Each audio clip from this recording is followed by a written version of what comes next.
Alrighty. Hello. How are you guys doing? How you doing, Lime? I believe Loppy I saw a little bit ago. Yeah, hopefully you're both doing well. Consider this kind of like the little cap off to the DLC series. I know I said that last time, but then like after that stream, I kind of remembered, oh yeah, I was gonna do this. I was gonna do this to end the series. I forgot. But yeah, to cap off the DLC series for now, until a new update comes out, you know, like a big update, I'm gonna rank every single plant I've used in my playthrough so far. And yeah, we're just gonna we're judging them not only on like how good I found them, how useful I found them during my playthrough, but I'll also be ranking them via their designs and how much I think how good they are and how well the DLC plants fit in with the PvZ 1 art style, and also their almanac descriptions, because I don't know, I think that'd be fun and I want to read all the almanac descriptions. So this is more of an excuse to read all of those as well, so I'm gonna miss the stream, sadly, but have fun. Alright, see you later, Cactus King. Hopefully you have a good one. But yeah, let me turn off the background music. By the way, you should go check this out. It's Hey There Neighbor by DSC, I believe. It's a guitar cover, and it's pretty good. Alright, I'm gonna switch it over to the playlist that we usually use for these streams. I'll go on the medium playlist for right now then. Again, all the playlists that I'm gonna, all the music I'm using in the stream is gonna be in the 3 playlists in the description. So if you wanna have a listen to yourself to see which songs I have there, you can check there. So yeah. Anyway, so yeah, if I may pull up the the live scene real quick, you'll see that we have this tier list, which is judging every plant by how useful they were. You know, this is all the plants, you know, just all the normal, like the PvZ 1 plants, the DLC plants, the upgrade plants, all of them. But then we also have the design tier list here, which includes all of those, plus the costumes, which I had to add those in post. So we'll be getting through some of those as well. And the last one is for the almanac descriptions. So yeah, we're doing 3 tier lists basically. What plant would you consider the standard plant to compare to other plants to TVD? I'll get to it when we start the ranking, which will be shortly. So yeah, I didn't switch. But yeah, not only that, I also have the game pulled up in case if we need to look at the, you know, if we need to go into the game for anything like the almanac or like show off gameplay for something. So yeah. Anyway, let's get this started. Let's view plants. We need to start with pea shooter, right? We gotta start with pea shooter. Pea shooter is like the default one. Okay, so pea shooter. In terms of like how good he is the first plant you get. You know, it's pea shooter. I don't know. Oh wait, this is the almanac tier list. Let me switch this over. All right. He is just the first plants that you get. You kind of base every other plant off pea shooter, because pea shooter himself is solid for his cost. He fires a pea, does like what, 20 damage, I think. I'm not too sure what the exact damage number is, but it's the general rule is that it takes 10 pea shots to kill a zombie, and you kind of base every other plant on pea shooter, on how much faster or how much slower they kill a zombie. So for being the first plant in the game, I think C is fine. C is fine, I guess. As for design, though, pea shooter, I want to say, I mean, come on, there's a reason why this guy is the face of the franchise. Come on now, it's literally just like a little like weird pea thing that's in the shape of a gun. Who thinks of this? Who thinks of this? Who thinks of this guy? Like, actually. But anyway, now let's get on over to the almanac description for him. Alright, so pea shooters are your first line of defense. They shoot peas at attacking zombies. And now we got on to the good part. How can a single plant grow and shoot so many peas so quickly? Pea shooter says, hard work, commitment, and healthy, well-balanced breakfast of sunlight and high-fiber carbon dioxide to make it all possible. I do like how they include quotations from the actual character for this one. this one's like decently well written. The voices peak. Thanks. I think this is pretty good. Let me go over to the almanac. Just let's go with a solid description. It's not like anything crazy or anything, but it is solid. It's a good description to be sure. I like how they included is a little quote from him. All right, now we're on to Sunflower, and I mean Sunflower is just, you know, Sunflower is Sunflower. I don't think you can even. Well, it is possible to play the game without Sunflowers, but, like, Sunflower is, like, the engine of the entire game, bro. Like, aside from night levels, you basically need to bring her for any level if you want to do well. Obviously, I have seen challenge videos where people have played the entire game without Sunflowers, which, that's cool, by the way, but, yeah, I think Cool and Awesome is fair enough for Sunflower. I mean, she's literally, the standard way of getting sun throughout the entire game. You will always be using Sunflower in any day level, and yeah, I don't think this is I think this is fair. For design, I mean, it is just kind of just a sunflower with a face on it, so I mean, I don't have a huge strong. It is kind of cute. I won't lie. It is a very cute looking face, but. Otherwise, no real strong opinion, if you ask me. It's a good design and all that, just, I just don't have much to say on it. Doesn't really spark anything from me. Until this DLC has a sun producer to rival Sunflower, they're a necessity and very hard to rank. I think I may know what you're talking about, which I don't know how to feel about them, but we'll get to it.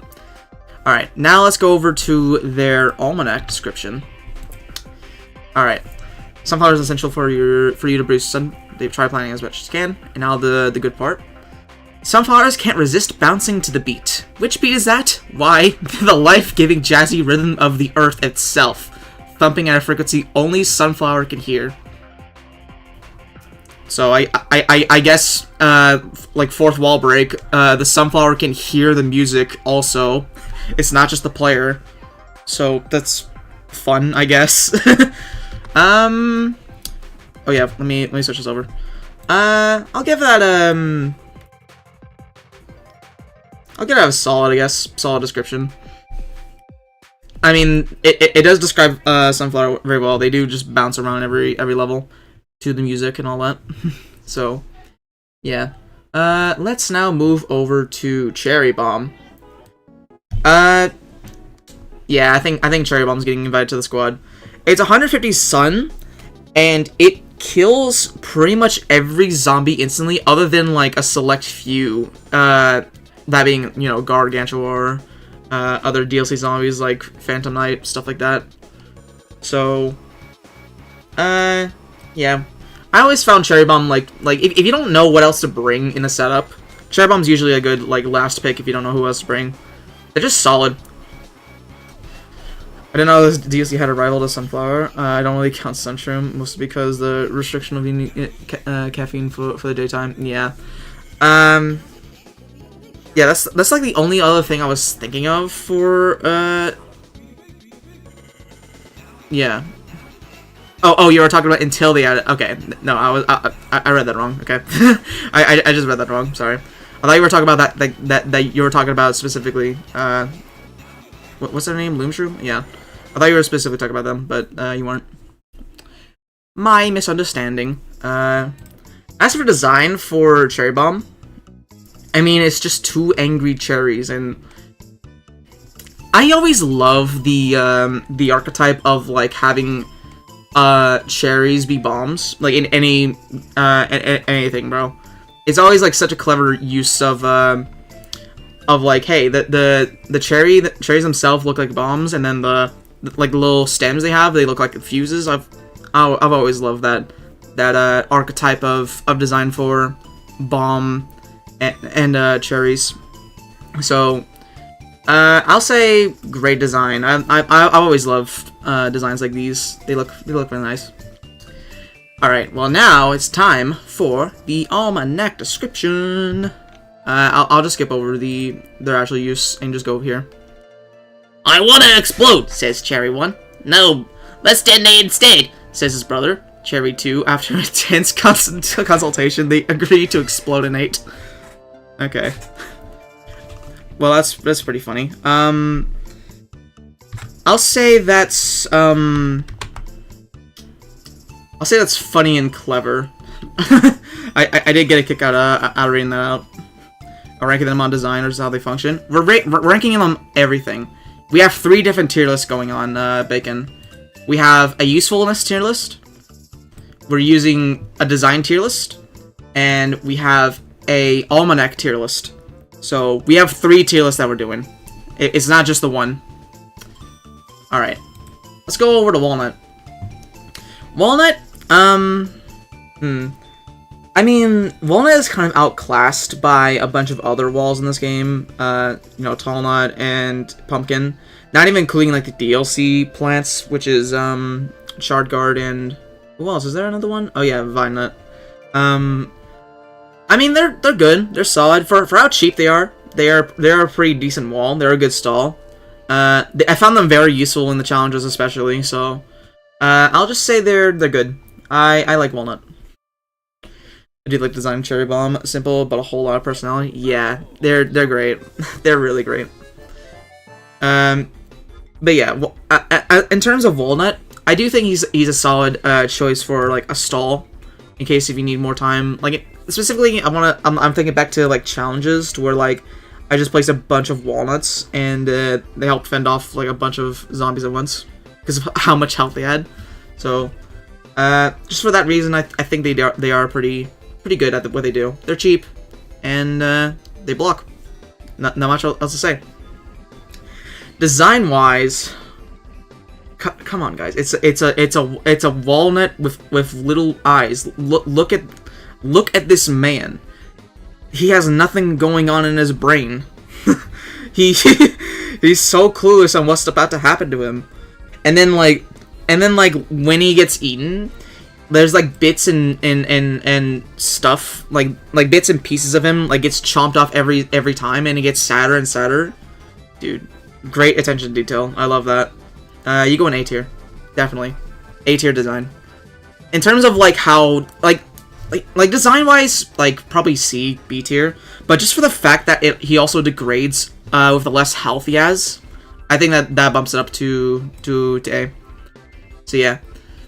Alright, now let's go over to their almanac description. Alright.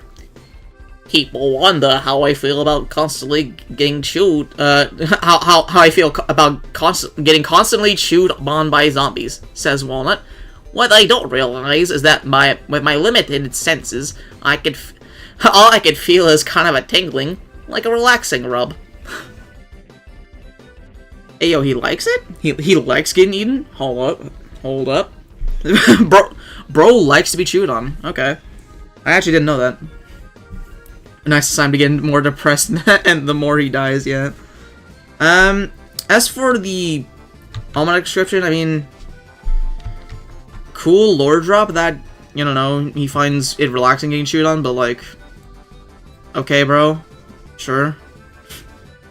Your AFL is an important part of any wall point, and it can be difficult to how to tell how much health they have. Yeah, that too. That's also another useful part of the degrade thing that they have. Is that it also tells you how much health that they're on, so that you know, like, hey, I might need to replace them soon, or something like that. That is another nice design choice. All right, Potato Mine is next. I mean, Potato Mine is good for what they do. They're really only useful for early game, and then like maybe some plays where you need to get rid of like a higher health zombie, and you don't have enough damage output for it. So, but other than that, late game, like, this thing has no use. This thing has, like, almost no use, later on. So, I'm gonna put it in existence for usefulness, honestly. They're good, but I feel like they're a bit outclassed by a different plant later on, which we'll get to, but, well, you know, they're okay. They're okay at like getting zombies out of the way for the first bit of a run. So yeah. Design-wise, though, I do like how they look. They're like a little potato spud, and they have like a little mine. Like they're supposed to be like a little mine, you know. I like the little beeping thing on top. What do you even call this thing? Like an antenna? Like a little, like, I don't even know what you call this thing. But I like how it like beeps faster as a zombie gets closer and all that. And yeah, I just think it's good. Nice outfit. Nothing too crazy, but it's good. B tier. Alright, now for their almanac description. Let me move over here. The description is, some folks say Potato Mine is lazy, that he leaves everything to the last minute. Potato Mine says nothing. He's too busy thinking about his investment strategy. Okay. I mean, that's nothing too crazy, but I do like the last part here, where he's thinking about his investment strategy. Which, you know, it does explain Walnut pretty well. Potato Mine. Which, yeah, you place it down and then, like, you just wait a bit, and then that's your long-term investment, I guess. So, you know what? We'll give that solid description, I guess.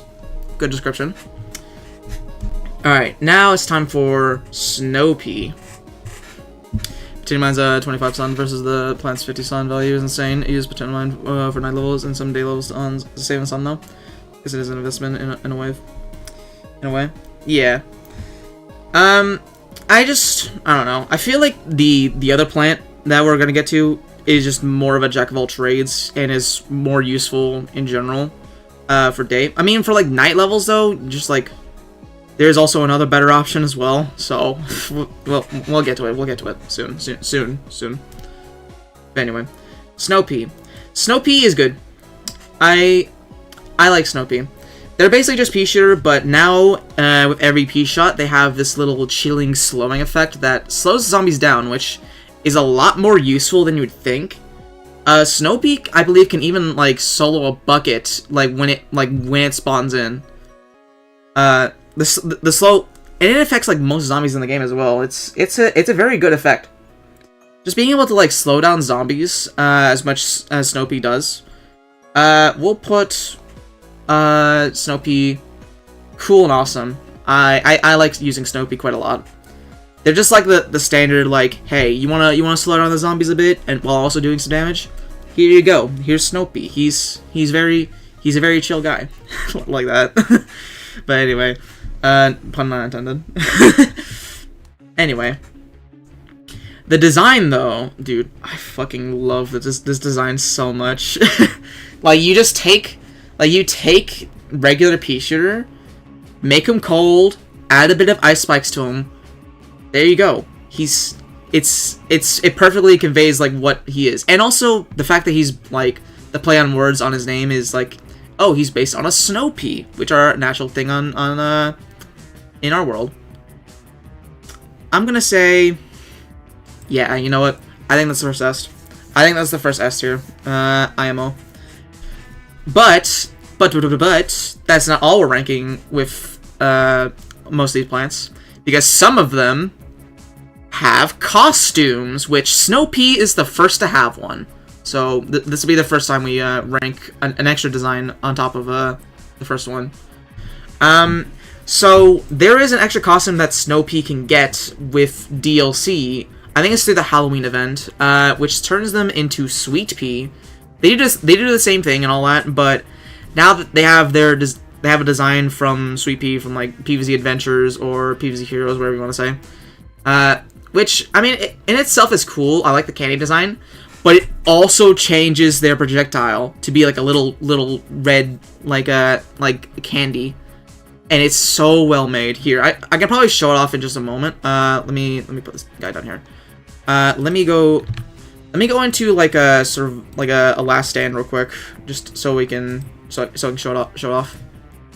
There we go. All right. You. All right. So now let's just go ahead and do this. If you just look at that. They're just like little red hard candies. That's so cool. I love that so much. dude, it's so good. Anyway, let's go ahead and just do this and get out of that. But yeah, I think for design, I think that's another S tier, if you ask me. I think that's another S tier, if you ask me. Snow-Pea can do no wrong. Snow-Pea can just do no wrong. Yeah, Snow-Pea's slow is what gives it value has. Very good. Yeah, I agree. They're a very good plant. But anyway, what is their almanac description saying? Huh? What is their almanac saying? Let me first move it over here, back to the almanac. All right. Now let me move this here. All right, here we go. Oh yeah, it also switched the costume like this as well, which is fun. All right. Folks often tell Snow-Pea how cool he is, or exhort him to chill out. They tell him to stay frosty. Snow-Pea just rolls his eyes. He's heard them all. Yeah, you know, if I was like a plant based around being slow, like being an ice plant, and like I got people saying that to me all the time, I'd get kind of annoyed as well. So yeah, you know what? Let's change that. Let's go over here. I think that's funny and clever. I think that's funny and clever, to be honest. All right, Chomper. Oh, Chomper, my beloved. I will say, we're not ranking Chomper based on his upgrade counterpart, which, you know, should be a given with all of these plants. We're ranking the upgrade plants separately. So, Chomper, I mean, I don't know. I know he's good for speedruns and all that, but I never found use for him outside of, you know, said upgrade plants. He's very funny to use. I won't lie. It is funny to beat a level with just Chomper only. But again, he is also part of some of the worst levels in the game, in my opinion, especially on hard mode. I don't know. I don't want to be too mean to him though, because I don't know. He still has his uses. He can pretty much insta kill most zombies in the game, including Zomboni, which is really funny. Here, I'll put him in D tier. I'm not gonna put him anywhere lower, but I'll keep him there. I think that's kind of a fair placement. If I was a speedrunner and I like regularly ran this game, I feel like I'll put him a lot higher. But you know, my opinion, not that great. But his design, however, dude, I love this fucking design. I love Chomper design so much. It's just like this purple Venus flytrap, kind of similar to Piranha Plants from Super Mario, if you ask me. But I like the purple on Chomper here. It looks really nice. All the teeth he has, and yeah, I just find this design to be pretty great. It exactly tells you what it does. It eats a zombie. It chews for a bit, and then it swallows, and then it rinse and repeat. Perfect design. Well, not perfect, but you know, it's pretty good. It tells you exactly what you need to know about them.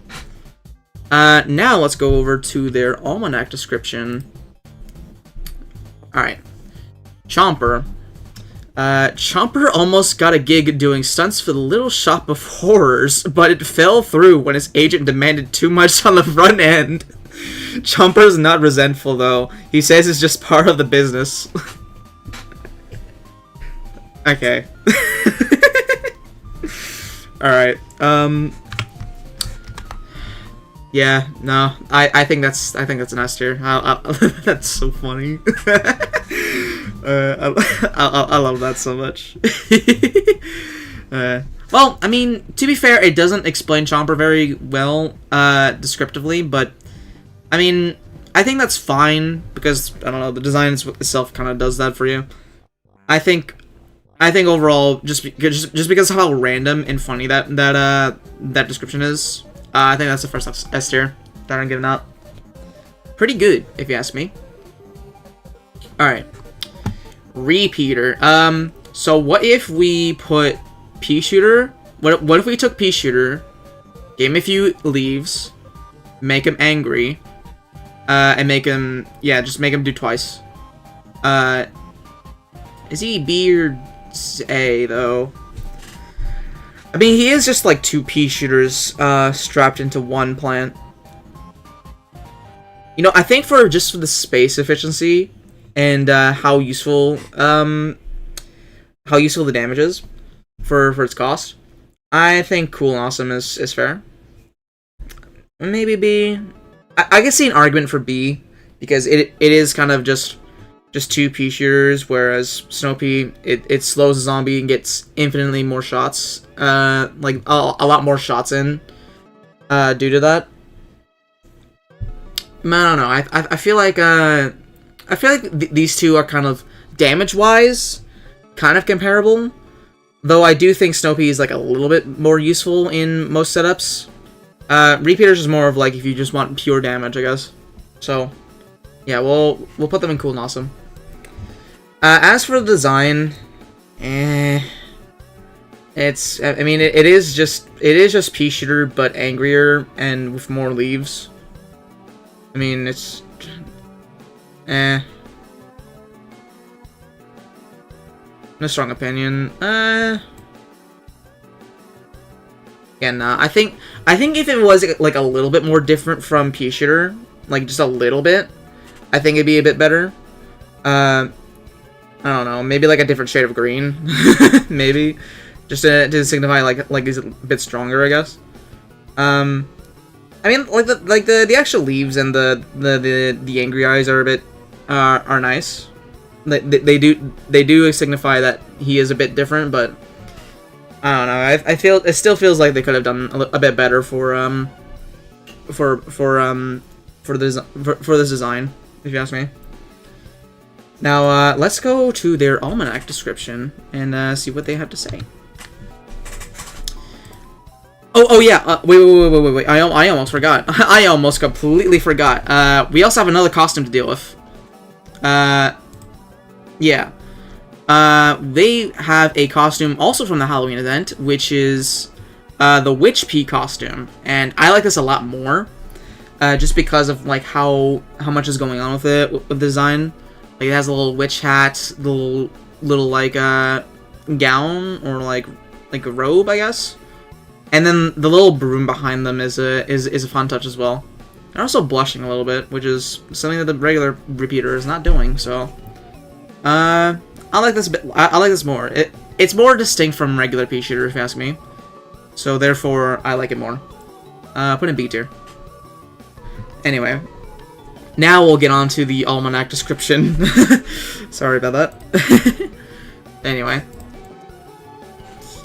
Anyway, Repeater is fierce. He's from the streets. He doesn't take attitude from anybody, plant or zombie.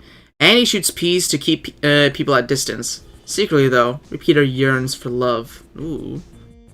Bro is just so lonely. Bro is too lonely. He pushes everyone away, but deep down inside, he just wants someone to love him. Aww.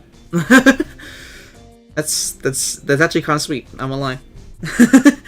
that's kind of sweet. I guess for an almanac description, I want to say it's solid, just because like the little story, just to get to know Repeater like a little bit more, I guess, as a character. You know, he's just like a meaner pea shooter, but deep down he just wants someone to like him. I think it's solid. I think that's pretty solid. Alright, let me check something. Oh, that's Twilight Chomp. Okay.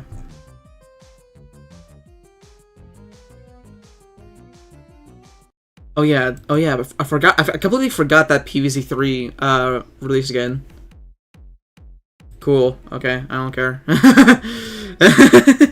I don't really care.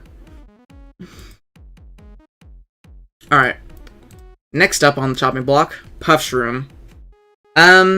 Yeah, I think it's between A or S, honestly.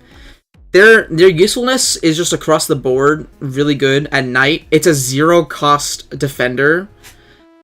So if you want to just take care of early game, I I feel like this guy is your best friend. You can spam a bunch of them as well. Like a completely free attacker. Granted, they do have limited range and all that, but still, this guy is so stupid for being at the 0 cost. Even with the debuff of being CP in the day, I feel like that's still pretty useful because it's just a good stall plant. So yeah, you know what? Part of the squad. I don't think there's any arguing behind this. They're just good all around. There's not really a moment where they're bad, and they're just pretty useful in nighttime levels. More so than Potato Mine in my humble opinion. So yeah, they go into part of the squad. I'll be back to see where Cactus and King Cactus are placed. Ooh, I'm gonna guess that you're gonna have mixed feelings on my opinions on them. But anyway, the design though, they're just little guys. I like them. They're just like a little puff dude, like a little small mushroom that like shoots little spores. I like the little spots on them, kind of, you know, as mushrooms do. I'll put them into, I want them in a B tier. They're not like the greatest, but they are cute, and I like them a lot. All right, what does the Almanac have to say about them? Let's go here. The Almanac. I only recently became aware of the existence of zombies, says Puffshroom. Like many fun guy, I just assumed they were fairy tales or movie monsters. This whole experience has been a huge eye-opener for me. Okay, that's decently good. I will say it's a bit on the unrelated side, but it is like decently charming to see. Again, I always love when they put the actual voice lines from the character in their almanac description. It gets you to know about their personality a little bit more. I do like that. I'll say solid description, I guess. I don't think it's like super funny or clever, but I do think it's solid. It's pretty good. All right. Next up, what do we have next? Sunshroom. Hold on.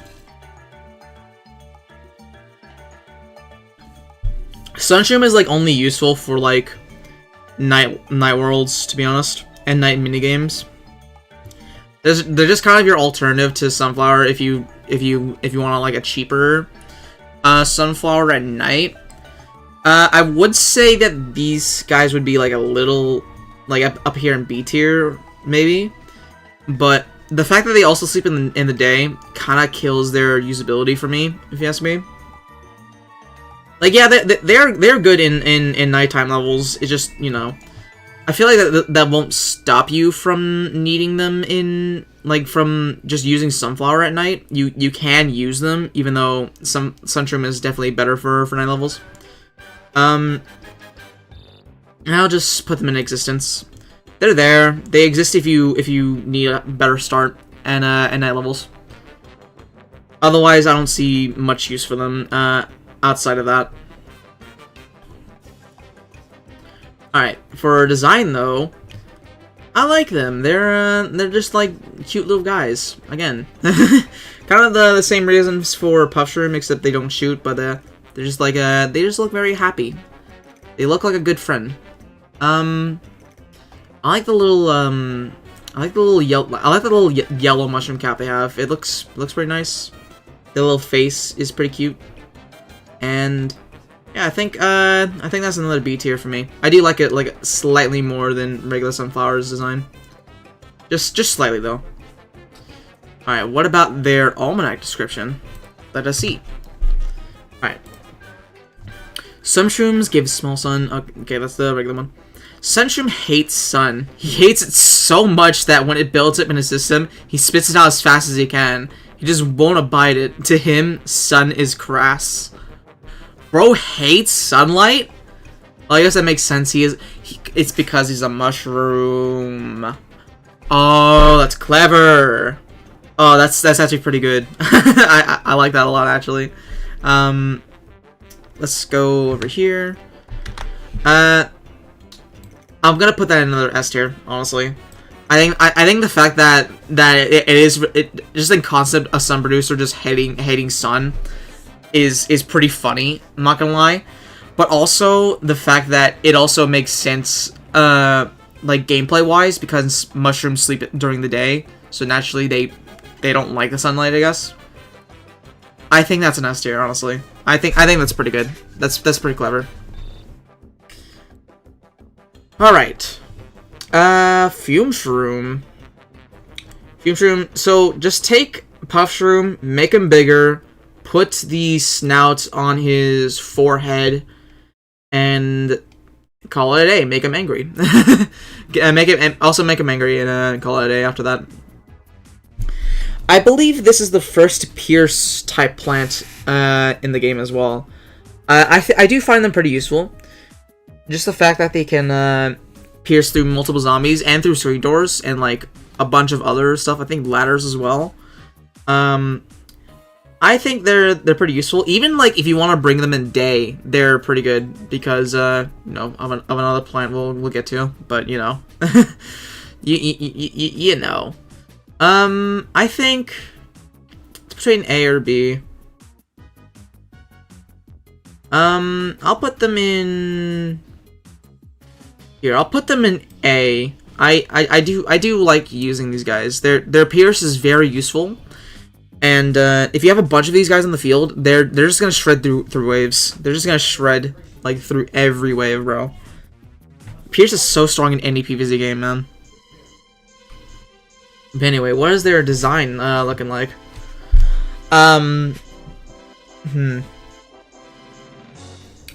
It is just a bigger Puff Shroom, but instead of having the shooter on its mouth, it's on its forehead, and you make him angry. So, I mean, no strong opinion, to be honest. No strong opinion. I do think it's good. But yeah, it just doesn't really say a lot. It's just it is just bigger Puff Shroom with like slight tweaks, I guess. So yeah. What does their almanac description say? Let's see. All right. Fume Shroom. I was a dead job. Wait, no. What's a good voice for Fume Shroom? Am I thinking of the like little sound effects they make in Garden Warfare? I was in a dead job producing yeast spores for bakery, says Fume Shroom. Dead Puff Shroom, bless him, told me about his great opportunity blasting zombies. Now I really feel like I'm making a difference. I don't know if that voice is like too great. I'm trying to think.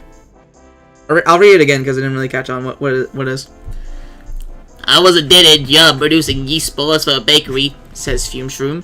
Dead Puff Shroom, bless him, told me about his great opportunity blasting zombies. Now I really feel like I'm making a difference. Okay, well, again, I like when they this kind of, I won't lie, it's a cool lore drop that that Puff Shroom got him into the lawn defending business, I guess. And also the kind of the idea that this is kind of just a 9-to-5 to them is pretty funny. But otherwise, this doesn't really say a lot other than, like, you know, the obvious. You know, I like blasting zombies and all that, but yeah, I don't know. I don't get much out of that. I think cricket noise. I think that's the first cricket noise, if you ask me. Just, I don't know. I think the idea of it is funnier than the description itself, to be honest. So, yeah. Let me go and take a sip of drink.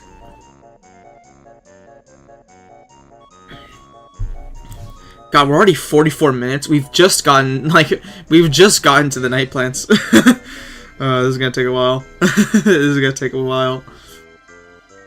Let me also switch up the playlist. Let's go down to the low playlist. Yeah, let's get more chill vibes going since we're on the night planets now. So, you know what? I'll be doing that every time we switch from day and night. I'll switch the playlist. That sounds fair. All right. Next on the chopping block, Gravebuster. Gravebuster is useful in like one world, and then like one minigame, and that is strictly just to get rid of graves. Yeah, no, just get out of here. I think that's the first dead bush, if you ask me, because its use is so niche. It is never used after its own world ever again. Well, if this was like a versus mode tier list, this would be like a little bit different, I guess. Like maybe he'd be E or D, but we're not talking about versus in this tier list. So in general, throughout my playthrough, I did not find much use out of this thing.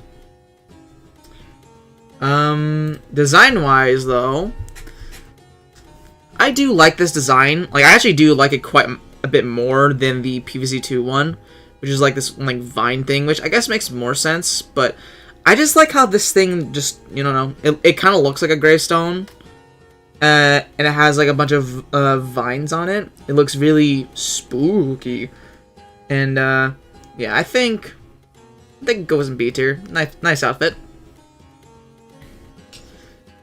What about their almanac description though? Let's see. Let's see what their almanac has to say. All right. Chase, do you mind not spamming the chat, please? Hold on, let me fix this.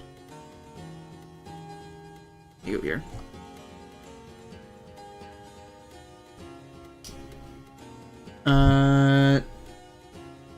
Yeah, just like 1 minute.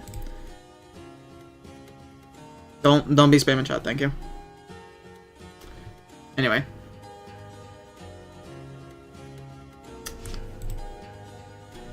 Alright, their description is, despite Gravebuster's fearsome appearance, he wants everyone to know that he loves kittens and spends his off hours volunteering at the local zombie rehabilitation center. It's just the right thing to do, he says. He loves kitties. He like the kitty. He like cat. That's fun. You know what? Just for the fact that he's a cat lover, we'll put him in B tier. His description is pretty good, pretty solid if you ask me. All right, Hypnoshroom.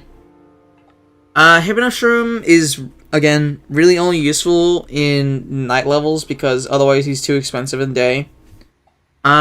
I do think it is pretty fun to take over a zombie and have them work for you. Specifically, I think this guy is made to be a counter to football, I believe. I guess at nighttime they're a pretty good instant, and if you get like a big zombie hypnotized as well, that's just that lane cleared for a little while. So you know what? I put him in good. I like Hypnoshroom quite a bit. Next up is their design. I do quite like their design. It's very psychedelic. I like all the colors going on in his mushroom cap and the little swirly eyes he has going on. He always looks very, ooh, you want to consume me and work for our plant, our gardener friend. I don't know.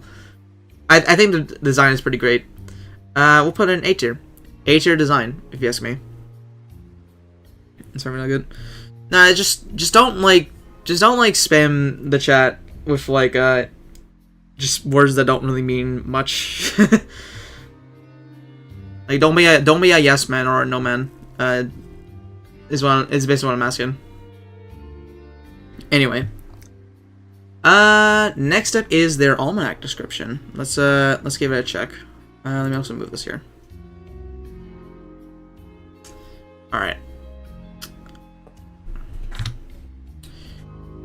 Zombies are our friends, asserts Hypnoshroom. They are badly misunderstood creatures who play a valuable role in our ecology. We can and should do more to bring them around to our way of thinking. That's pretty fun. It's like hey, we should bring we should make zombies our friends. They're just misunderstood creatures who play a valuable role in our ecology. Meanwhile, he just like literally all he does is like hypnotize them and make them nice against their own will. That's pretty funny if you ask me. You know what? That goes in funny and clever. I like that quite a bit. That's a pretty good description if you ask me. How you doing, McWi-Fi? Hopefully you're doing well. We're ranking all the PvZ1 plants plus the DLC mod by their usefulness, by their design, and by their almanac descriptions. So, yeah, we're gonna be here for a while. We're gonna be here for quite a while. Doing great. How about you? I'm doing good. A little bit, tired, but I'm still down to talk some PvZ and give opinions on the cast of PvZ1 and DLC mod. But yeah. Pookie Scary Stream is S tier. Speaking of... Okay, well, first of all, how good he is. This is not counting his new upgrade plant, by the way. We're not going to be talking about Bravest Room until, you know, we talk about Bravest Room. But Scary Stream by himself, he's okay. He is just like 25 cost pea shooter, which at night is pretty great. In the day, though, when it costs the same to put him down as pea shooter, and he has a little bit more of a downside compared to pea shooter. How do I rank this? Because like he's better than pea shooter at night, but also worse than pea shooter in day. I'm gonna say that he's a bit worse, to be honest, because he is really only useful for like 3 worlds, and then like a few minigames, particularly. Yeah, I think just because more of the game takes place in day, if you ask me, I think D tier is fine. As for design, though, I do like Scary Stream's design quite a bit. He's just like this little lanky dude. He looks very... He's like the Waluigi version of Puffshroom, to be honest. He's just very lanky, and the fact that he like hides down and starts like crying a little bit when zombies get near, I do think that's a clever detail. I'll put him in great design. I actually do like Scary Stream's design quite a bit. Also, yeah, just the fact that he looks a little bit different from the other 2 Shroom boys. I feel like they make a complete trio. But anyway, what's his almanac description saying? Let us see. All right. Who's there? Whispers Scary Shroom, voice barely audible. Go away. I don't want to see anybody unless it's the man from the circus. Okay. That's the man from the circus. Okay. That's pretty funny if you ask me. That's pretty good. that's I don't know if it's like quite S tier for me. Almanac description wise. But like I think that's pretty good. He goes into A tier. Do you need money? No. I don't. We need the money to go to Tahiti and harvest mangoes. I don't know what that means. What does that mean? Alright. Next up on the list is Ice Shroom. Ice Shroom is like one of the few mushrooms in this game that is quite useful outside of night, even though it does cost quite a bit for them to do their thing in day. Just the fact that they can freeze every single zombie on screen, and then also have them chill for a bit, I think that's pretty cool and awesome, if you ask me. I think that's a good A-tier plant. Not quite as good as some other instant use plants. Should I put him back and be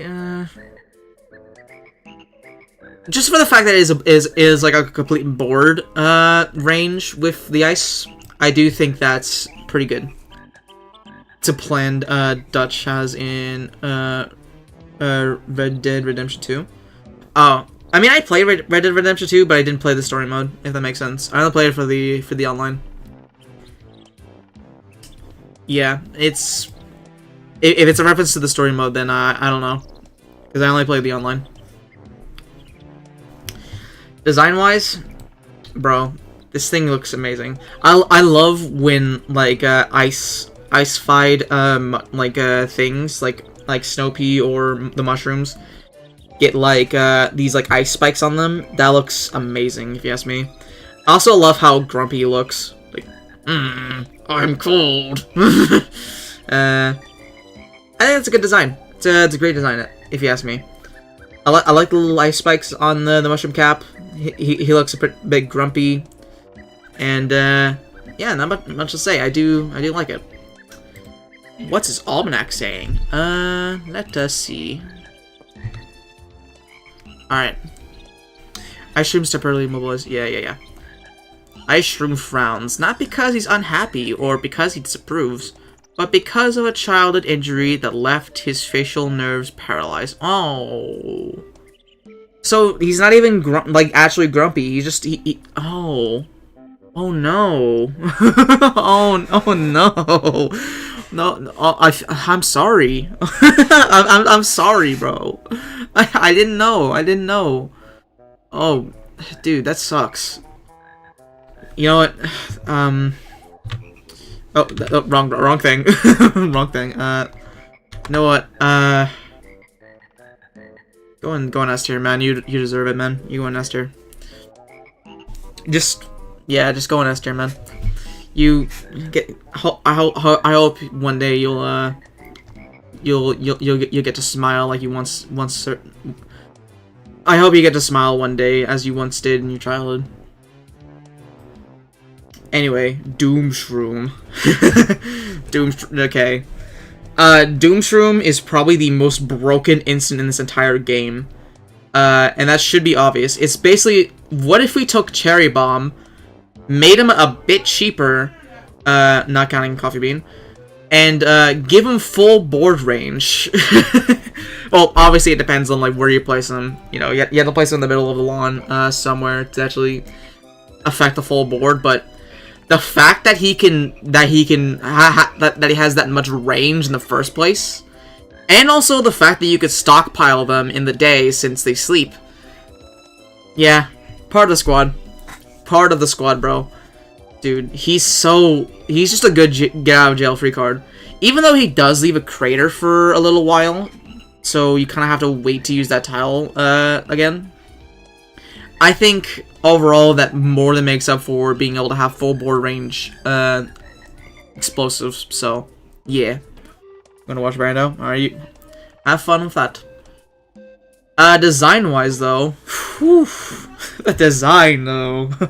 Dude, this thing looks like a mushroom that came from hell. Like, actually. Dude, this guy looks so pissed off. And he has, like a little red streak on the side of him. He's got red eyes, dude. This is like a mushroom that came from the darkest depths of the underworld just to put a nuke onto your lawn, bro. Holy. Dude. I think that's another S. I think that's another S, bro. I do think that this thing looks very intimidating overall. So yeah, this I don't got much other words other than what I just said there. I think that's a good S tier. What's their almanac say? Let me see. Alright. You're lucky I'm on your side, Says Doomshroom. I could destroy everything you hold dear. It wouldn't be hard. Okay. Bro thinks he's him. Bro thinks he's him, actually. Like, damn, that is pretty intimidating, I won't lie. It's not that this comes off more of like an Xbox message, if I'm being honest. like Doomshroom has just got off a game of Overwatch. He's like pissed off that some kid said like get good or something like that, and this is the exact response they sent him. So from that perspective, it's kind of funny. But other than that, okay, bro. Okay. His design's so peak, although they did him a little dirty in PvZ 2. We don't talk about PvZ. We don't talk about Doomshroom in PvZ 2, mostly because it's not Doomshroom at all. He works completely different in that game. I'm totally fine not considering that Doomshroom. Anyway, Lilypad is up next. We'll keep the music going on a little longer, because now we're on to the pool plants. Lilypad, I mean, you kind of need Lilypad for pretty much every pool-centric level, like pool and fog, I believe. So, I mean, existence, I guess, because, like, you only need them for 2 lanes, and, like, the exception is also one minigame where the entire lawn is water, like Pool Party, I believe. That one's a pretty fun one. Oh yeah, there's also like another niche thing you can do is that you can pair them up with Water Pot so that you can have Lilypad on the ground. So I don't know why he would want to do that other than having cattails, I guess. But sure. I think existence is fine, I guess, C tier. Design-wise, though, it's a Lilypad of eyes.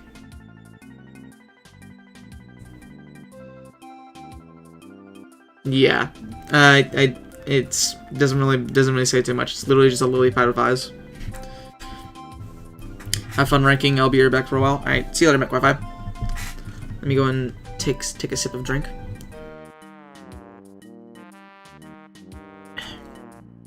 Alright. Yeah, design doesn't really inspire too much. It quite literally is just a regular ass Lilypad with eyes. Maybe if there was like, I don't know, like an actual like a little flower like one of the costumes does in PvZ 2 has, it would be a little higher, but yeah, I don't know. Don't rate the design too much. Hydrate, sure thing. Alright. What's their almanac say? What does the almanac say? Okay. Lilypad never complains. Lilypad never wants to know what's going on. Put a plant on top of Lilypad, he won't say a thing. Does he have startling opinions or shocking secrets? Nobody knows. Lilypad keeps it all inside. Okay, so Lilypad is a bit of an introvert. I can kind of relate to that. But yeah, it is. What could this little Lilypad be thinking of, huh? What could he be thinking of? Does he hold government secrets? Does he know the secret of the universe? Does he know what the meaning of life is? Who knows? But otherwise, hold on.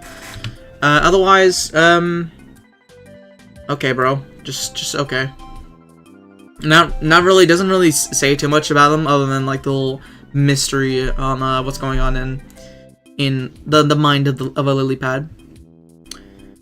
All right.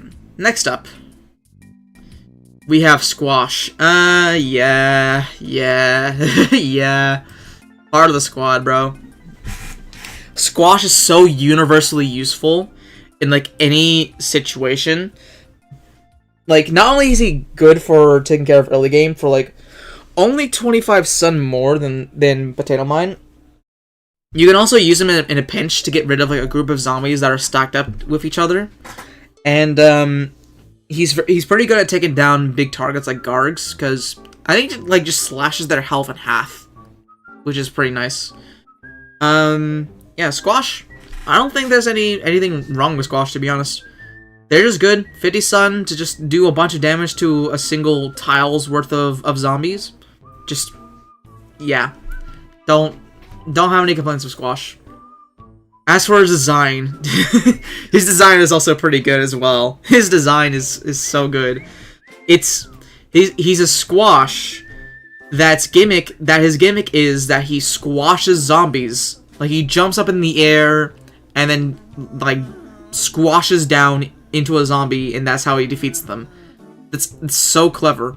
And his face, he looks so fucking angry, bro. it's like you said something about his mom or something. Dude. S tier, again. Squash can do no wrong. The Squash's design is so good. it's so good.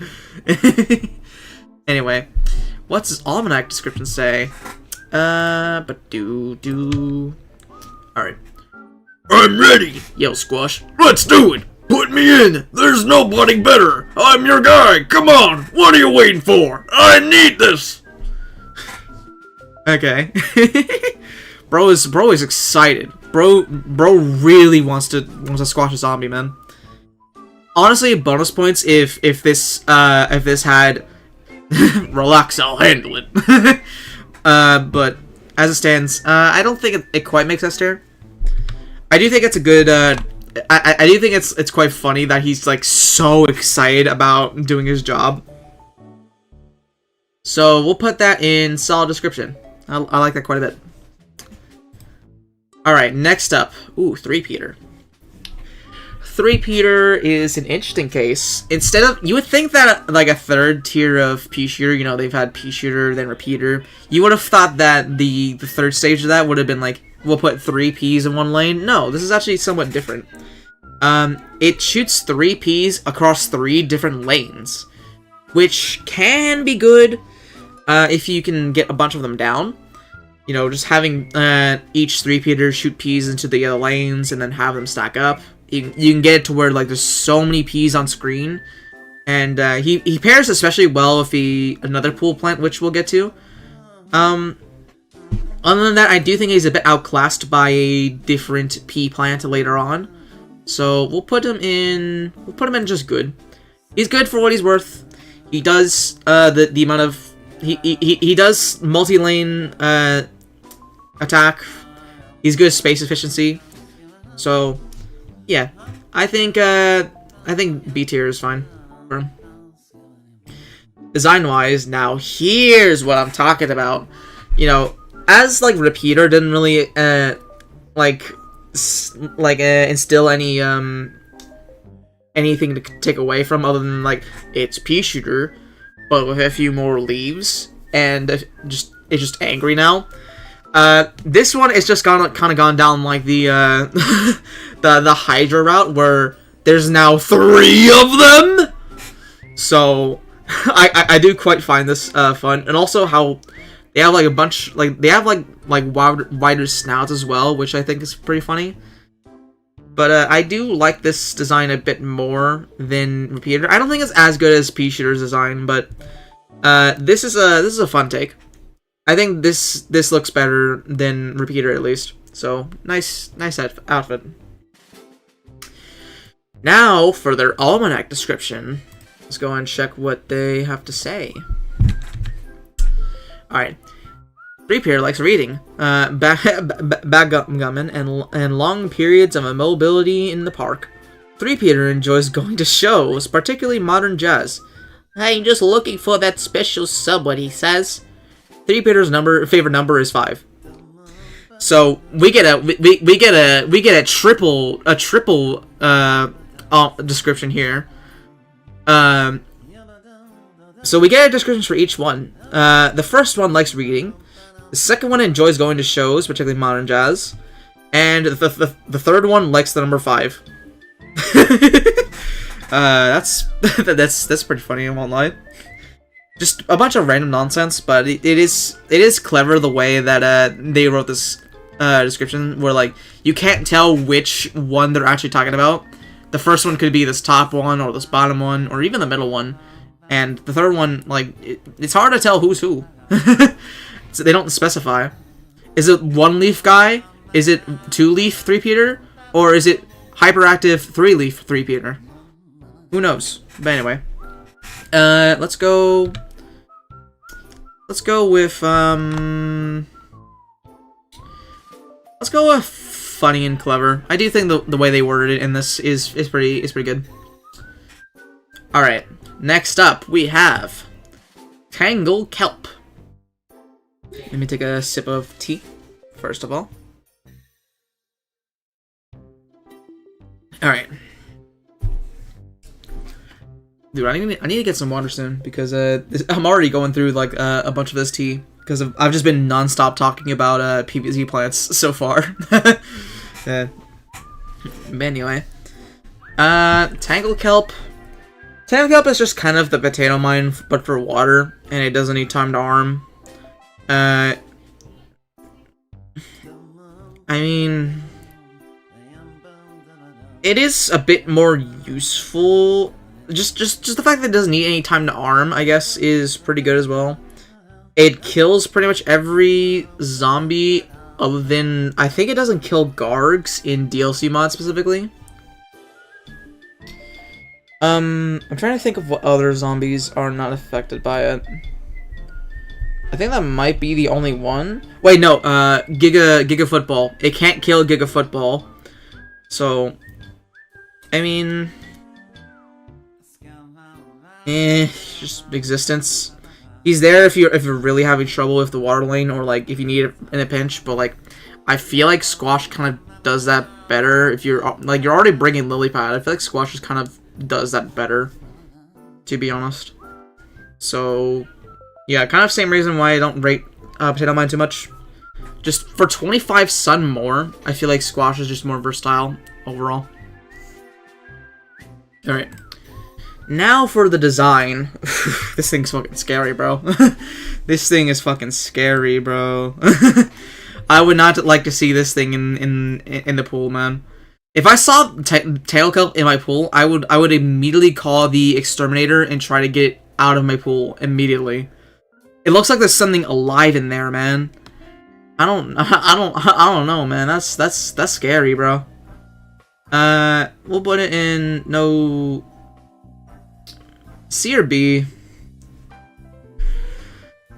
I guess because it does like kind of look cool, and it kind of does remind me of Medusa in a way, because of the vines kind of acting like tentacles.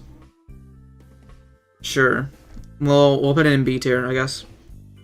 What about their almanac description? Let us see. Alright. I'm totally invisible. Tangle Kelp thinks to himself. I'll hide under here just below the surface, and nobody will see me. He's perfect. His friends tell him they can see him perfectly well, but he'll never change. Bro is like the what's his name? Drax from Avengers Infinity War. Like he's the dude that like it's that scene that I'm thinking of, is that if I stay perfectly still, no one can. I'm perfectly invisible. I do find that pretty funny, if I'm being honest. Let's put you in solid description, I guess. It is decently funny. I'm not gonna put it all the way up in A tier. Well, thinking about it again, yeah, you know what? Sure, it's a pretty good description. I think it's funny enough. I think it's pretty good. All right. Jalapeno. Jalapeno is basically just cherry bomb, but instead of covering a 3x3 area, it covers the entire lane for 25 less sun as well. it's good for getting, like, if there's, like, one specific lane that's, like, about to go down, he's good for that. He is a bit less useful than Cherry Bomb, if you ask me, but I think just because he also costs a little less, that kind of makes up for it. That, he hits one lane in particular. I don't think he's S tier. I don't think he's S tier, to be honest. I'll put him in cool and awesome, I guess.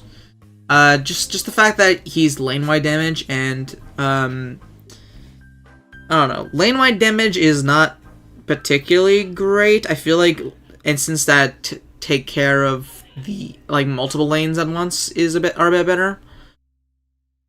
You know, I've convinced myself. Put him in B tier. Put him in B tier. I think he's a bit outclassed by Cherry Bomb and a few other instances we'll get to later. So, yeah. Alright, design-wise, though, whew, dude, this guy is fucking pissed. This guy is fucking pissed. It's literally like, it's literally like if you put eyes and an angry mouth on a jalapeno. It's a perfect characterization of what a jalapeno would look like. It's spicy, it's fucking angry, it's very hot. And, yeah, I think this design is pretty great. We'll put an A tier. Alright, what about the Almanac description? Let me go over here. Alright. Jalapeno destroys, yep. Jalapeno says he's not going to explode, not this time, but soon. Oh, so soon. It's close. He knows it. He could feel it. His whole life's been leading up to this moment. Bro is like ready to burst at any moment, man. He is like constantly filled with rage. Not a moment goes by in his life where he's not like fucking pissed off at something, man. Like the slightest little tick to him will set him off, bro. I guess that is a pretty good description of a design. Like, dude, look at this dude. Look at him. He looks like he's bursting at the seams, bro. He looks like he's bursting at the seams. Let's go put him. I think it's solid. Nothing too crazy, not really funny or clever. It's just kind of a transcribe of like what his design really is, to be honest. But solid. All right.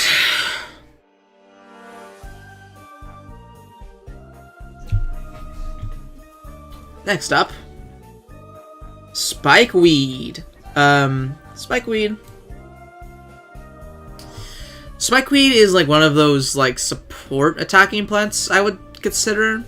Like they're not really like your main attacker usually. They're like kind of a thing that you use for like when you have a setup already, when you have a defense already set up and you just want like that little extra damage, I guess.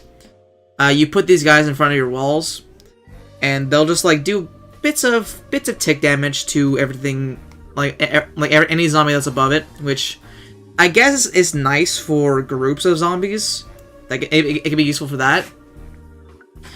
It also is a good counter to Zomboni if you didn't bring Jalapeno. So I guess it's either B or C for them. B, C, B, C, B, C, B, C, B, C, I'll put it in C, I think. It's kind of hard, because they are nice to have, but I don't think they're ever necessary, to be honest. Like, gameplay-wise. Alright. Design...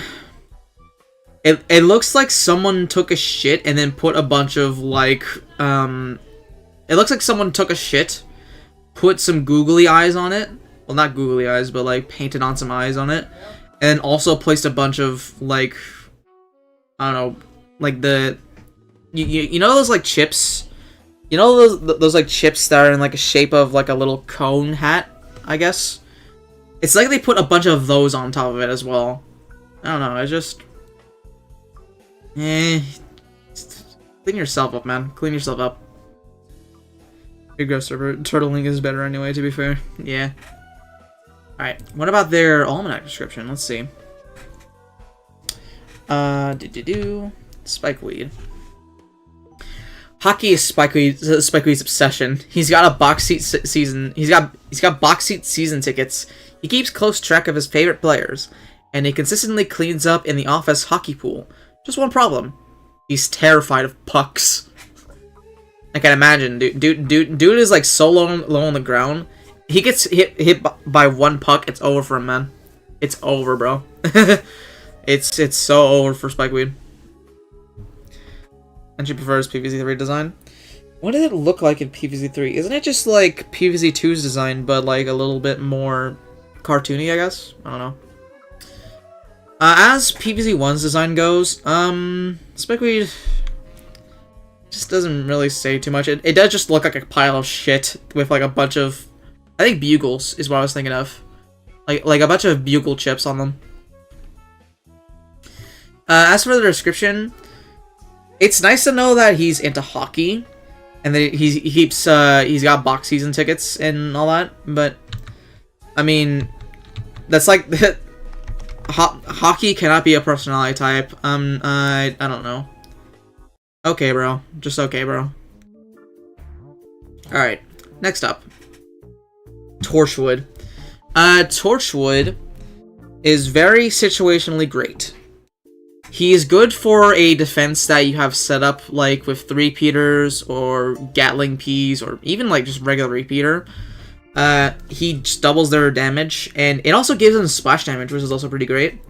But the problem is that you do need to, they do take a little bit to set up since of their cost, and you know, you also need other P shooters, like other attackers down first. You specifically require another plan for it. What is there anything else I'm missing with Torchwood? I think that's really it. They're not S. I do think they're good. They're good. They do what's advertised, and I think that's all they really need to do.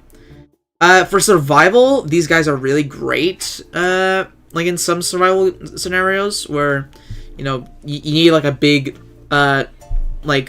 just like a bulldoze setup, really. Just like have a bunch of 3-peaters or Gatling Ps set up all behind them, and they're just like constantly firing fireballs over on the zombie side. They just shred. But outside of that, in regular level play, I don't know. They're not that. I don't see them as that necessary. His design though is pretty great. It's literally a stump that's on fire. That goes kind of hard. I won't lie. it goes kind of hard. I kind of fuck with it. it looks pretty good. The design is so good. Even it got turned into a design in Garden Warfare, and arguably that design looks even better if you ask me.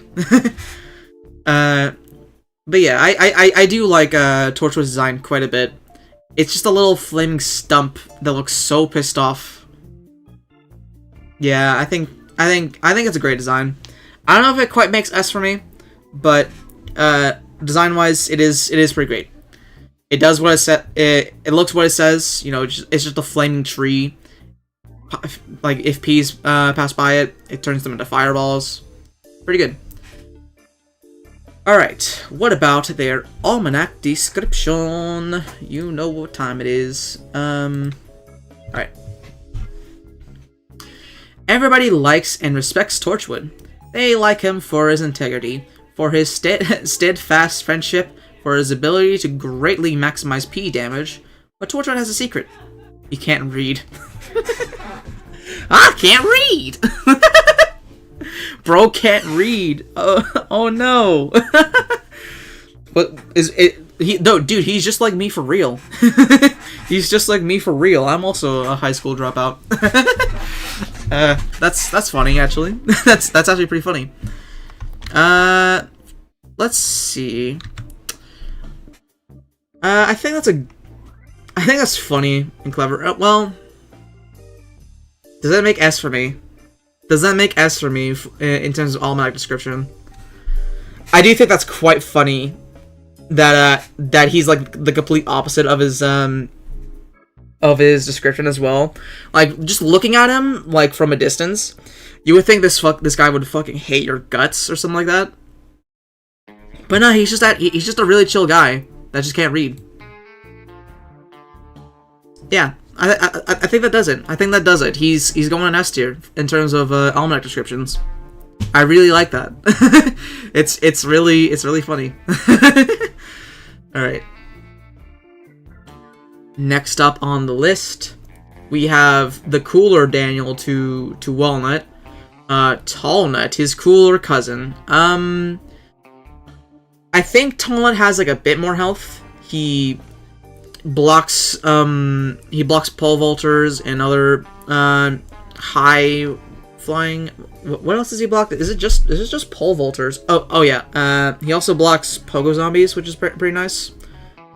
Oh yeah, dolphin riders as well. He's useful for that as well. I think that's about it. Oh yeah. This is an extra little thing that's DLC mod exclusive. He can also block the leaf blower zombie. Like, he can't get pushed back by him. He's a pretty good wall if you want like a good steady just a good sturdy wall that won't go down for quite a while. I think he goes into it's either B or A. Functionally, he is. I can kind of flip-flop between this guy and Walnut anytime, depending if I want a stronger wall or not. I think B tier is fine. I think B tier is pretty good. Let me take a sip. Alright. You started when I was born? What? What? I don't know what you mean by this. I don't... What is it? What does bro mean? Anyway. Design-wise, I feel like Tallnut is a pretty good design. It just like take Walnut, stretch him a little bit, make him a bit pissed off, and then you're done. Yeah, and then you're done. He's just taller, more angry Walnut, and I do like how in his degrade animation, where like he starts losing health, he sheds a manly tear or something like that. Kind of same energy of like the Officer Earl from Cloudy the Chance of Meatballs 2.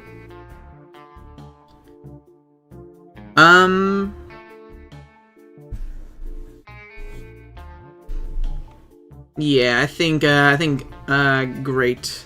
I think a great design overall. 2018. Like, you were born in 18? Oh, okay. I think, I'm sorry, man, but I did, you need to go. you need to go. I'm sorry, you need to go. You need to go. I don't allow anyone below, 13, into the stream. Anyway.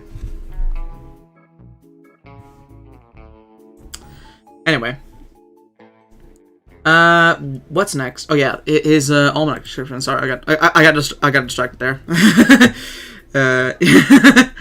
Anyway, let's move over to the almanac description of Tallnut. People wonder if there's a rivalry between Walnut and Tallnut. Tallnut laughs a rich baritone laugh. How could there be anything between us? We are brothers. If you knew that Walnut has done what has Walnut done for me? Tallnut's voice trails off, and he smiles knowingly. He's just the cooler older brother. Oh, he looks pissed off, but he cares about his brother too much. That's sweet. How could there be anything between us? We are brothers. If you knew that Walnut has what has Walnut done for me? Just Yeah, this fucking cornball, bro. He cares about his brother, and you know what? I quite like that. Let's move this over to... Let's move you into...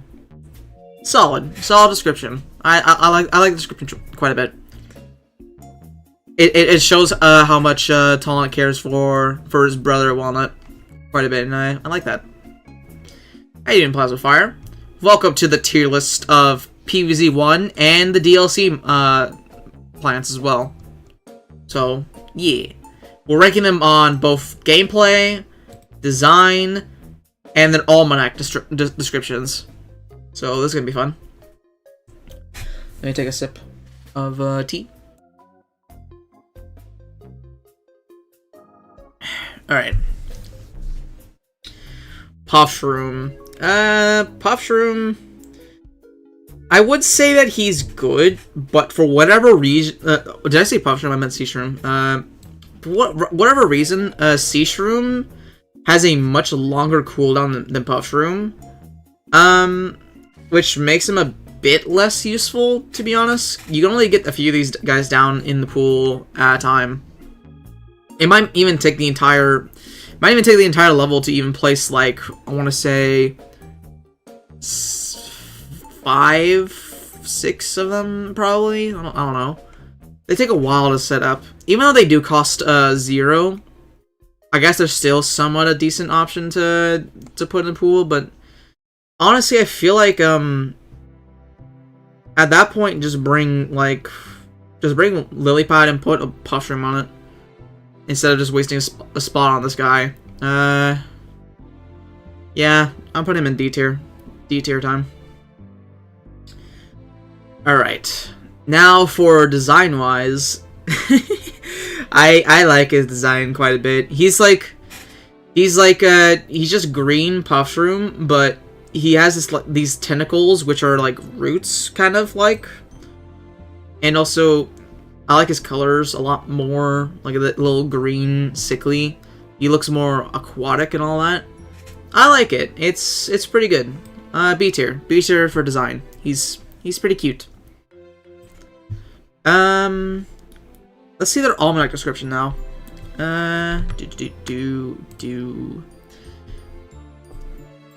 Alright, Seashroom. Seashroom has never seen the sea.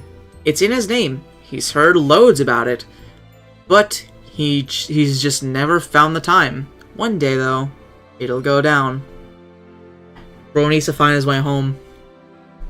When do we get in the Seashroom origin story where we see him like taking a journey throughout the entirety of Suburbia to get to the ocean? That's the movie I want to see, guys. That's the movie I want to see. All right, we need to make it happen. We need to make it happen. Make the Seashroom movie. All right, you can have like Illumination. I don't know, like animate it. I don't care. Make it happen. I want to see it. As for the description, though, I do think it's quite funny that Seashroom has never seen the sea, even though that's in his name. I guess solid description, honestly. I hope he finds the sea someday. Truth nuke. All right, Plantern. Oh, Plantern. Plantern. Look, we're not gonna go over his design, like, just yet. We're talking about him gameplay-wise, and gameplay-wise, he's the best player in this entire game. He shines a bit. He makes the fog go away. I'm kidding, obviously. I mean, all his gimmick is just like. Really just getting rid of fog. Maybe getting rid of the bushes and woods, since, you know, we're talking about DLC.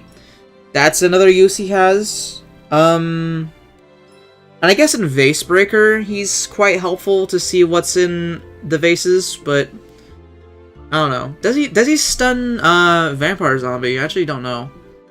If he does, I guess that makes him a bit more useful, but I'm not too sure, so I'm just gonna put him in E tier. Yeah, not much to say. Just a plant you use only in fog and maybe woods if you really don't want to get rid of bushes. And that's about it. His design, though, dude, I love how Plantain looks. He's just a little lantern, which makes no sense. I don't know what plant he's even supposed to be based off, but just for the simple fact that he's just a fucking straight lamp, and they put a few roots and leaves on him with little glowy eyes, I think that looks great. I think it looks pretty great. It's nothing too special. But I just love how absurd this looks. It makes no sense whatsoever, but I kind of fuck with it. He looks pretty cool.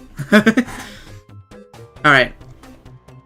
What about his almanac description? Let's see. Almanac. Oh yeah, wait. Almost forgot. I almost forgot. We gotta rank his cooler design as well. I forgot. We're also doing the costume tier list. He has this cooler looking design from the Halloween update in DLC Mod, which makes him a bit more of a red lantern, more of a blood lantern. I think it looks a bit better, so it goes into great design. I like the color on it a lot more. Also, this a bit more medieval looking lantern. It looks nice. It's pretty good if you ask me. All right, now we're on to his almanac description. All right. Planturn defies science. He just does. Other plants eat light and exert oxygen. Lantern eats darkness and exerts light. Lantern's cagey about how he does it. Oh, this is the first one we've got to scroll for. I'm not gonna say sorcery. I would use the term dark forces. I think I've said enough. That's fun. So, it's confirmed that Planturn is one of the few plants that don't seek light and exert oxygen, but instead does exert light and consumes darkness. Kind of a unique plant in that sense, actually. And you know what? I guess that's solid description.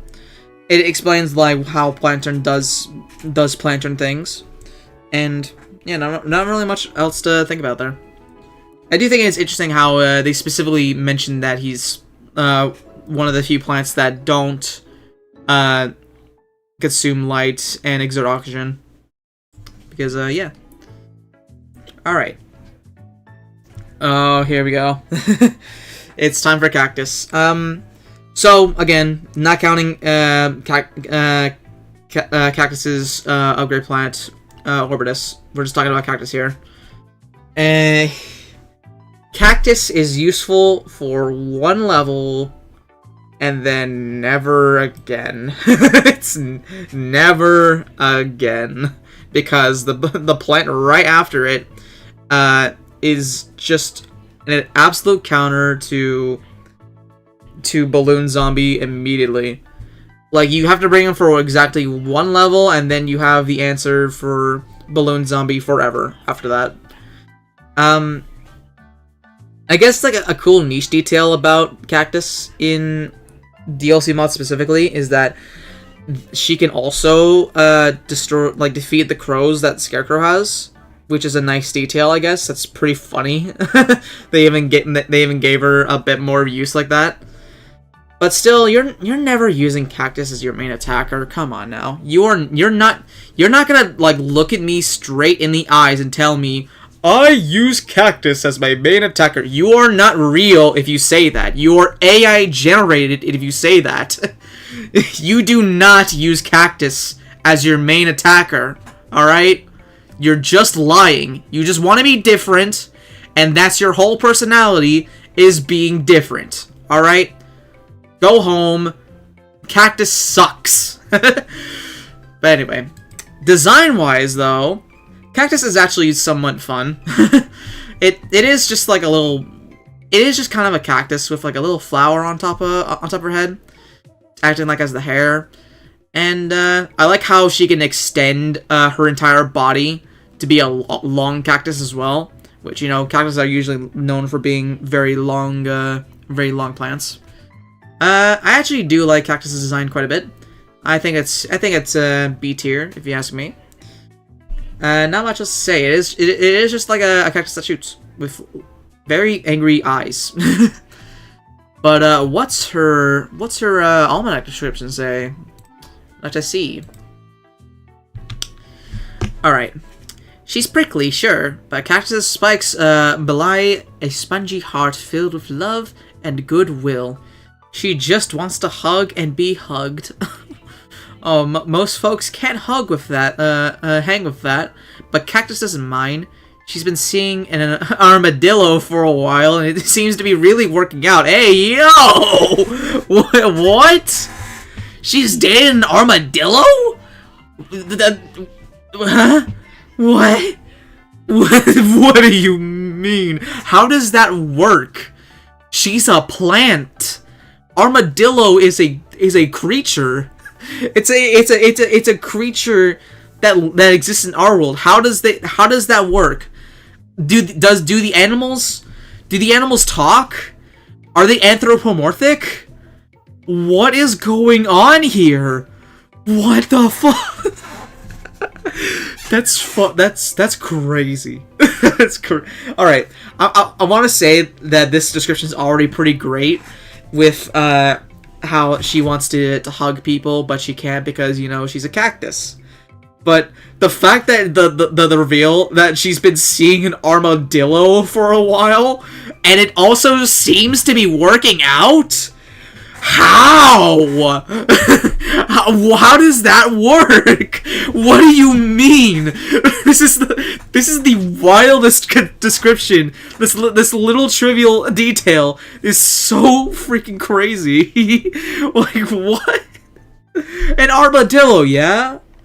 Okay, fucking, you know what? Fucking just get up there, bro. Get up there. That's so goofy, but I love it.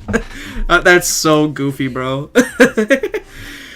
Oh, dude, that's yeah. I think enough has been said about that.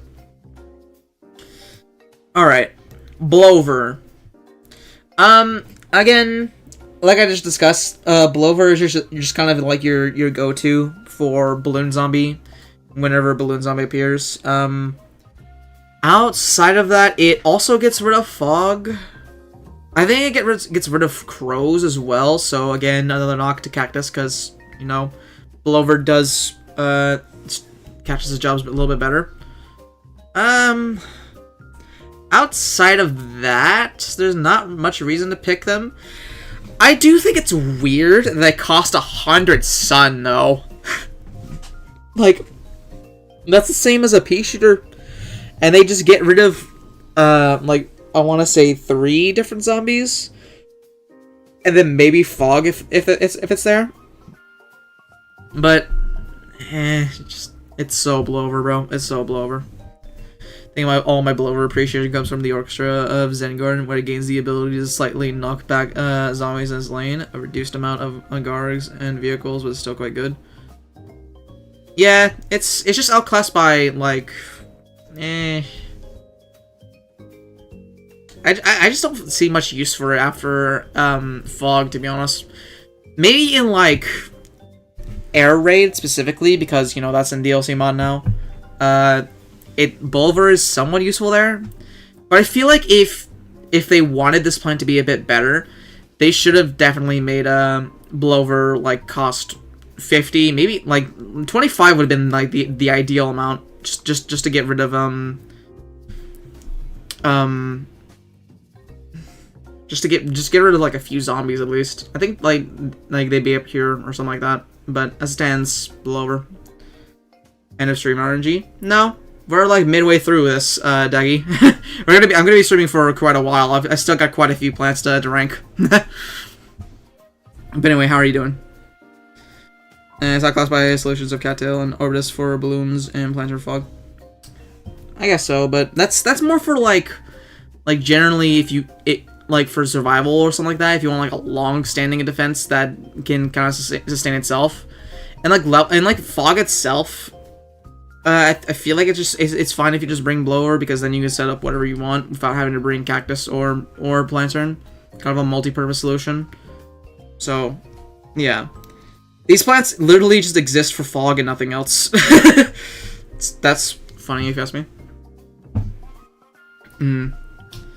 If this is a Twitch stream, I guess I'm here now. Yeah, there is. Welcome to the purple side. P-Share should go in S tier because you can't beat the first level without it. True. Alright. I did, Max. It's okay, I'm here. Okay. Just to catch up with everyone that's just joining now, we're doing 3 separate tier lists. We're doing a tier list on how useful I found each plant through my playthrough. A design tier list in you know, just how, overall how much I like the design, and a tier list on their almanac description. So I'm doing 3 tier lists in the stream, not just 1. Cactus and E, how dare you? Look, alright, no one's using Cactus as their main attacker. Come on now. Like, be honest with yourself, Cactus King. Have you ever used this thing outside of, like, that 1 level in Fog? Like, not counting Orbitus. Alright, that's a separate plant. Have you ever used this thing as your main attacker? Go on, say it. Any other level, have you used this thing as your main attacker? Exactly. If you claim to have this guy as your main attacker, or this girl, I mean, if you claim to have Cactus as your main attacker, I'm claiming you're fake and you're AI generated. No one does that. You're just doing that to be different. Cactus is 125 sun pea shooter, but it's better because it costs more. Yeah. But yeah, at least she has a good description and a good design as well. All right, who are we talking about? Oh yeah, Blover. Design-wise, Blover, it's a 3-leaf clover. That I actually do quite like Blover's design. You know, its purpose is blowing away zombies, like balloon zombies, and blowing the fog. And you know, they called it Blover because it's a clover that blows away zombies. I think that's pretty clever, if you ask me. So, I'll put it into B tier. B tier for that. It's a clover. Oh my god, 14 years. I never realized. I know, guys. Did you? This is like the whole like a Yoshi circuit in Mario Kart Double Dash thing, guys. Did you know it's in the shape of a Yoshi? It's that whole situation again. Anyway. Now for their almanac description. Let's see. Boom. I knew it was the shape of the Yoshi. Thanks, map. Alright, Blover. When Blover was 5, he got a shiny new birthday cake. Blover made his wish, huffed and puffed, but was able to extinguish only 60% of the candles. Instead of giving up, though, he used that he's used that early defeat as a catalyst to push himself harder ever since. Oh, it's like a little Blover origin story. He couldn't blow out all the candles on his cake, so then he started to practice his blowing skills, as in that he's a fan and no other reason, and pushed himself harder to be better at it, and that's why Blover can blow across the entire board now. It's pretty cute. Not really anything too crazy. I'll say it's a solid description. It's a cute origin story. My friend with great blowing skills. Yeah, you should meet my friend Blover. They're pretty great at blowing. Anyway, now it's on to the next planet. Split Pea, fucking die in a ditch. I hate Split Pea so much. I fucking hate this plant so much. I mean, functionally, it's like whatever. It's just a pea shooter with a repeater behind it. But like, it's like so... It's like immediately outclassed by Starfruit in the next level. And ever since, like, I kept, like, getting this thing in PvZ 2, which this is not, like, related to the tails at all, but, like, I fucking hate this thing, because in, like, so many different, like, choose your seeds levels, and, often it's just more annoying than to deal with, honestly. I fucking hate this thing. Another attempt at getting hate with a tail to say brave, sub GK. Alright, see it. How you doing, tank? But yeah, yeah, Split P, die in a ditch. Alright, the one use it could have had was one level before you got it, Vase Breaker. Yeah, but it's immediately, like, in that level, you don't even get Split P, you get Backwards Repeater, which is infinitely funnier of a concept, if you ask me, instead of just... the fact that they made a plant that's supposed to be a repeater that shoots backwards, but then go on to not use it, is really funny to me. So, yeah. Alright, Split P. I mean, Split P's design, it's pretty fucking goofy, I won't lie. It is just like a conjoined twin between a pea shooter and a repeater. Like, you have a pea shooter on the back of, like, a repeater on the back of pea shooter's head. So, I don't know, no strong opinions on it, I guess. It's just, this is indeed what you get if you combine repeater and pea shooter, I guess. I don't know. Some versions of the game not even have backwards repeater, is that just a myth? I don't know. I'm not a nerd. Well, I am kind of a nerd, but, like, not that much of a PvZ nerd. But anyway. Alright. Now for Split P's Almanac description. Let's go ahead and check it. Alright. Yeah, I'm a Gemini, says Split P. I know, big surprise, but having two heads, or really one head with a large head, like growth on the back, pays off big in my line of work. Okay. I guess fun bit of dialogue from both Split P. It's fun to figure out which one is speaking, I guess, in the description. But otherwise, doesn't really say too much other than, doesn't really say too much outside of that. Why is fume so low? Cricket noise, that's just, all my description doesn't do too much for me. You know what, I think Split P is another D tier.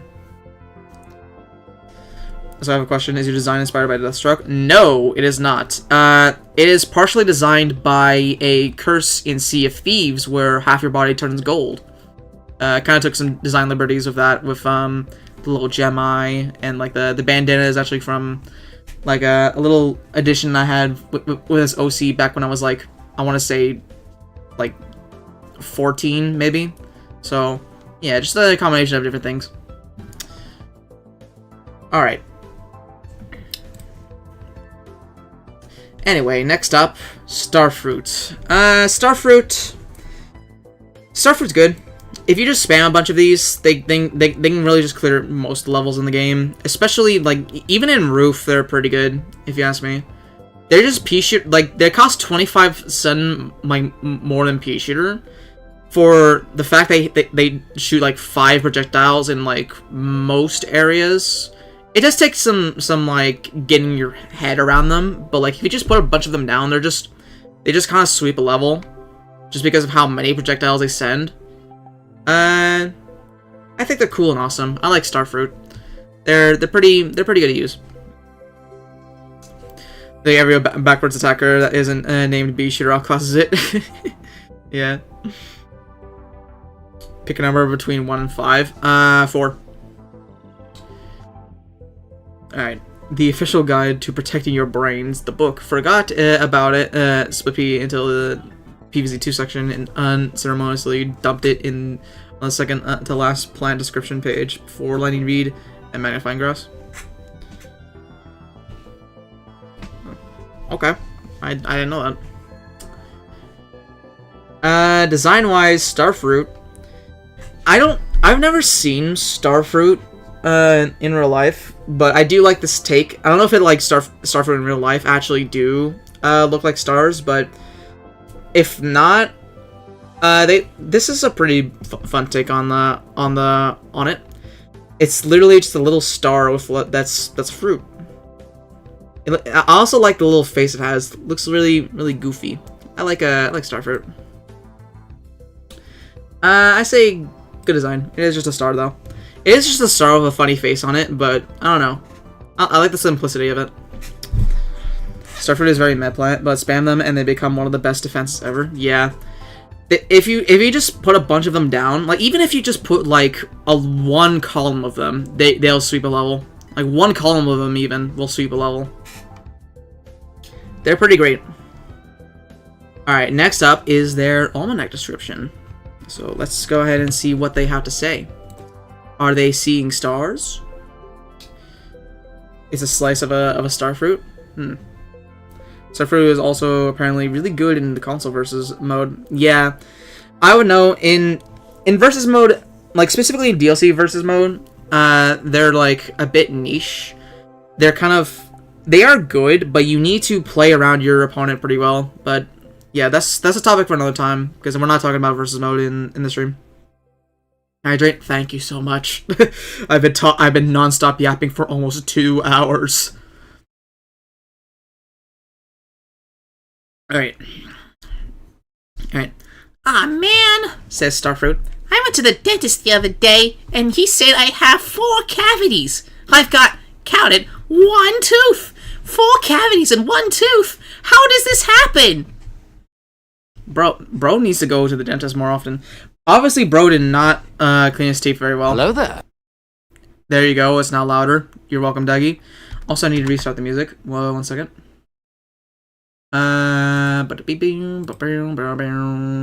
Where is it?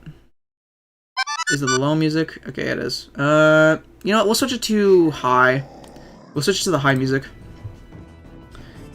because we are getting to the more intense plants now. All right.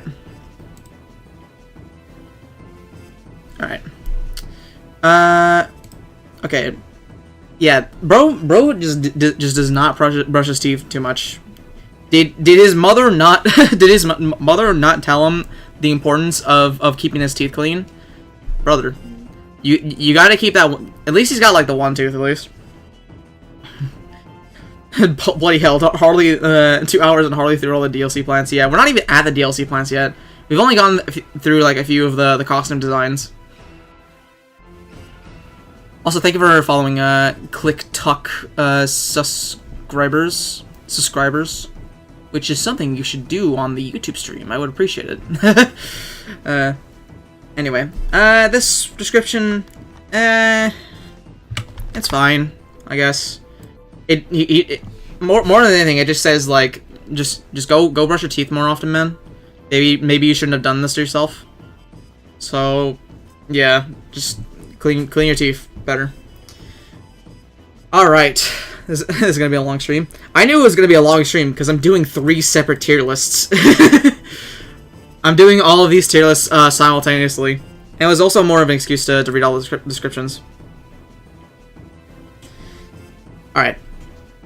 Now it's time for Pumpkin. Pumpkin, functionally, it is similar. It is just walnut, but the cool thing about Pumpkin is that you can place other plants in it. So, much more useful. It's definitely useful for close range plants like Gloom Shroom, Fume Shroom, Bonk Joy, stuff like that, because it keeps them going for a while.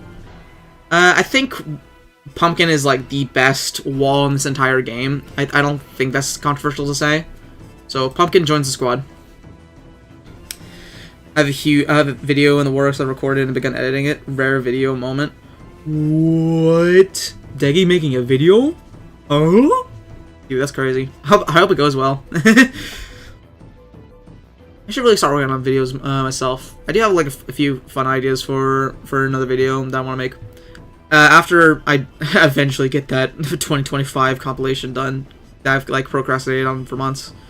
The tier list video was more of like a funny thing I wanted to do for April Fools. So yeah, I kind of rushed that out, but I'm excited to get back into doing more DaVinci stuff. But anyway, Pumpkin design-wise, This is not part of the playlist.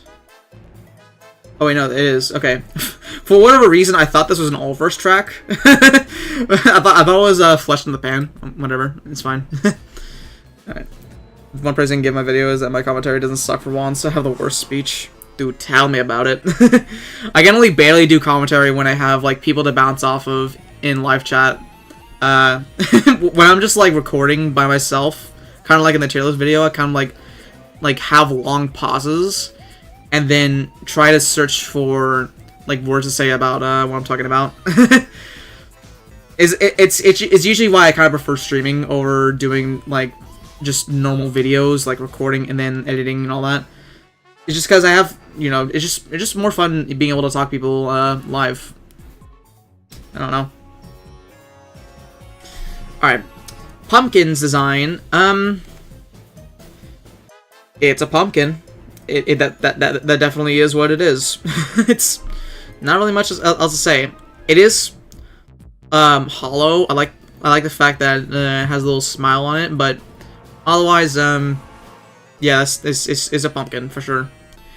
However, though, Pumpkin does have a costume in DLC mod that makes him look a little bit more like Jack-o'-lantern from PvZ 2, and I think this design is really great. I love running this costume in DLC mod. It makes Pumpkin like so much more. It makes Pumpkin look much cooler than he actually is. So you know what? Is an S tier? I think S. Yeah, I like the little flames on the side and like the green stuff inside of him. He's also a lot more orange as well.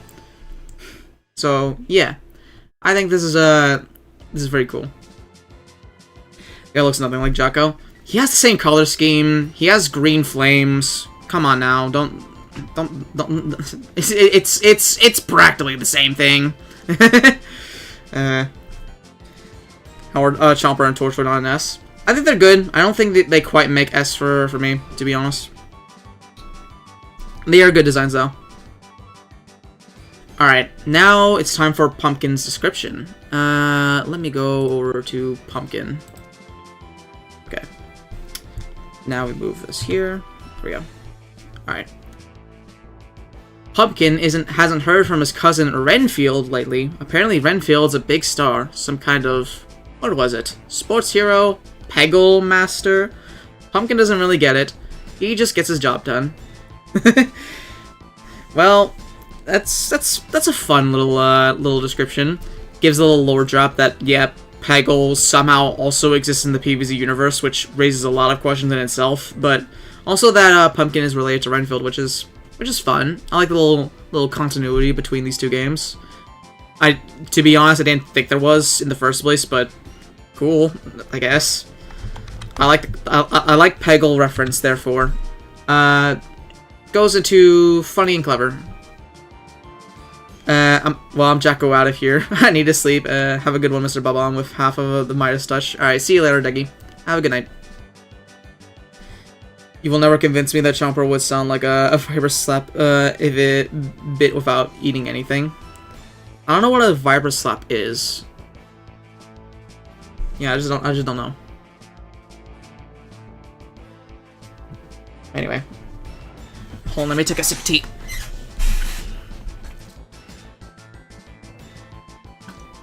I'm almost out of tea. Oh no. Oh no. Forgot a very critical word there. You will never convince me that Chopper would not sound like a Viper Slap if it bit without eating anything. I still don't know what a Viper Slap is, but okay. What type of tea? It's just your average iced tea. I'm a big iced tea enjoyer. Very, very delicious. I'm a big avid fan of iced tea. Anyway. Magnet Shroom. Magnet Shroom, functionally, is sound.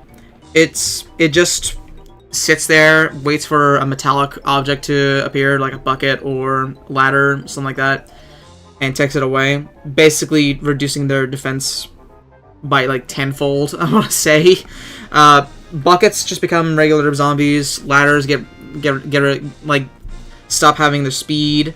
Gets rid of pogo zombies. There's so many metallic zombies. There's so many metallic zombies in this game that are just immediately countered by Magnet Shroom.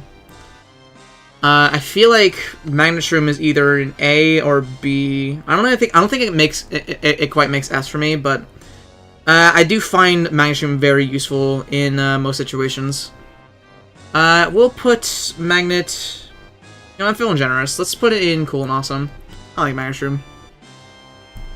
Planter and E is so mean. Wait, are you gonna defend it? Or what? Give me like 3 reasons why Planter shouldn't be in E tier. It's better than Sea Shroom? No, I don't think so myself. At least Sea Shroom like has like it does a little bit of damage. It is something in the water. Planter is like only useful for getting rid of fog. And sometimes like some woods bushes. Like that is it. And you can you can pretty much fog you can counter just by bringing Blover or Hurricane in DLC. Like even then Blover just I don't know. I feel like just spending 100 sun with Blover every now and then is not too big of a deal. And I don't know, just doesn't have that much use outside of fog. I like being able to see. Well, good for you, but I don't rate that ability too much. So, just explains both of us being different, I guess. Anyway, who was I talking about again? Oh yeah, Magnet Shroom. Design-wise, I think design-wise, Magnet is pretty funny. I won't lie. It is just like a little mushroom, but instead of just like making a mushroom looking like a magnet-looking mushroom, they just stuck a magnet on a mushroom and gave it eyes and called it a day, which I do find pretty funny. That's pretty funny if you ask me. So I'm gonna put in great design. I like how goofy he looks. Like you would think that they would have done like the whole like the mushroom looks like the magnet thing, but no, they just stuck a magnet on top of the mushroom, and it's very funny. Honestly, there should be a tool planet category. That's too complicated. I'm already doing 3 tier lists, alright? I'm doing 1 for gameplay use, 1 for design, 1 for Almanac, alright? Adding a 4th one would actually take forever. Alright, now it's time for their Almanac description. Okay.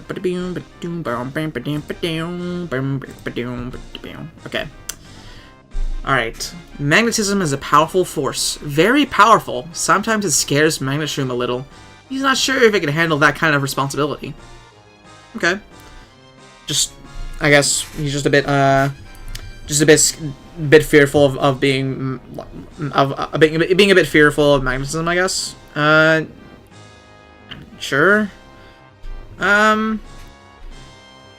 Sure, I guess. Let me move this back here. Okay, bro. Doesn't really say too much to me, to be honest.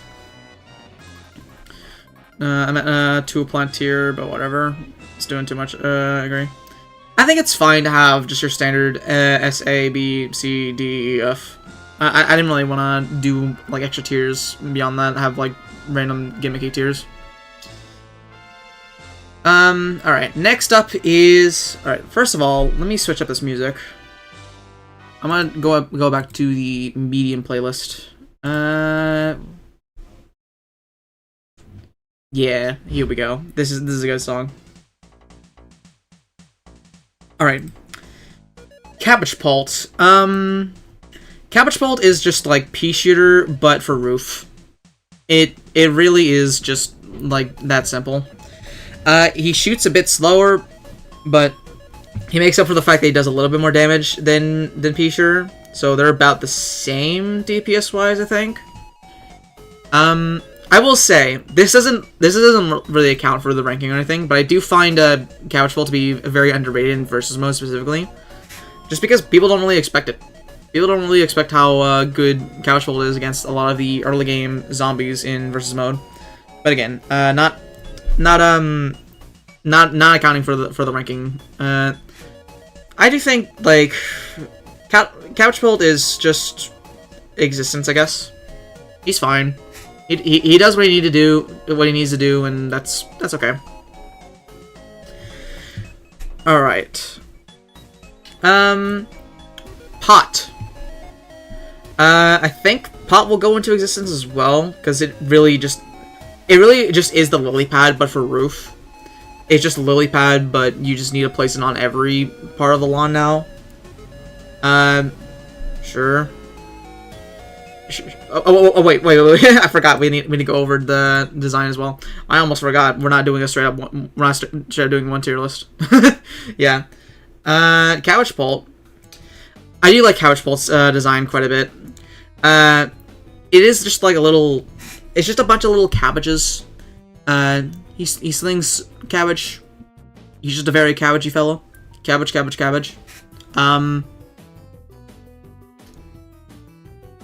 Yeah, I just like the idea of a cabbage, like a catapult. I don't know. it's very funny to see. Anyway, now for the Almanac description. Thank you for reminding me, by the way, Click Chuck. Right. Cabbage Bolt hurls cabbages at the enemy. Yep. Cabbage Bolt is okay with launching cabbages at zombies. It's what he's paid for, after all, and he's good at it. He just doesn't understand how the zombies get up on the roof in the first place. Alright, I won't lie, this is kind of a nothing burger Almanac's description. This is kind of nothing burger. Kind of a nothing burger description. We'll put that get off the stage. I think that's the first get off the stage.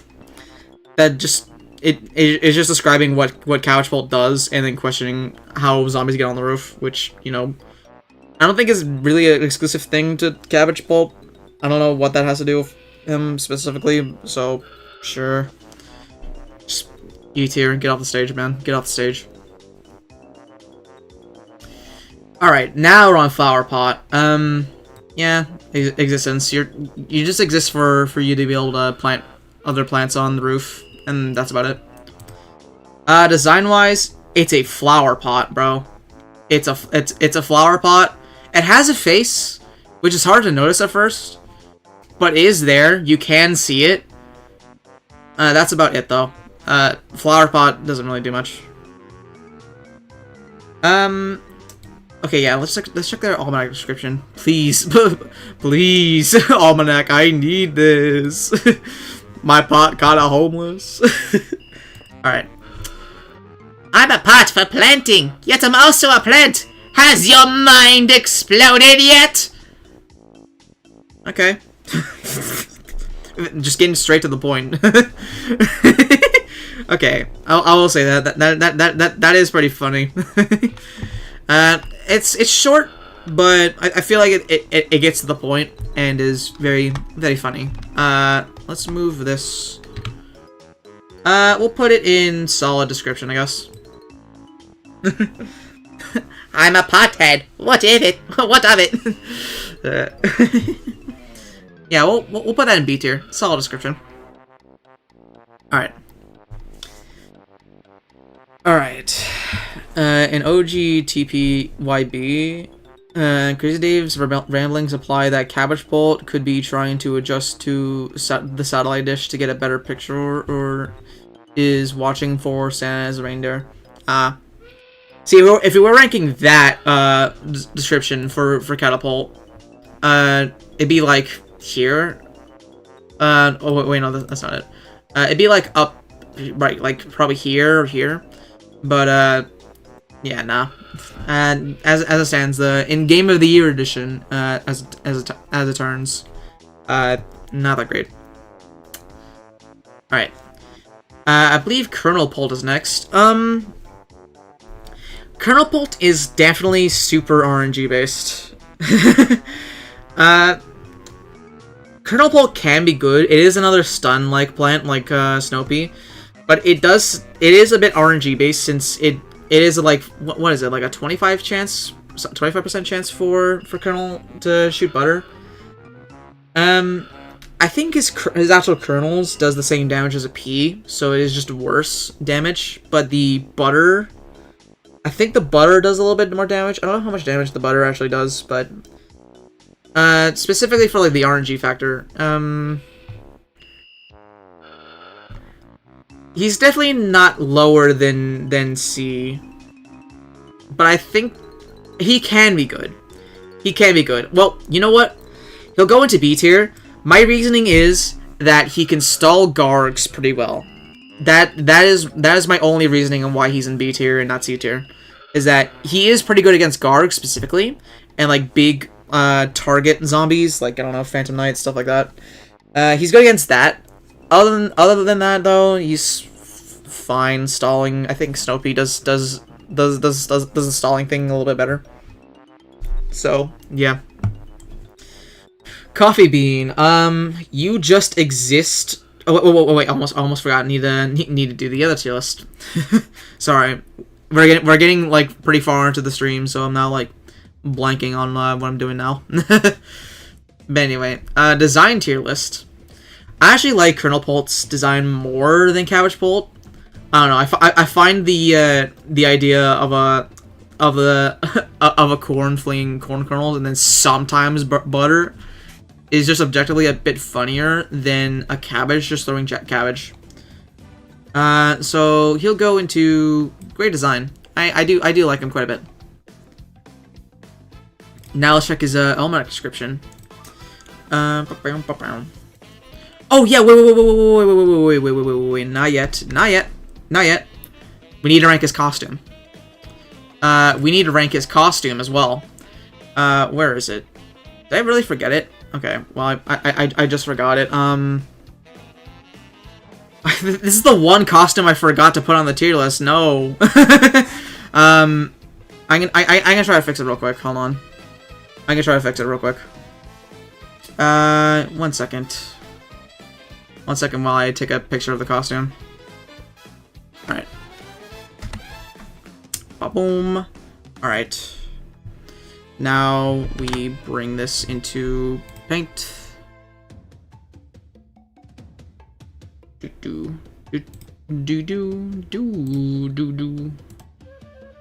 Live adding the Colonel Pole costume on stream, because otherwise this list is gonna look bad if I don't do this.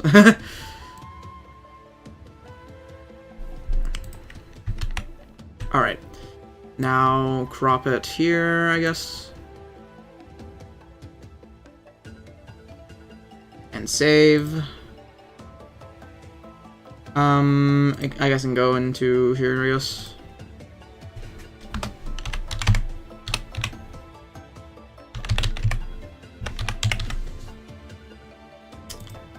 Alright. And now we just add that to the tier list.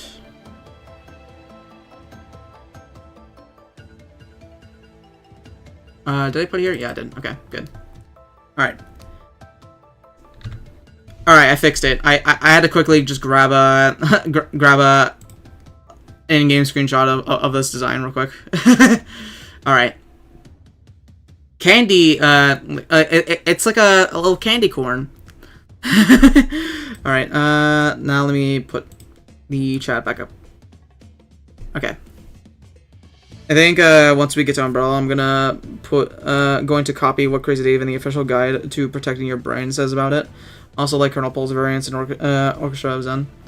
Surprised that Can PvZ has an experiment with more types of corn for Colonel Pole. Yeah, I think there is like one in PvZ 3 that got canned, which is Caramel Pole, which by the way is gonna be flourished now, so that's pretty cool. And I don't think there's like much else. There is like that one design I saw of like Colonel Pole with sunglasses, like the 3D glasses. I mean, but I don't know if that's official or not. So I don't know. But as for Candy Corn, dude, this is a great design. This is a great costume for Colonel Pole.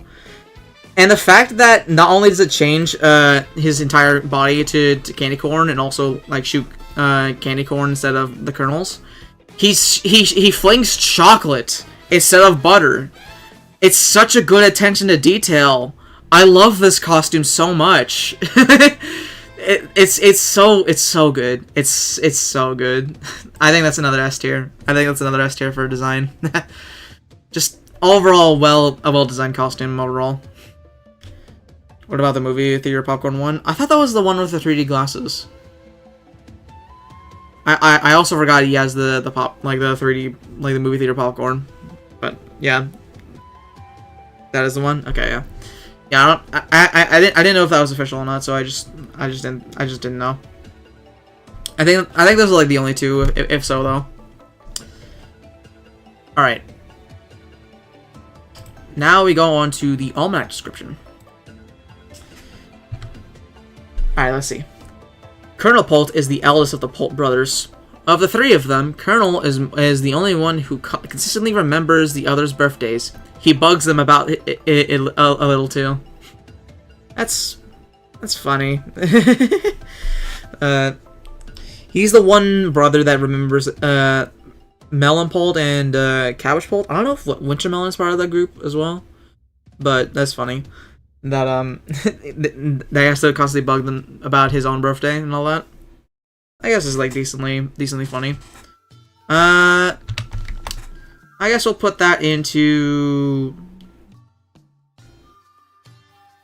It's not like anything crazy or anything. It is just like explaining his past experiences with his brothers and all that.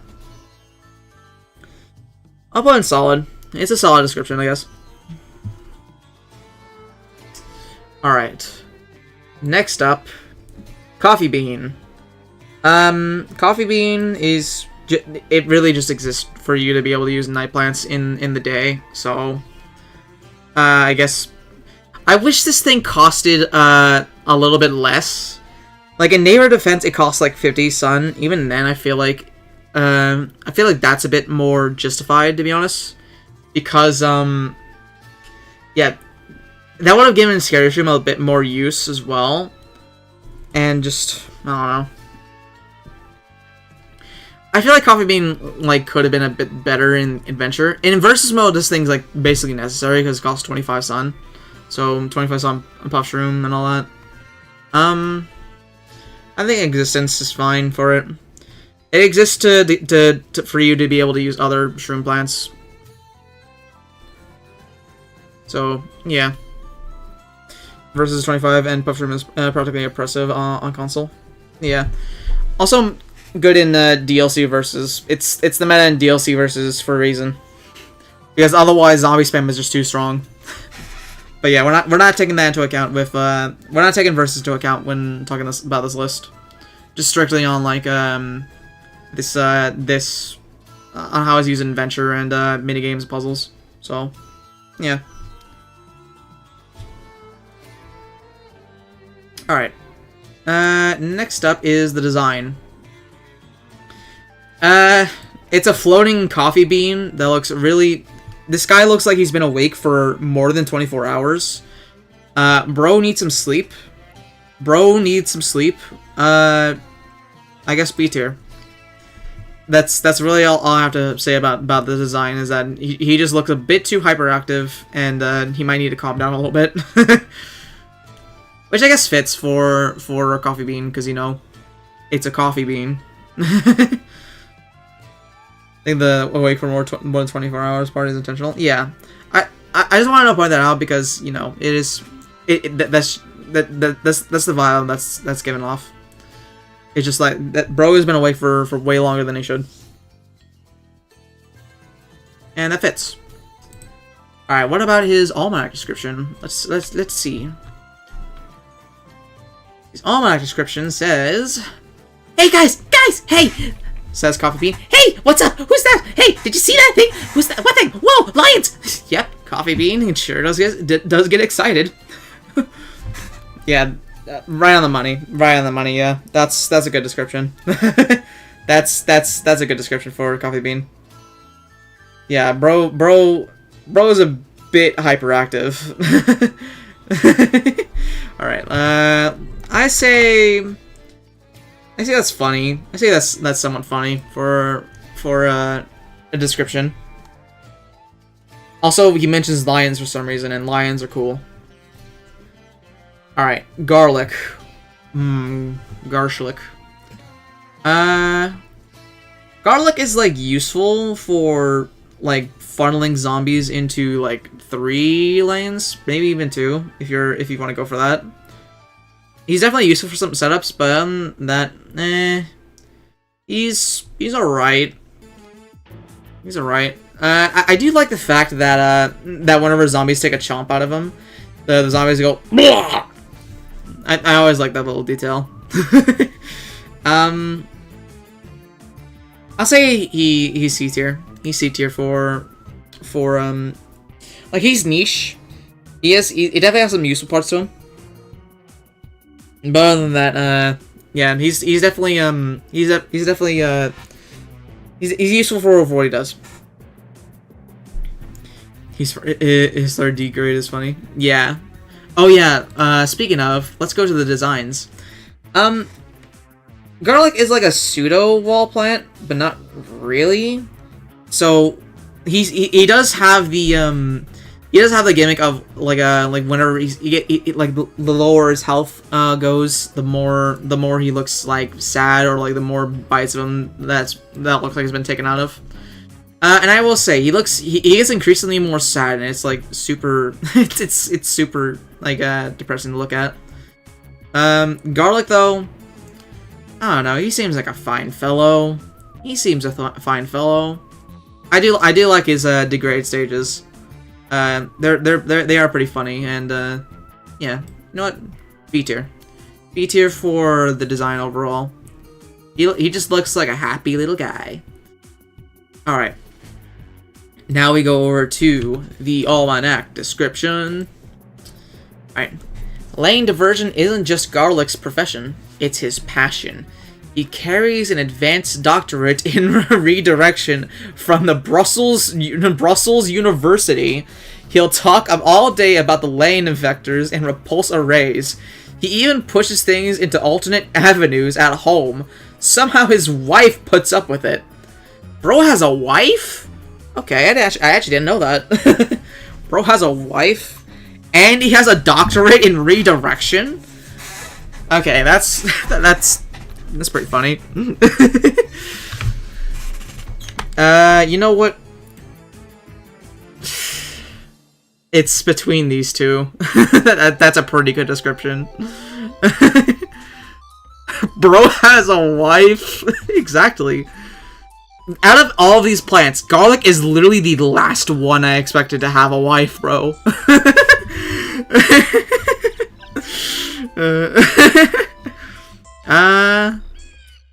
Yeah, you know what? Yeah, you know what? Amazingly well written. I love that. I love that for him. It's so funny. That's an S tier, if you ask me. That's an S tier. Alright, next up. Umbrella Leaf. Umbrella Leaf is useful for exactly 2 zombies, I believe. Exactly 2. Just Bungee Zombie and Catapult Zombie, I think. I don't know what else counters, what other things that Umbrella counters. I'm trying to think.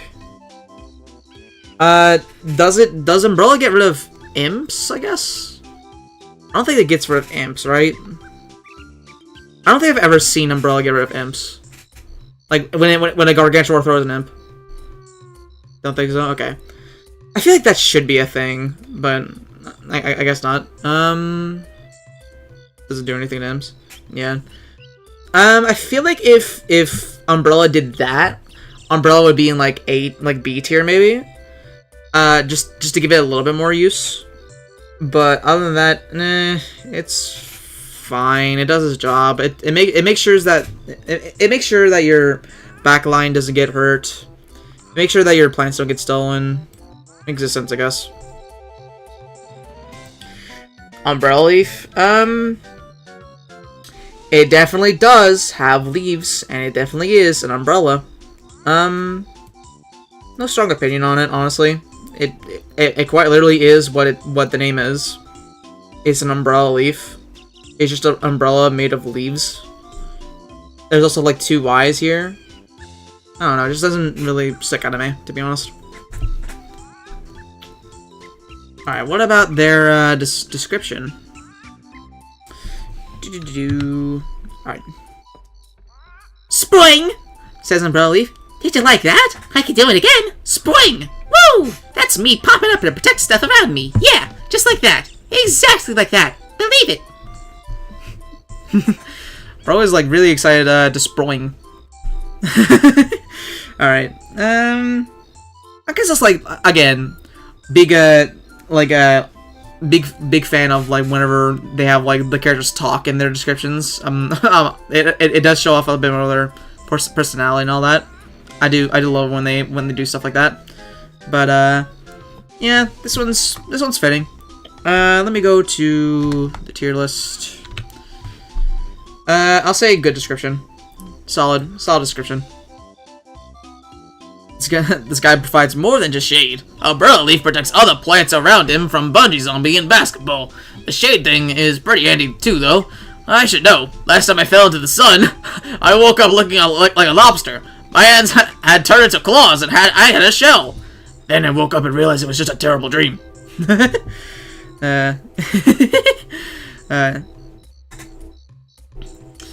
Your voice was so close to a certain Italian plumber I know. Oh, I get it. You're talking about Sonic. Anyway. Marigold. Marigold is functionally useless. It's functionally, like, completely useless. The only thing that's really useful for is, like, when you've already got a setups, like, done, and you have nothing else to do with the rest of your time. Yeah. This is just, like, something you bring when you have, like, a setup already in mind and just want money, I guess. D tier, honestly. D tier. Just doesn't really do anything. She exists if you just want money, I guess. Which, like, money is useful since you can get, you know, every other plant and, like, more upgrades, seed slots and all that. But after that, she's functionally just Zen Garden fodder. Alright. Design-wise, though, I always liked Marigold's design, like, a little bit more than Sunflower, to be honest. I think, like, she's just very happy. I don't know. The little smile that she has. I think just does it for me. And also, I don't know. I like Marigold design-wise better, just in general. The big petals and all that. Very, very fun. Very fun. Especially in PvZ 2, when she has like a little bit more varied animation than PvZ 1. Obviously, if this was a tier list on that, then, you know, be a bit higher, I think. But otherwise, just good. Just good. Alright, it's time for the description. Marigold.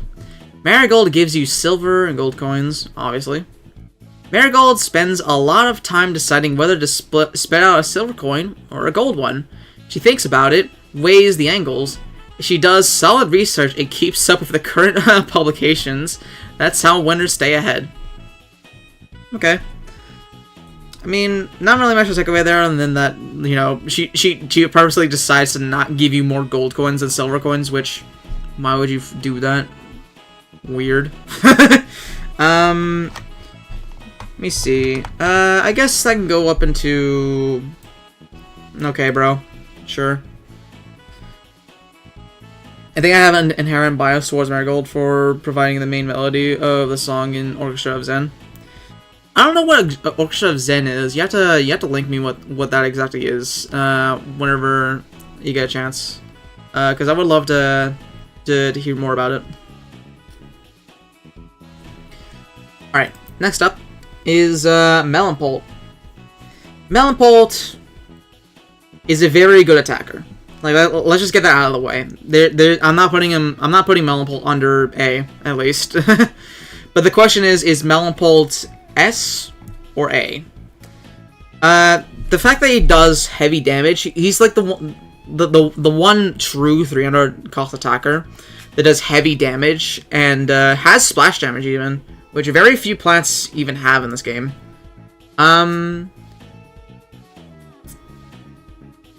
Yeah.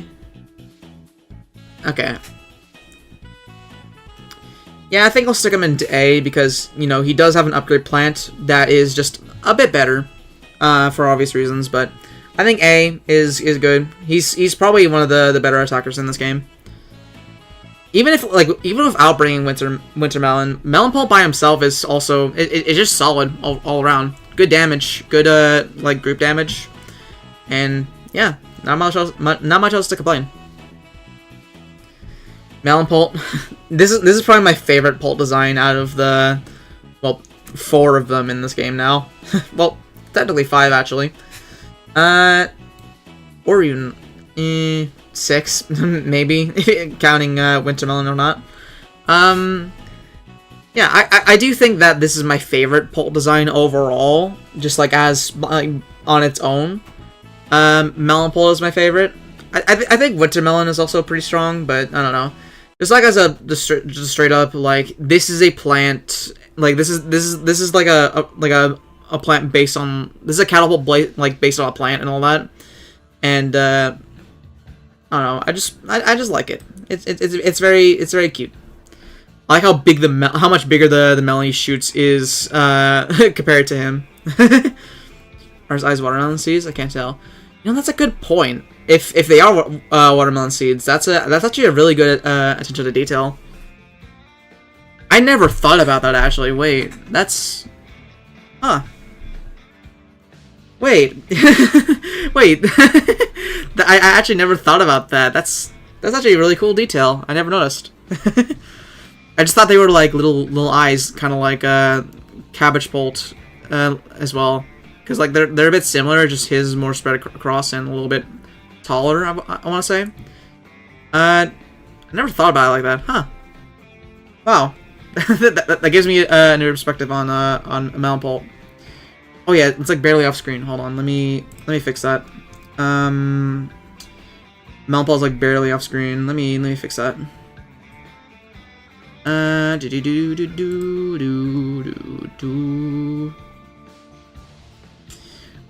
me go to the crop. Alright. I think this will do it here.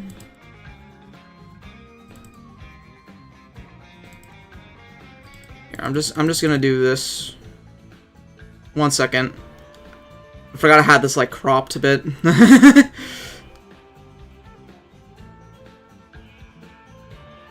So just give me a sec. I forgot that the tier list is like a bit cropped.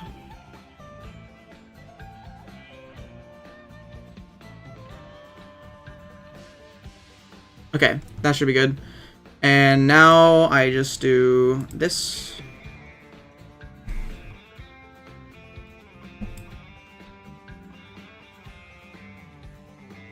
Alright, now stretch like here, I guess. That's good. And then stretch this down just to fit the screen, I guess. Alright. It might look a bit stretched now, but it's the setup I'm working with, so I don't know. Alright. Now for the this is the this is design tier list. Okay. I'll split them up slightly in terms of design. Yeah. If I was ranking each plant in tiers, I think like he'd be up here or something like that. But I'm not. I don't want to do that because I don't know. I just want to say that these guys are just A tier. These guys are just B tier. I don't want to rank them in their own tiers. So yeah, he's just A tier. It's a good. I say like at the higher end of A tier, but just being vague about that, honestly. Hi, Dolphy. Alright, it's time for the Almanac description for Melonpolt. Let's see. Heavy. There's no false modesty with Melonpolt. Son for damage. I deliver the biggest punch on the lawn, he says. I'm not bragging. Run the numbers, you'll see. Okay. no false modesty with Melonpolt. He's just straight up saying how it is. It's just, hey, I'm the biggest damage dealer. I'm probably the best one here. I'm just gonna say it outright. Just run the numbers, buddy. I'm probably the most bang for your buck. Runs the numbers. Does as much DPS as Repeater with Splash. Why are we lying? Look, all right. Let him be. All right. He just wants to be he just wants to be like the best he can, alright? Just let him be. Alright, let me just swap this over here. I just woke up a fun fact. Oh, okay. Well, welcome to Living Dolphy Gaming. We're ranking everything by 3 tier lists. We're doing 3 tier lists. We're doing gameplay tier list, design tier list, and almanac description tier list.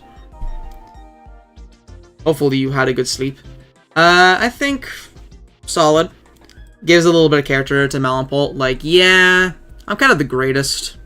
Don't you know? I'm kind of the greatest. Anyway, now it's time for the next one, which is. Ooh, we're finally getting chat. We're finally done with the base plants, not counting the upgrade plants, obviously. Now we're on to the DLC plants, and then we'll get into upgrade plants, and then the extra bonus plants as well. All right, DLC plant number 1, Pulch Room. This is the first one that you unlock after completing 510, which, if you remember, on my earliest streams of DLC Mod, I had a struggle with the initial version of it, mainly because it was kind of RNG based with Doomshroom on the roof and all that, and Coffee Bean and plant pots and all the catapults and the umbrella leaf, and it was just a lot. It was just really annoying. Your chair sounds like it's crying. Well, it'll cry harder because it was $7. So, yeah. Pulch Room is a good alternative to Puff Room. I don't think it's as good as Puff Room. It's really just like it has a bit more range than Puff. It shoots a bit slower. It has less DPS, obviously. But I think it is good. It's still a zero cost plant. It's basically the same thing as Puff Room, just a little worse DPS wise, but otherwise it's pretty good. Let's go to the design. Now, here's we'll be ranking the DLC plants based on how much I think they fit in with the, like, an extra factor is like how much I think they fit in with the base PvZ art style. Yeah. Alright. Pulch Room, I think this thing is also pretty cute, I won't lie. It's like a little, it's just like a little guy with a little puff thing they just fling in the air.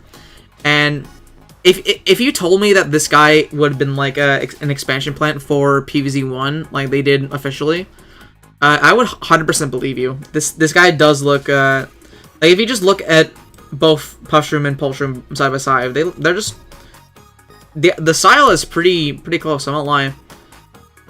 And yeah, I think this design is pretty great, honestly. Pretty great design, if you ask me. I don't know. I just like the little extra shroom bit they have that flings little puff stuff in the air. Alright, now for its description. This is where it's gonna get a bit crazy. Next page. Ba-boom. Pulch Room. I once tried to befriend a lawn gnome, says Pulch Room, looking a little embarrassed. Turns out, it was just a very patient rock. We still talk sometimes. Oh, what was that? We still talk sometimes. He's still not much of a listener, but he's got great vibes. Bro was friends with a rock. That's funny, I guess. Also, you try to befriend a lawn gnome. I don't know if that's like a little nod to Garden Warfare 2 or not. Or just Garden Warfare in general. Because gnomes are a big part of that game, but it's funny. Solid description. I'll say solid description. I feel like if it were Infusion, Pulchroom would inherit Popshroom's passive ability to be planted 3 times in one tile. Yeah, I haven't played Fusion. Again, I've only seen like gameplay from it from Captain Flare and a few other friends that have played it. But yeah, I do like the fact that in Fusion you can stack a bunch of them in one tile.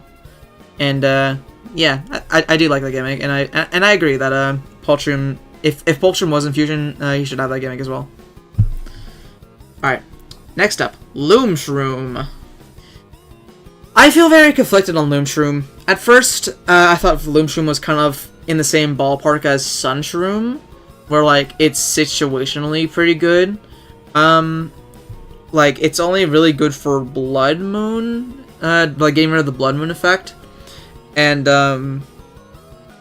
like generating a little bit of extra sun, but outside of like any night worlds, and especially outside of Night Roof or Moon, as it were, it's not that great because you still need to use Coffee Bean to use it in day, and all that.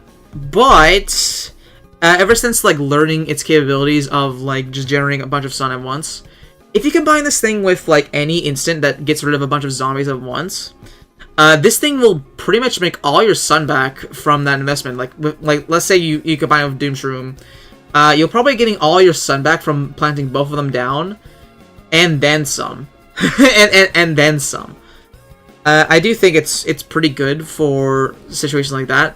Day, it's completely useless. In day, it is like super useless. Never use this thing. You're just wasting sun.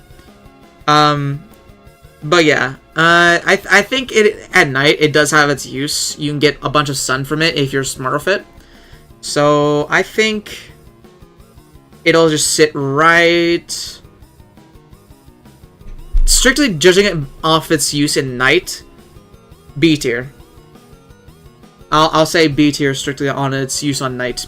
Everywhere else though, it's completely useless. So if we're talking like in general, which we are, this guy would be like, I don't know, C tier, I think. But strictly at night, this guy would be like, I don't know, B, maybe even A tier. Like that's how good Loomshroom is at generating sun. Oh yeah, there's also like the extra ability of like being able to stun vampire zombie, which is nice. It's basically a jank solo tomato. Yeah, kind of, basically. I'll say it's good. I did find like a Loomshroom more useful in my playthrough than anything. So yeah. Moving on. Design wise, I love Loomshroom's design. It's so good. Loomshroom's design is like, it's a little mushroom with the mushroom cap being a lamp. Who thinks of this? It's so fun. And it has a little like thing on the side of it, like you pull it and like turns off and on it again. And overall, I think this does fit in with the PvZ Mod style pretty well. I'm gonna say this is a great design as well. I really like Loomshroom's design in this game. And also, its sleeping animation is pretty cute as well. Alright, next up. Oh yeah, it's Almanac description. Let's see. Alright. Oh, this is a long one, okay. look how in-depth this description is. Oh yeah! You can also plant it, they made a change to it, like a few updates ago, to where you can plant it on the roof without a flower pot, which is nice. I think that gimmick used to belong to Mushroom, but we'll get into it. Anyway. Plantain and I go way back, Loomshroom says. We have a bit of a friendly rivalry. Plantain gets jealous of how much brighter I am, Although I reassure him by telling him he's far more resilient. So, I kind of had a feeling that Loomshroom and Planturn were a bit of a buddy duo, or like there's a bit of a rivalry going on between them. I do think, I'm gonna be honest, I think Loomshroom just souls Planturn entirely. I think Loomshroom is like the cooler Daniel to Planturn. I'm gonna be real. And yeah, you know what? I like how they're just like nice about it. They're not like strictly saying like, oh, like he points out Planturn's specials, or whatever you call it. I'm trying to think of the word right now. Strengths. He points out Planturn's strengths instead of solely like saying how much better Loomshroom is.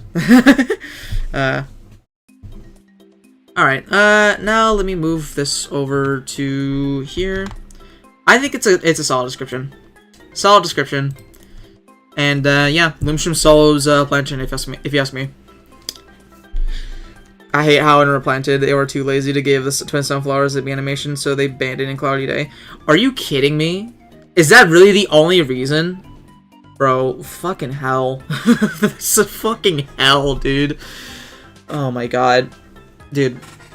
I'm probably never gonna get Replanted unless it's like literally $10 on the Switch eShop. Even then I might consider, like, might hesitate before doing that. But I will tell you, if I ever do, I am going to go into there, bro. I am gonna rip into that game like the piece of shit that it is. I wouldn't take Replanted for free. Yeah, I mean the hype's kind of died down, so I don't really have a reason to get Replanted. Again, DLC mod is right here. We're talking about it. It's a much better version of PvZ 1, if you ask me. Even just Game of the Year.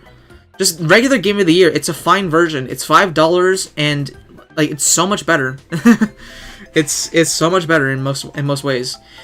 Like, yeah, there's no widescreen in DLC mod, but like, do you need widescreen in PvZ 1?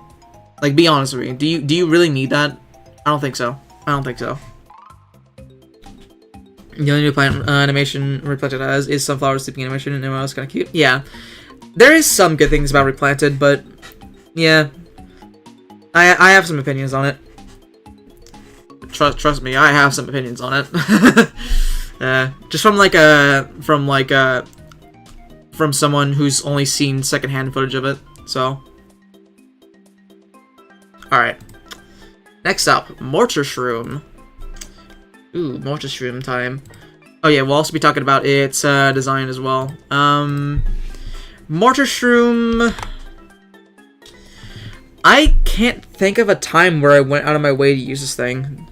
I mean, I'm sure it does good damage and all that. It says it does pretty decent damage, but I don't know. The fact that it shoots so slow, and the fact that it can't shoot zombies that are right in front of it, which makes sense, but still, at night I'm pretty sure it'd be a pretty good plant. In the day, though, I don't know why you would go out of your way to use Coffee Bean on this thing. It's 150 sun for, like, just a weaker version of Melon Pult. So, I mean, existence, I guess. I don't know. I didn't really get much use out of this thing during my playthrough. I guess one cool factor that I don't know if it exists anymore, is that you can place Mortar Shroom on the roof without a flower pot, which is why you see in this image, it's like on the roof without a flower pot. But I don't know if that's a thing anymore, so probably not. It does good enough damage. I use it for the hard mode for that Halloween event with Zombonis. You definitely going out of the way to Coffee Bean it. Yeah. Just, I don't know, it's alright. It's alright for nighttime. If you want a long-range mushroom, I guess, sure, this kind of fits the bill. But, it doesn't seem that great. I think someone nicknamed Mortar Shroom Pablo, and all I can think of that is that one Deltarune fan comic where there's a character named Pablo that's supposed to that supposedly tastes like chocolate cake. Bro's saying words. I think I got like 10% of that. I thought of Pablo as like the penguin from the Backyardigans, and then like Deltarune because Deltarune. So anyway, design time. So now that we're ranking this guy's base design, he's also got a costume, so yeah. His design, I'm not gonna lie, it's kind of cursed. It's a mushroom with like the SpongeBob teeth. It has a giant hole on the top of it. It has this other mushroom behind of it, and like when it's on the roof, it kind of sticks onto the roof a bit, which kind of disturbs me. I won't lie. I don't know. I'm not like super in love with the design personally. I do think it's kind of goofy in the sense of like the buck teeth and all that. But like, IMO, clean yourself up, man. Clean yourself up. Clean yourself up. I sometimes wonder how well the DLC plants would fit into the low-res art style of the DS version. Dude, I would love... You know what would be really cool for an update for to DLC Mod? Is if you could, like, customize the entire game to look like the DS version. There's already DS minigames in DLC Mod. It would be perfect. Look, alright, they do an update, add a way to change, like, have a cosmetic for every plant that's the DS sprites. Have a mode where you can switch all the lawns to the DS version as well, like the low resolution ones. And in the same update, add air raid. Cinema. Absolute cinema. I would love that. It was, like, I meant like the DS version of air raid, obviously not the balloon one, but, you know. Could you imagine how cool that would be? It'd be so cool. Maybe for a mod for this mod. Yeah. Is there mods for DLC mod? That just sounds like modception. A modception, if you will. Alright. Design-wise, yeah. Oh yeah, but I do like the Cauldron one quite a bit more. The Cauldron Mortar Shroom, it's definitely a clever use of the base design. I like the little handles jutting out on the side for the of Mortar Shroom, and like the green ooze that's coming out of the mushroom hole. I like this one a lot. Great design. Great design, quite a bit. I like it. Alright, now it's time for their Almanac description. Alright. Air Raid DS might be my favorite minigame that returned in the official version of PvZ 2. It was one of the Sky City minigames in the Chinese version of PvZ 2. Yeah. Oh god, it's not a DS reference, all right? It's a reference to the PvZ 2 Chinese minigame in Sky City. Look, all right, I'm gonna be real. I saw it in DS first, therefore it's DS. It's a DS reference, okay? Therefore, it's a DS reference. I'm actually not too sure which one came first, but I imagine the one on DS came first, because, you know, it's PvZ 1, and I'm pretty sure, like, most versions of PvZ 1 came out before PvZ 2, so, yeah. I can't say anything because it's Raining Seeds Return 2.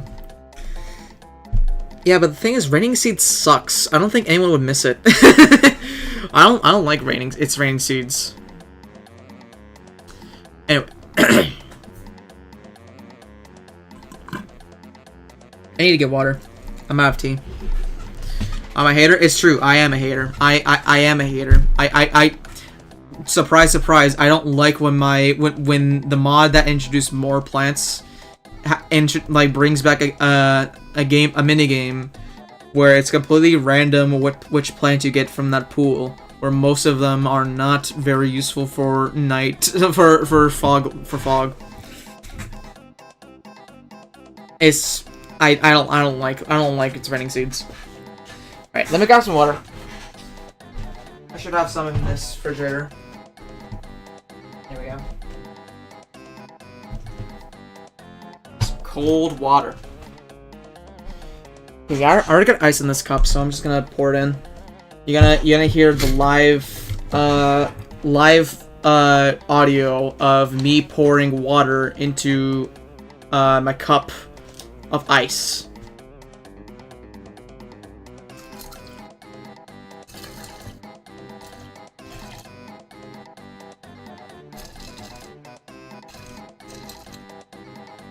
I don't know how well that went through the mic, but yeah. Just have a fridge and sink in your room. I have a mini fridge that just has like a few drinks and bottles of water if I need it. Because I like cold water.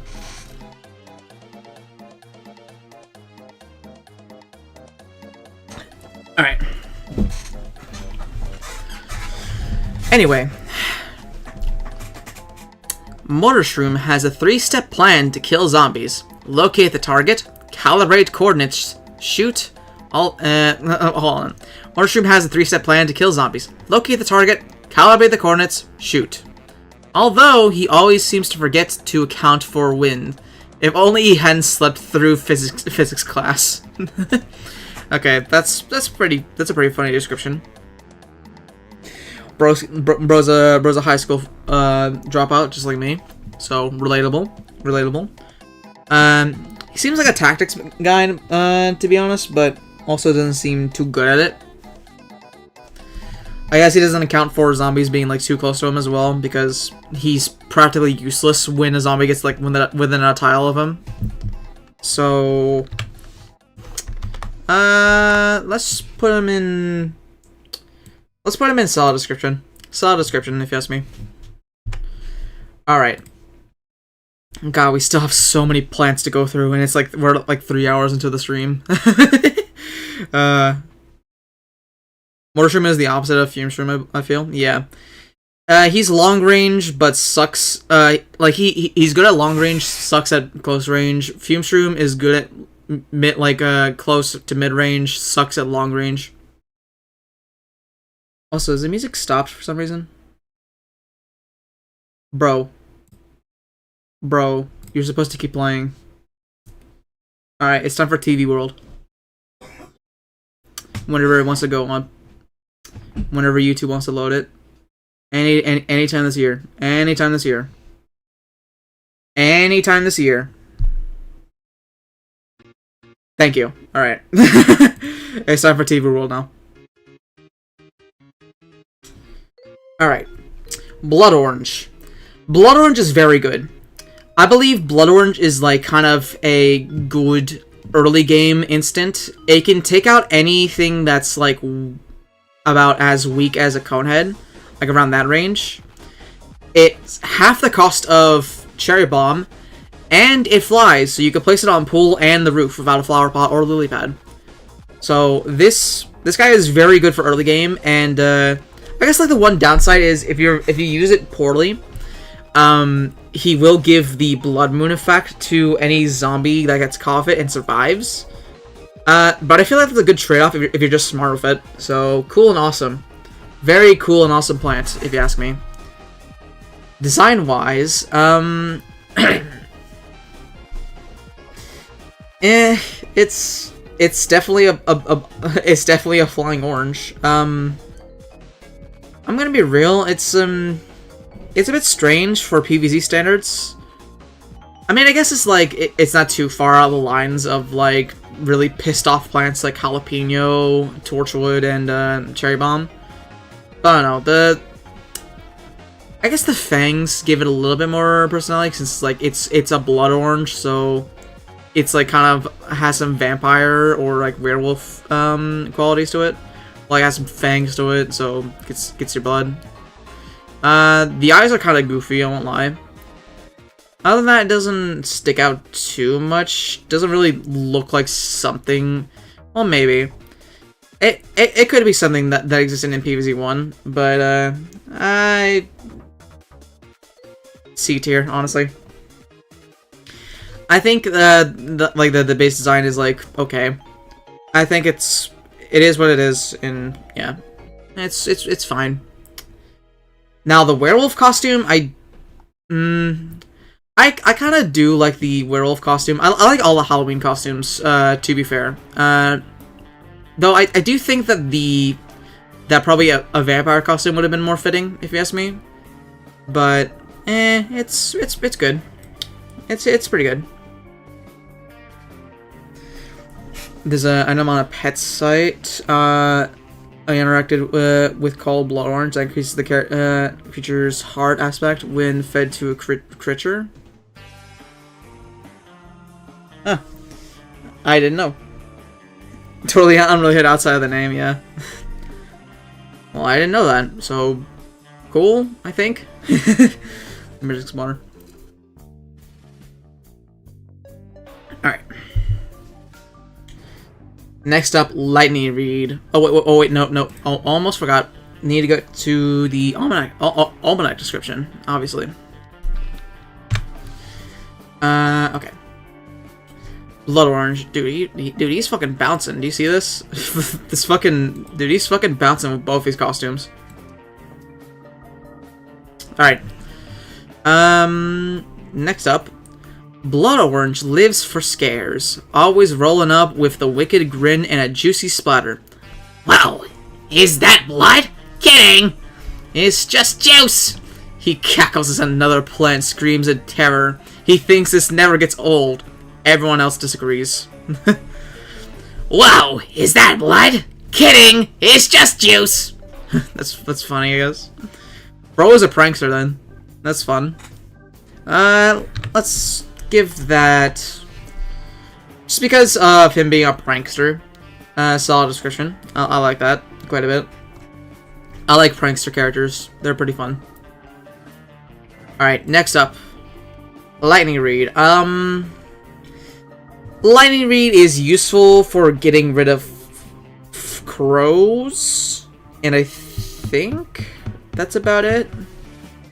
I mean, Lightning Read is pretty good for Night Roof, but outside of that, he's kind of similar to what he is in PvZ 2. He's kind of like the dead, the brain dead plant that you pick in when you just like spam a bunch of them and it just kind of wins a level. I guess good. Well, it's like Starfruit, yeah.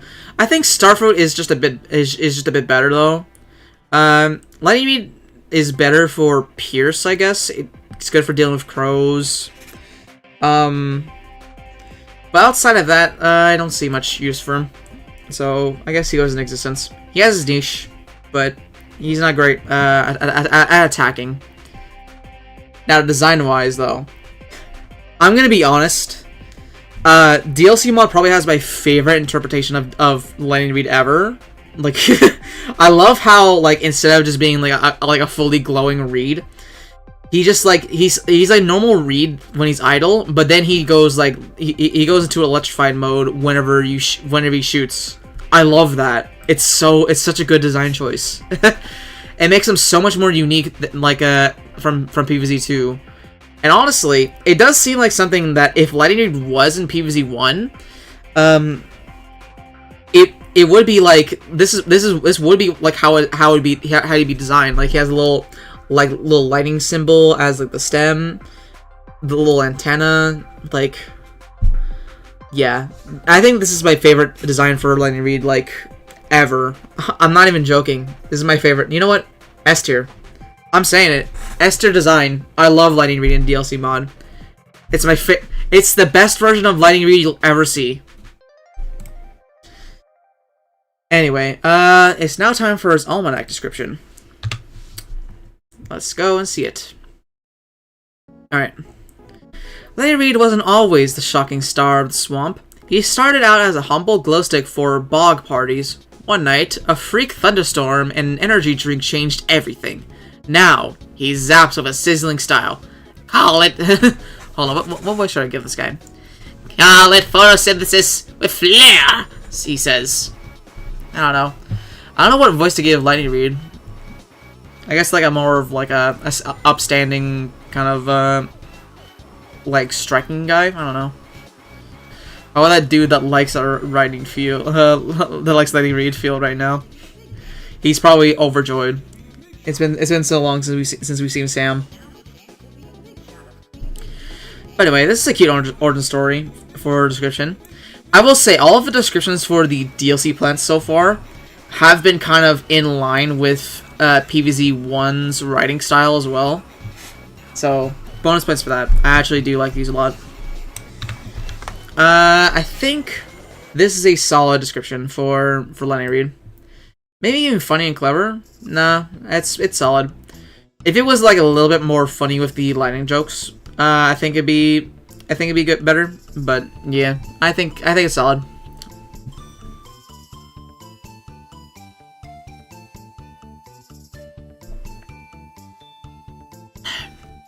So I just took a big sip of water.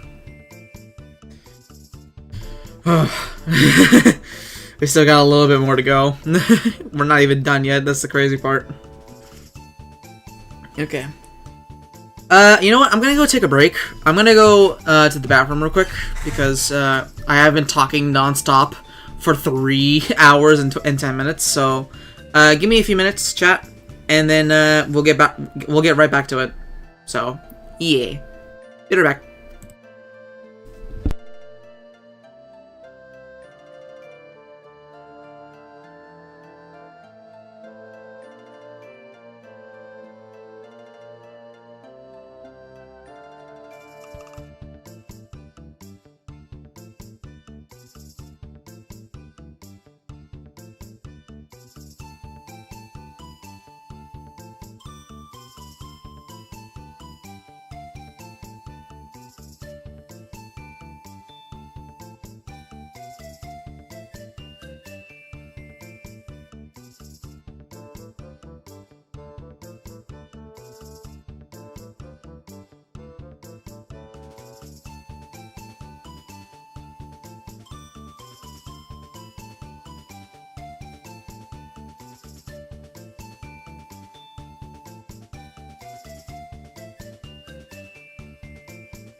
Let's go! Okie dokie.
Alright, I'm back. My vocal cords have been rested. I have used the restroom. I have the water. And I'm ready to rank more. After I take that sip of water. Alright, anyway.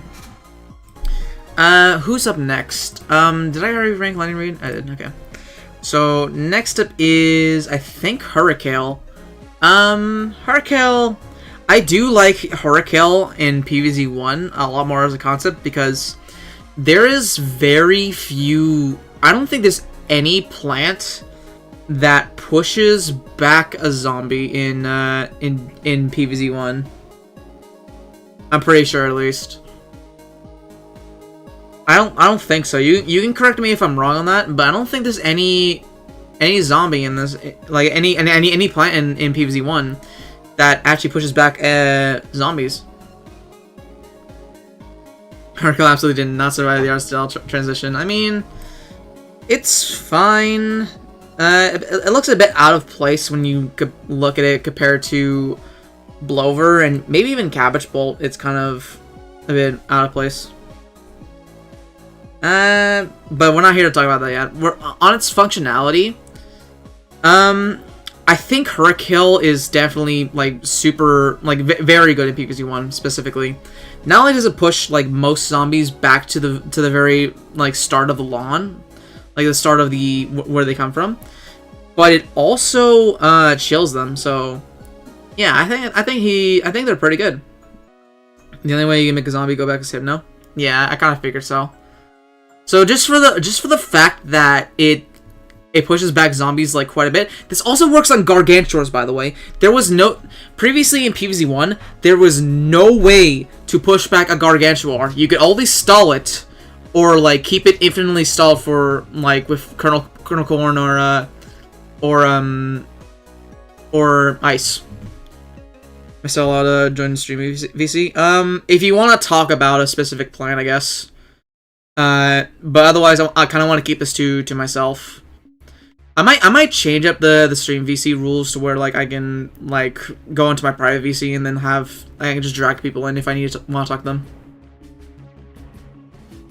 But anyway, I think Hurricane goes into cool and awesome. There's no way to push zombies back at all on PvZ 1. Only hypnotize them. Yeah. So yeah, Hurricane's great. Hurricane is pretty great.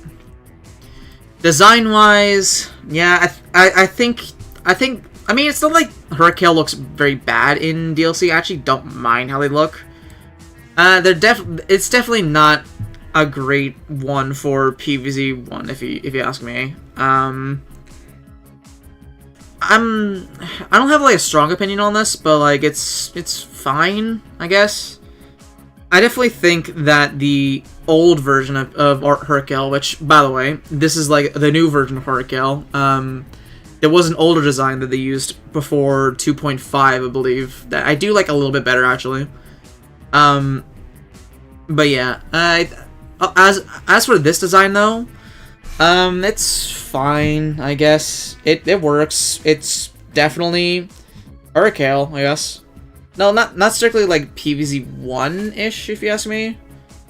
Like, maybe it's like giving off some vibes with it, like with the face and all that, but otherwise, it's fine. No strong opinion on it.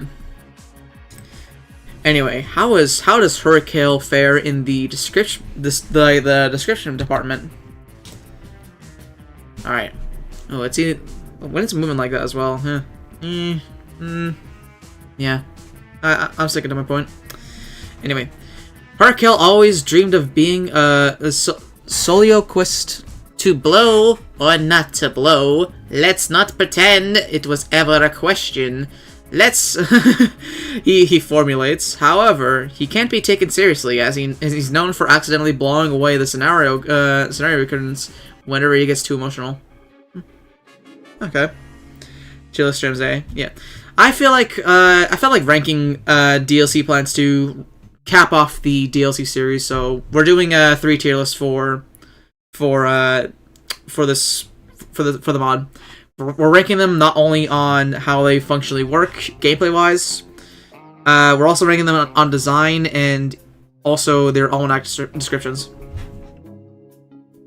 I guess this one's fine. I guess it is funny how he can't be taken seriously, as he's known for accidentally blowing away the scenario cartons whenever he gets too emotional. That is pretty funny. I'll say, here, let me swap this over here. I guess it's solid. I guess I don't really have like too strong of a take on it. It is that last part of it is pretty funny. Anyway. Next up, it's time for this fella. I forgot what he's called. I think Voltshroom, I think? Voltshroom is kind of like, what if you took Gloomshroom but made him his own plant? For Jarvis to tier list win. I have to play the mod more for me to do that, man. And I don't even know what I would do for an Endless Ops tier list, because, like, I don't know. I mean, I guess characters, but, like, I've already done a character list on Gone for 2, so, I don't know. I feel like doing a tier list on like a specific Garden for 2 mod is a bit. I've already got my opinion on like the base vanilla Garden for 2 characters, so maybe in a like months from now I can do one, but for right now I kind of want to keep it to the to like new things, you know. That's strictly like mods of Garden for 2. Anyway, Voltshroom. I do like Voltshroom. They're pretty good at, like, they have a really neat gimmick of, like, how they, when there's less zombies, they focus more of their attack onto one zombie, so the less zombies there are, the stronger it is. I do think that's really neat for a, like, a Gloomshroom adjacent planet. It's also pretty good for getting rid of crows. It has a bit more range than Gloomshroom, I believe, I think. I actually do like this thing, and also it saves a lot more seed slots than Gloomshroom. Like with Gloomshroom, you need like I want to say 3 or something like that. I want to say. I think, yeah, I think 3. This guy you only need 2, so you know what? You go into good. You're a good plant. I took a board the other day and just whipped up one for it. So yeah, if you ever care, it's there on Tier Maker. That's awesome. Yeah, maybe whenever I want to do a tier, like whenever I play Fresh Harvest more and have more of an opinion on the rest of the cast. I've actually had like this idea to replay. I did have an idea for Fresh Harvest about maybe playing through the Gone for 2 story mode with it on, just to not only like get the story mode out of the way, like just to replay it, but also make it a little bit more interesting. I don't know. Maybe I'll do that. Anyway, next up is Voltshroom in here for design wise. This thing is weird. I won't lie. It's like a little cage thing with like a little mushroom guy in the middle. It's definitely like the most unique design plant in DLC mod, if you ask me. It has like this little cage thing around it, with which, you know, that's supposed to be like the little vaults, I guess, the little chain. I don't know. I mean, it's not bad. I definitely don't dislike it. I do think it's a bit strange, though. It is a bit strange for a PvZ1 plant. I remember it was very off-putting when I first saw it, but I'll just put it in B tier. I'm not gonna say it looks bad. I do think it's like interesting, at least. Which is much better than I could say than like most of like the C tier and D tier, if you ask me. It does look interesting. Alright, now for the Almanac. I'm getting used to it. DLC editions are one of my favorite PvZ ones, so I might be biased. Yeah. DLC mod is like, I'm still sticking by to my word saying that DLC mod is like the definitive way to play PvZ1. Like, there's no question about it. Like, don't even bother with Replanting Man. If you want like a good version of PvZ1 with like a bunch of extra content and stuff to do, this mod is great. I love this mod so much. Alright, let's check the description now. Vault Room. Alright. Vault Room seeks out all that zaps and glows, from kettles to toothbrushes to night lights to hijacking the breaker unit at the Lawn of Dune festival every Halloween. Okay, that's funny. Just a bunch of random bullshit. I also like when almanac descriptions go to like random bullshit as well when explaining a few things, like just seeking out kettles, toothbrushes, nightlights, fucking the breaker unit at the Lawn of Dune festival. That's funny. I think that's a solid description. A lot of these I gotta go into solid descriptions because I don't think there's like many bad almanac descriptions to me. There's only like really one that's been like eh, and like these two as well. But overall they've been pretty great. So yeah, solid. It's totally not inspiring me to do something related to it. After all, the Blood Moon Rises. Ooh. Dude, I love Harvest Moon or like Grass the Moon, whatever it's called. They keep changing the name of it. Greetings, sorry I'm late. No, you're good. You're good. 6 inch long foot. 6 inch foot long. I mean, your art has been placed into the fan art corner. So if you just wait a moment, on the back screen. Yeah, there you go. There's your art now. Sorry it took so long to put it up there. I was busy with a few other things, so yeah, there you go. Anyway. Ghost Pepper. Ghost Pepper is like one of my favorite plants out of any PvZ game, man. I love Ghost Pepper so much. I'm so glad that they put Ghost Pepper into this mod. Like genuinely, like one of my go-to plants for like an extra instant, you know, surprise. I don't know if that's like a basic like opinion to have that Ghost Pepper is good. But I don't care, man. I don't care, man. She's awesome, man. just like the little overtime damage and then having the little explosion in the end. She's so good. I love Ghost Pepper so much, and especially her design. It's so good. The design is so great. I love how they PvZ one-ified Ghost Pepper. It's like not necessarily that it's like.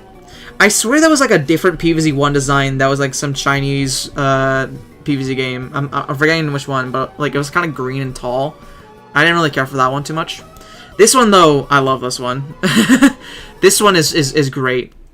I love how like how she looks during the the attacking phase as well, like when she's like attacking a zombie slowly. It's so good. Endless Edition? Ah, okay, Endless Edition. Got it. Yeah, I didn't really care for that design too much, but this one I fuck with hard. This design is great. I've always been like a big Ghost Pepper fan, but I don't know. This just does it for me, man. This just does it. Endless Edition is where Oak Archer's design in DLC comes from, if I recall. Okay. Yeah, there's also a lot of designs in DLC mod that are from different PvZ China games, I believe. Alright. Ghost Pepper is really good here, but I do not like how she gets targeted by Lumberjack Zombie. That's lame. I actually didn't know that she can get targeted by Lumberjack Zombie. That would have been so useful to know during the iZombie Endless streams. Because I've never used the Ghost Pepper against him. Like, ever. But, yeah, I do think that's a bit weird. She is a ghost, man. I don't know how a freaking axe should be able to kill her. Come on now. But anyway, let's check her almanac. Not to mention wood. Dang, that's a lot of good wood you got there. Anyway, Ghost Pepper. Oh yeah. Wait. Almost forgot. We gotta rank the costume as well. We gotta rank the costume that Ghost Pepper has. The Reaper costume. This is also a pretty good design if you ask me. I love how like scary looking the initial idle stance is with like the little red beady eyes, and then like she takes off her hood when she's attacking, and the hood also stays off after she's done attacking, like when a zombie is killed and she's still in the idle stance. Like the hood like comes off as well. It's not even like the same as like she just puts the hood back on. That's such a nice attention to detail. I love that so much. I think that's another S tier for me. That's another S tier for me. I love Ghost Pepper overall is peak. All right, Ghost Pepper is just peak overall. Now the other designs from Endless Edition specifically were carried over to DLC. Bok Choy also appeared there and got redesigned for DLC. Yeah. We'll get to Bok Choy in a bit. We'll get to him. PvZ Bok Choy just looked at was made for the Java version, so low quality. I don't think I've seen it, but I'll take your word for it. Alright, next up. Oh yeah, it was the Almanac description, I believe, right? Yeah, okay. Bada bing. Let's see. Ghost Pepper has a reputation for making an entrance. Legend has it she once scorched an entire village just by floating through. However, she claims that it was a coincidence, a gust of heat. A coincidence, huh? A coincidental gust, huh? I don't know, Ghost Pepper. That's a bit strange. But anyway, that's fun. A little ghost story, I guess, for Ghost Pepper. Makes sense. You know, legend has it. You know, I like that. Let's swap over to... Let's put her in, I'll put that as a solid description. It's nothing, like, too crazy, again. But it is just, like, a little nice, little tidbit of, like, a little story of Ghost Pepper's past experience. That's nice. Anyway, next up, now we're on to the woods plants. Here we go. Is the source of fire mushroom. I can't remember the translation. And green chomper, I don't think a Great Wall Edition will remake it. Between the original and replanted, known as the original edition, has original designs that aren't a flower pot or starfruit skin. Yeah, I feel like I've seen like some of those from Special Edition as well. I remember I watched like a Sylvia YSI video like a year ago, I want to say, about like weird like versions of PvZ 1, and I feel like I remember hearing something about that. So yeah. But anyway, Bee Shooter. Bee Shooter is just like, what if we took Split Pea, but instead of having a dedicated separate head to shoot backwards, it just shot bees and that can go back, that can shoot behind itself. It is just kind of better Pea Shooter, to be honest, because it targets the first zombie in the lane. So no matter if let's say a Minecraft zombie like tunnels through underneath the lawn and pops back out, the Bee Shooter will target that zombie first over whatever's in front of it. So I guess that's kind of cool. I think it's slightly... I do like using Bee Shooter over Split Pea a little bit more, just because it is just funny to see the bees like awkwardly turn around like, oh shit, there's a zombie behind him, go man, go. I do like Bee Shooter like quite a bit more than Split Pea. So he's not great or anything, but yeah, I guess he goes into existence. C tier. Minecraft zombie is quite a weird way to describe the digger zombie. Yeah, it's because of a past experience. I will not elaborate. I'm pretty sure you can figure it out yourself. Anyway.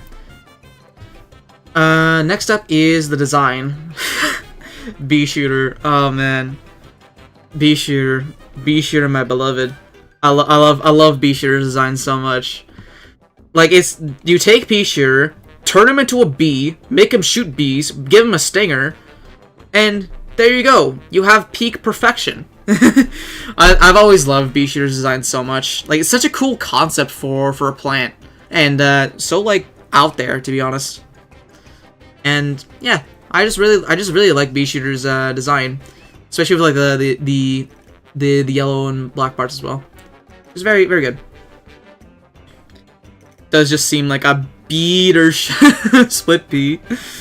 No. Don't be sorry for that. Don't be sorry for that, Tank. You cooked there. You cooked.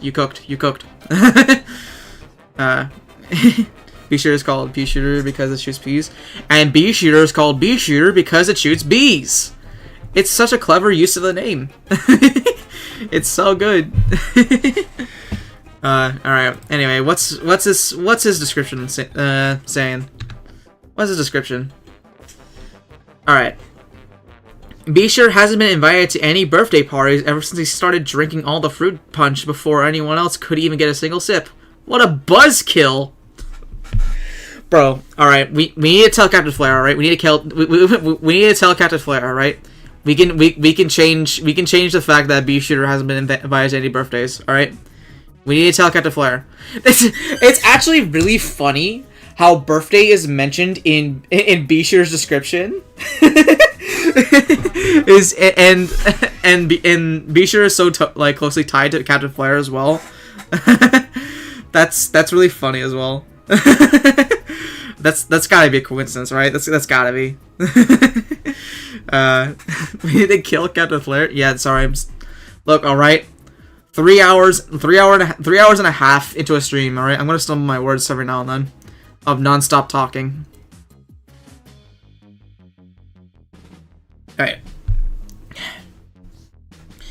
I think this is, as for a description, I think this is pretty funny. Not only does it hit like the random past experience with the plant mark, but it also hits the pun, which is a pretty good pun to end it off of. I'm not even gonna deny that. This one's pretty clever. Let's go ahead and put Bee-Shooter in funny and clever. I like his description a lot in DLC. I'm gonna send it to him. Go ahead, you have my permission. Alright, next up we have Shard Guard. At first I thought Shard Guard was kind of an unnecessary addition to DLC because, I don't know, Herkel's already there. But the more I thought about it, Shard Guard is like a lot better in PvZ 1 than you would think. Like, especially during one of the challenges with like 10x HP, you can stall out zombies pretty much forever if you just keep like 2 of these guys. And they're like pretty cost effective. They're like 25 sun, like an extra 25 sun compared to Walnut. The ability to push back zombies like 3 times is very good. I don't think he's like particularly the best wall in this game, but I do think he's very cool and awesome, and I've grown to like him a lot more. Who pinged me on Discord? Who dare?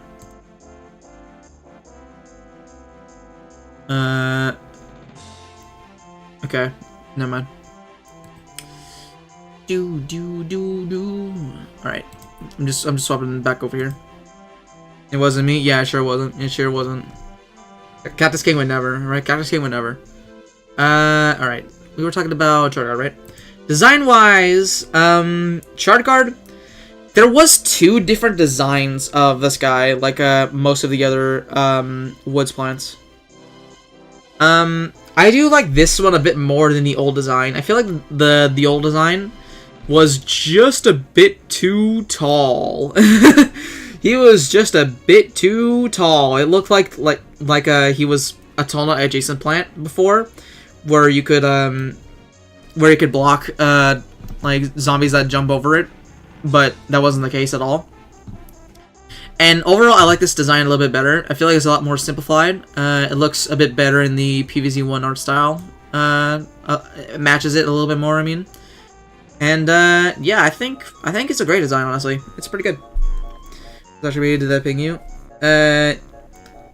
It was Character King. I was just being silly. Anyway. Now it's time for Shard Guard's description. Alright, let's check him out.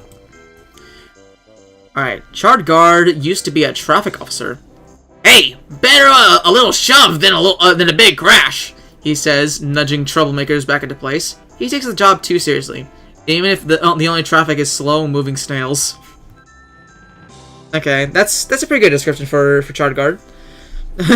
Being a traffic officer actually does kind of make sense for Charred Guard, seeing that, you know, he like pushes people back. So I imagine that he's used to the whole like guiding people to other places and all that. That's fun. That's a pretty fun backstory. Let's give him. Yeah, solid description. I like that. I like that quite a bit. All right. Next up, Bong Choy. I mean, it's cool that Bong Choy is in this mod. I'm gonna be real though. I'm gonna be real. He's not that great. He's not that great overall. I mean, if you really dedicate a setup to him with like pumpkins and all that, he can be good. But he barely can kill a coathead, and for 150 sun, that's still not great. Honestly, that's like not great at all. Maybe if he like did a bit more damage to at least take out a cone without like any protection or anything. But as it stands, he's meh. He's meh. He's bad. And that makes me sad because I do like Bong Choy. Alright. Design-wise, though, I'm not sure if this design comes from anything in particular. I remember there was like an older design for Bong Choy that I think I don't like as much. I'm not too sure. I have to look at them side by side and all that, but I think this design is pretty good. I actually don't mind the emphasized like leaf head, like the hair. I mean, and the fists actually do kind of look they do kind of look more rounded. I like how they're actually, you know, fists and all that. He also looks a little bit more pissed off than he does in his original design, I think. I'm gonna say B tier. B tier design, if you ask me. I like it more than I don't like it. Alright, next up is the description for Bong Choy. So let's go. Oh yeah, wait. I keep forgetting the costumes. I keep forgetting the costumes. Do I not have this costume on this list? Okay, I do. He also has a costume that's Halloween themed. He's got like a Frankenstein Halloween outfit. It's pretty good. I like how I like how he's like he's got the little side things like that Frankenstein usually has. Both his arms are also stitched together along with his forehead, and he looks a little bit more dead compared to like more grayed out, like the vegetables like dried out a little bit more, you know, incentivizing like he's come back to life and all that. I like this design. I do like it a bit more than the normal Bong Choy, design. Looks good. It looks pretty nice.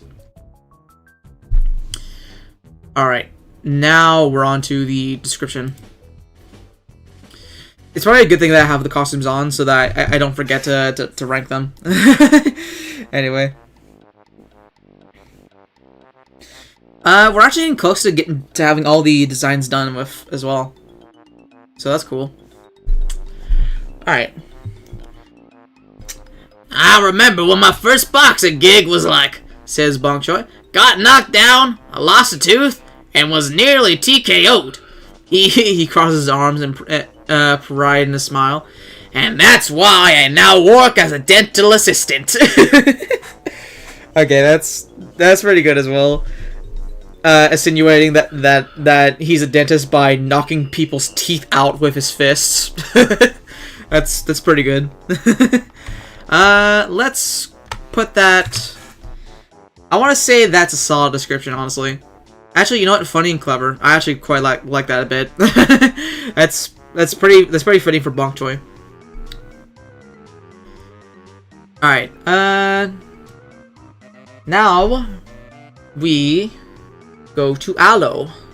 Let me first take a sip of water.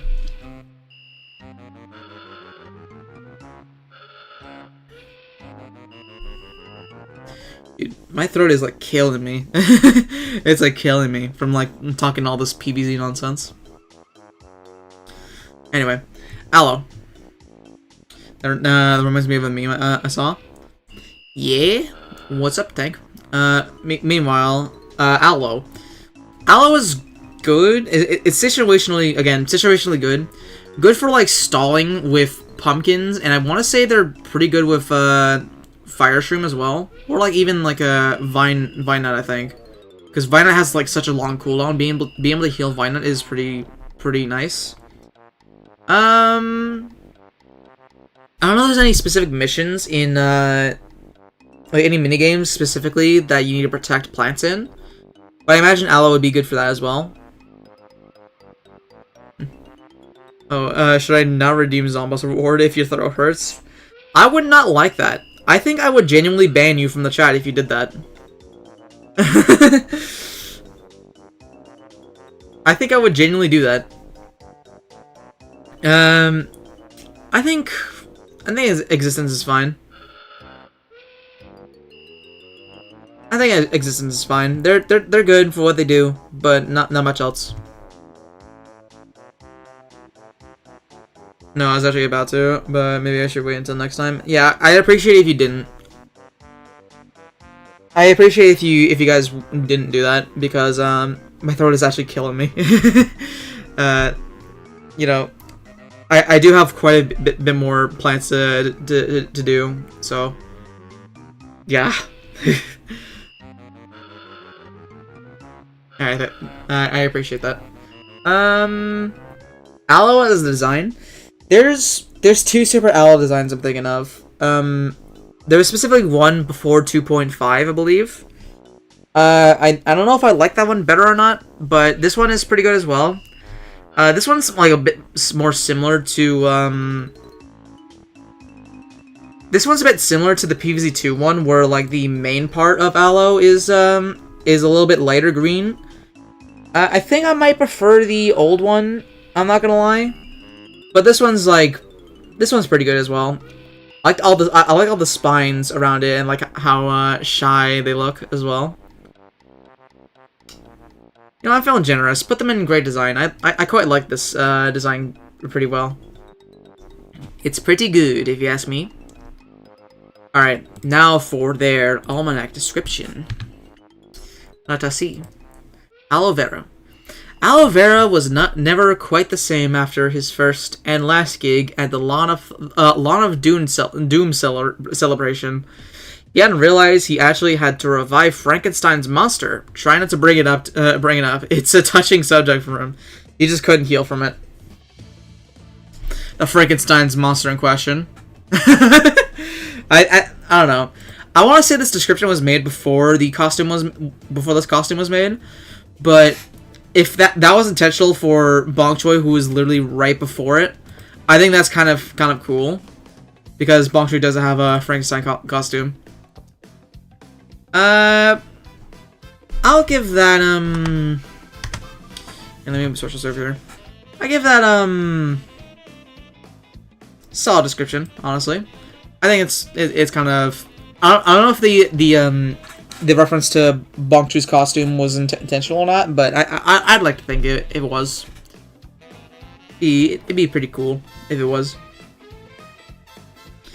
Alright, Oak Archer. So what if BFN Oak was a plant in PvZ1? There you go. He's now an archer for some reason. He's Robin Hood. I think Oak Archer is very good.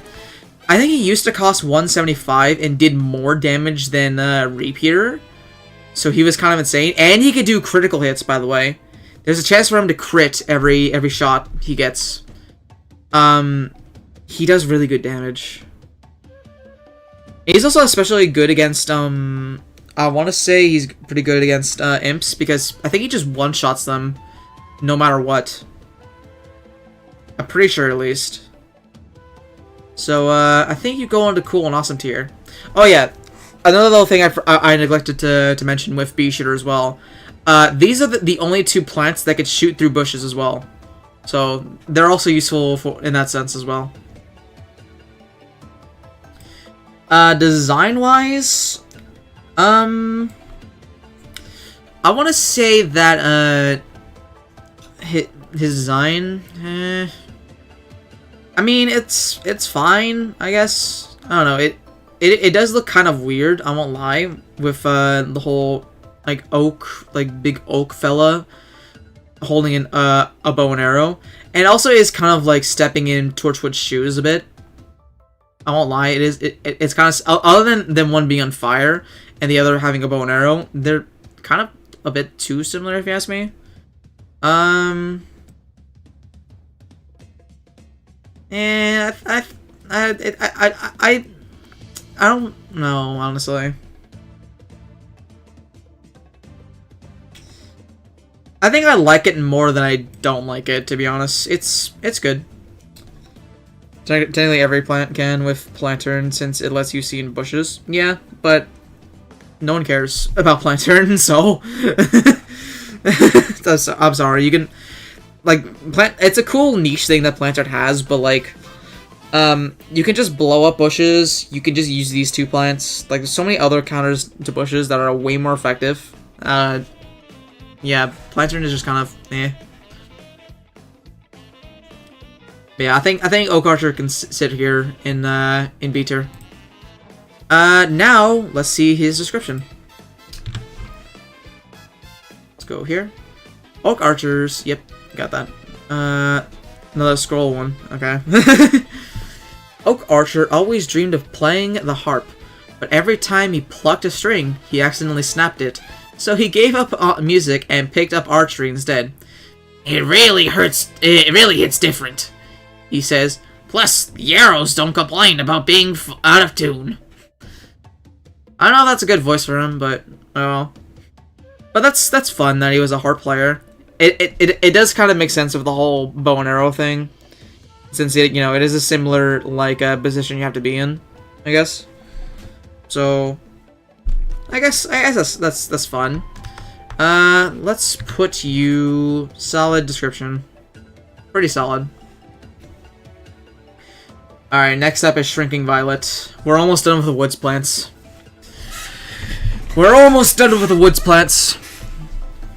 Alright, Shrinking Violet. Shrinking Violet is good. Kind of for the same reason that Shrinking Violet is good in PvZ 2. It just makes it pretty much kills every zombie effectively by making them take thrice the amount of damage. I don't know how much more damage they take specifically, but they definitely take a lot more damage. And she definitely pairs well with like splash damage and big target zombies like plants. I mean, stuff like Melon Pult or like pea shooters with Torchwood, stuff like that. Definitely pairs well with that. And for being 75 cost, yeah, I think cool and awesome is fair.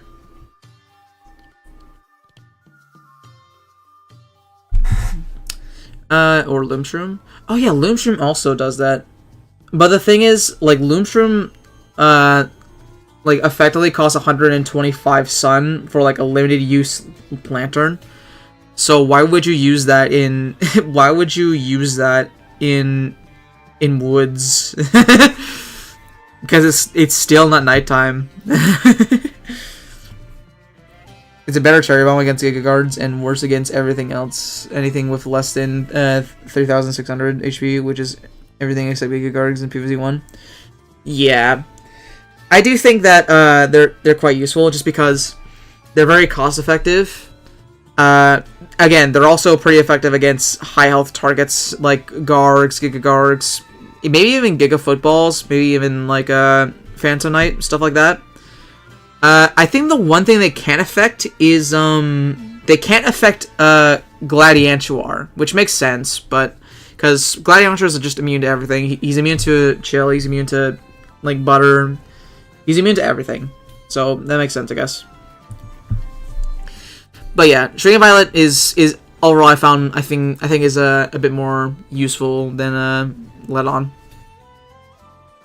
It's more effective the more HP the target has. Yeah. Agreed. Anyway. Design-wise... Dude, this thing's so fucking goofy. I think there's 2 separate designs for Shrinking Violet in DLC Mod. Again, previous one was before 2.5. I like this one a bit more. Just looking a little bit more crazy looking when she fully blooms, I guess. Yeah, I like this one. No real specific reason. Just, I don't know. I like the big smile and how she looks a bit you know, how she's like really excited when she fully blooms. Very cool. Now time for the description.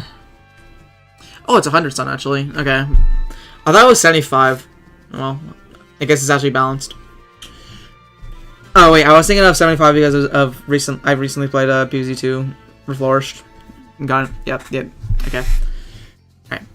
It takes a lot for Shrinking Violet to open up. Years of therapy went into trying to crack her social meekness. What made her so afraid? Public school. Oof. Yeah, no. I relate to that so hard. I relate to that so hard. Dude, I fucking hated public school. There's no coming back from that one time she... never mind. Honestly, very relatable to me personally, but yeah, I think that's a fitting description for Shrinking Violet. Just very introverted. So yeah, I don't think it's like clever or anything, or even funny, but I do think it's solid. It's a solid description.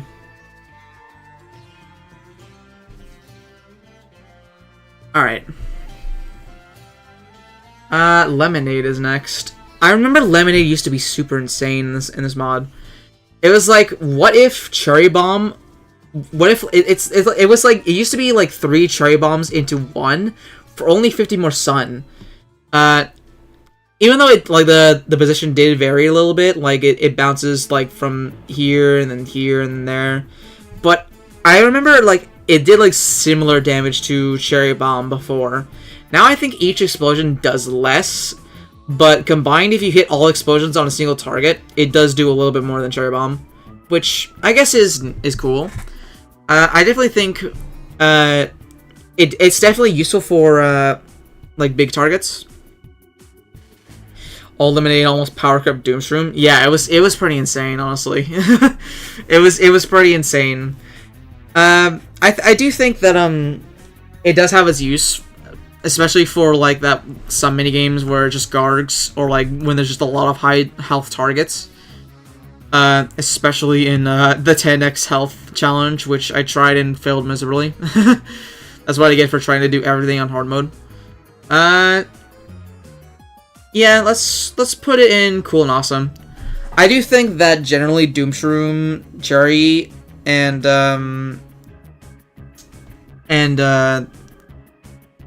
another one that we'll get to is a bit better, but this is a solid option for instant. As for the design, dude, this design is great for a plant. It's the name. First of all, the name is like super clever. It's Lemonade, as in like the drink, but it's also a lemon in the shape of a grenade. Who thought of this? And give them a raise. Because the naming scheme and like the design of the plant like fits so well with what it does. My god. Lemonade because, you know, the drink, and also it's kind of based on lemons. And then also like lemonade as in like a grenade. It's pretty good. I won't lie. It does look kind of like its mouth is kind of scrunched up because of the sourness, which, you know, makes sense. It is a lemon. I think it's a great design, honestly. Not nearly S tier for me. Well, it's like close to S tier for me, but I don't think it quite makes it for me. If it was like, I don't know, if it did like one more thing to be a bit more interesting, I guess it could crack S. But as it stands, I think A is fine. Top of A probably, but No, I'm not ranking them in H tier. But if it was, it'd be like around there. Next up is the description.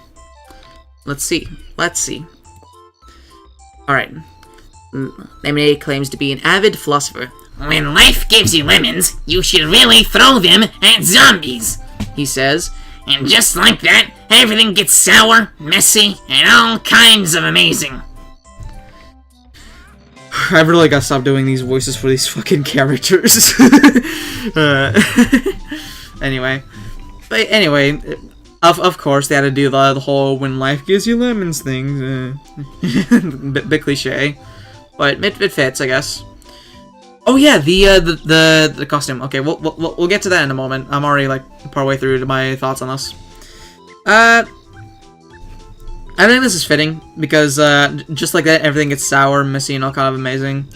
I don't know. I think it's a good reference to like how it explodes everywhere and all that.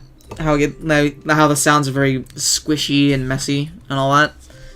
I guess we put you into solid description. They had to do the lemonade, the whole when life uses lemons thing.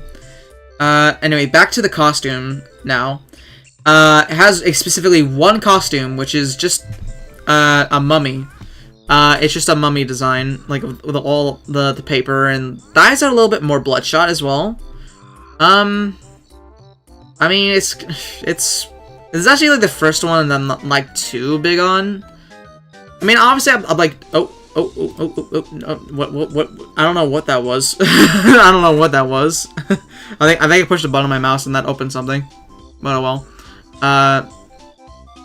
Anyway, I do think that this is not like the craziest costume so far.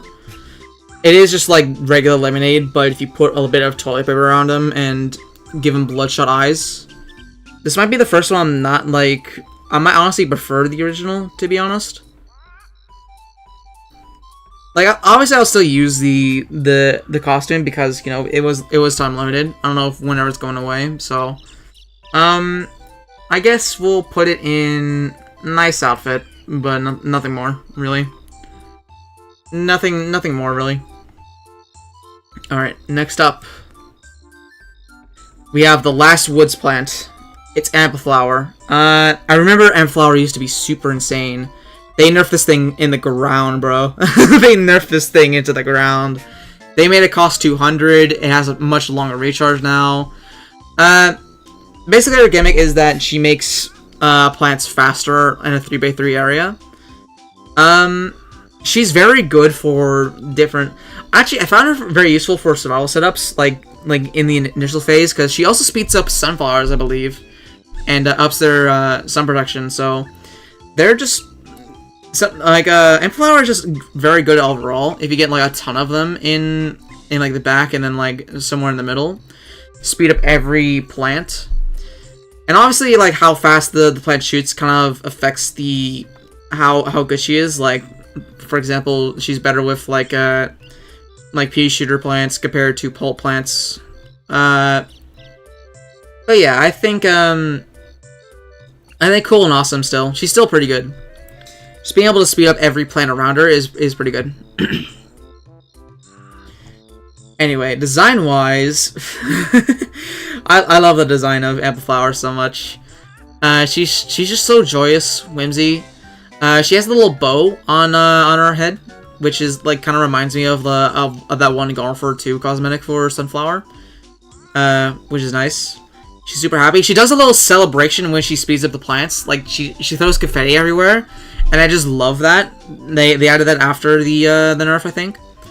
So you know what? Design-wise, great. She's going in great. I've always loved Ampliflower's design, and they only made it better over time. They've only made it better. Alright, let's check her description now. Let's check her description. Ampliflower. Ampliflowers boost nearby plants every so often. Which, you know, obviously. Ampliflower has incredible talent for cheering others up. Everywhere she goes, she boosts morale, helps plants, and is good all around. What's her secret? Access to confidential government information. Now, this is the one description that actually kind of... I remember specifically in the Captain Flare video that this was pointed out. And that made me immediately want to do an Almanac reading stream. So that's kind of a...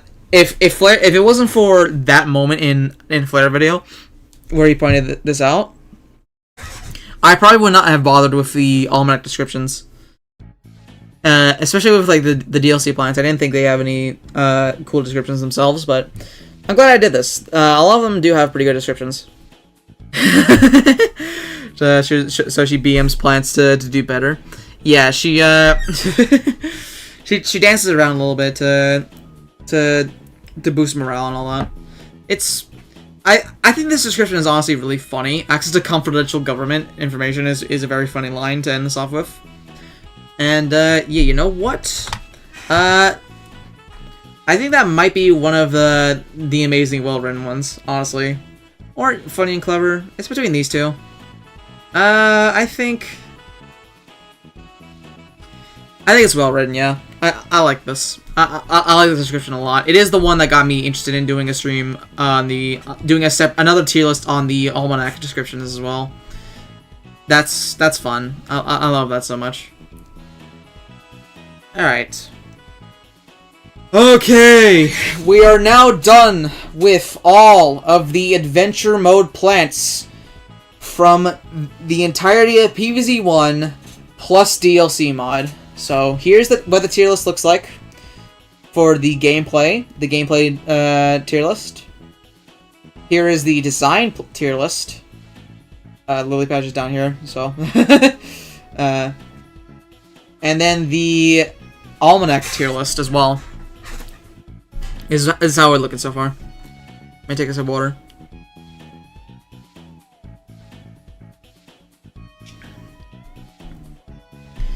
Alright, now let's move on to the upgrade plants. Starting with the base ones, which we kind of skipped over because we went straight to the extra adventure plants. Alright, P-Gatling. P-Gatling is like the upgrade plant. Like, this is the one this is like one of two that you get immediately like, yes, this one makes my guy better. I always found like the upgrade plants to be like an interesting concept in PvZ 1, and I'm kind of it's kind of disappointing that it's never really returned in any form, but I kind of get it at the same time. It's just easier to make them their own plants and all that because they basically are their own plant at this point. But I do think the upgrade idea is pretty cool in itself. Peak Handling is just like, what if Repeater was also doubled? So, yeah, I think Peak Handling goes into cool and awesome tier. They're just the default like big like DPS gun everything down with Torchwood or something like that plant, and they're very good. Gatling P is also apparently the only one in the PC demo that goes to 3-4. That goes to 3-4. What was 3-4 again? Like I don't know if you're talking about the level or not, but I'm trying to remember. It's in pool, right? It's the pool one. It's level, okay. I'm trying to think of what specifically 3-4 was. It's not when they introduced Squash, right? Yeah, it's when they introduced Squash. Okay. Okay, that's interesting. I actually didn't know that the PC demo. Okay. Very cool. Bit of information then. All right, design-wise, dude, P-Gatling's design is pretty good as well. The P-Gatling's design is so good, they made it an ability for P-Shooter in Garden Warfare. I like this whole like war aesthetic, I like the war paint, like the 4 barrels inside its snout, and the helmet is also a nice touch as well. I think P-Gatling goes into a great design, much better than Repeater if you ask me, much better. All right, now for the Almanac description.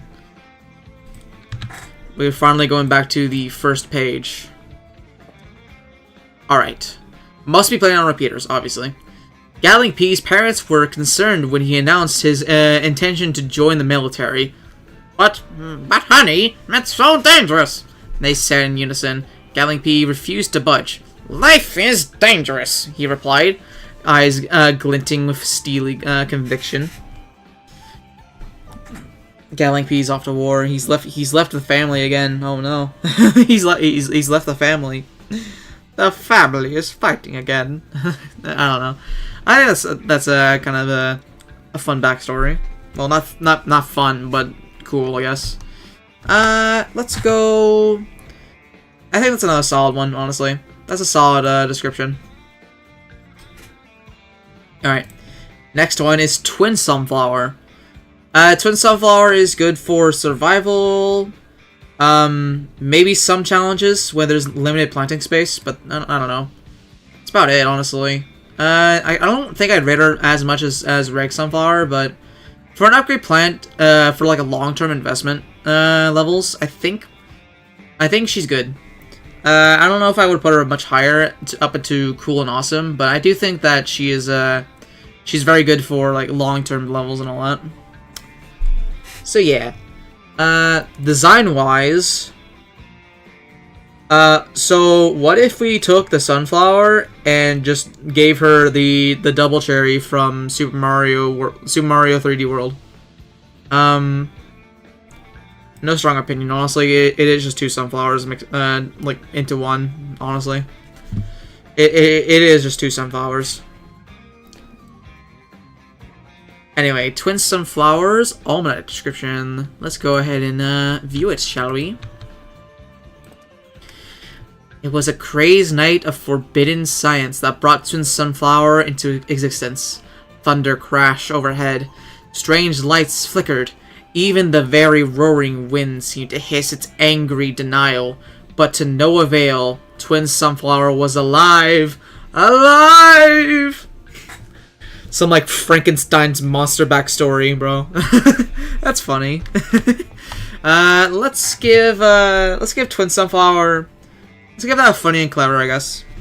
I do think that's somewhat of a fun description for Twin Sunflower. Just this amalgamation of two different sunflowers that was built in a science lab. I don't know. I think that's a fun idea. All right, Gloomshroom. Yeah, I don't think there's any arguing here. Gloomshroom's part of the squad. It's easily like one of the like best DPS in like some of the best DPS in the entire game, while also having Pierce in like 3 like lanes. Yeah, sure, it does have like pretty like short range and all that, but just for the amount of like damage you can stack with each one next to each other, I think that more than makes up for it, honestly. Gloomshroom is really good. I don't think I really need to elaborate anymore on why I think Gloomshroom is very good. Yeah. Not as good as the console demo, which goes to 1.5. I didn't even know there was a console demo, honestly. Anyway, design-wise, I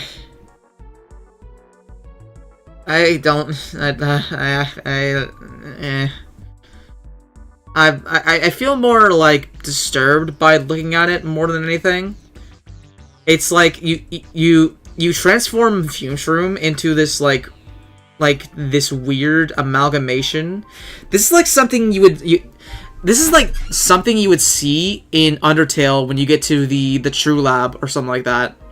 I don't know. It's like very weird. Why is his face on top of the mushroom now? And where did all these like different holes come from, bro?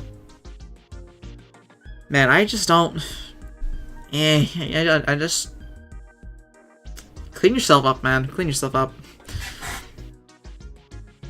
All right. Is it just me, or when a game has an extremely difficult challenge, and when you finally finally beat it, you don't feel satisfied? You just feel disappointed. You wasted that much time on it.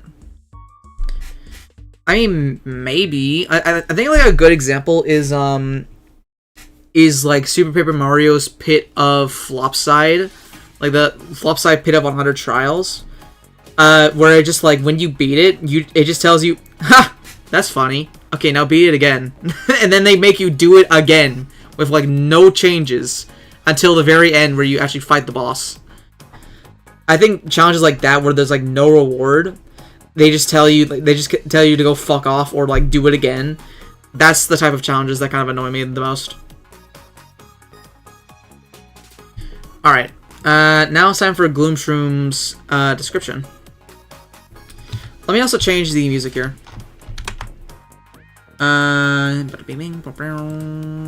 Let's go to a different playlist. Let's go to the low playlist since we're kind of, you know, approaching a lull of a stream. Sticker Brush Symphony. Sticker Brush Symphony, my beloved.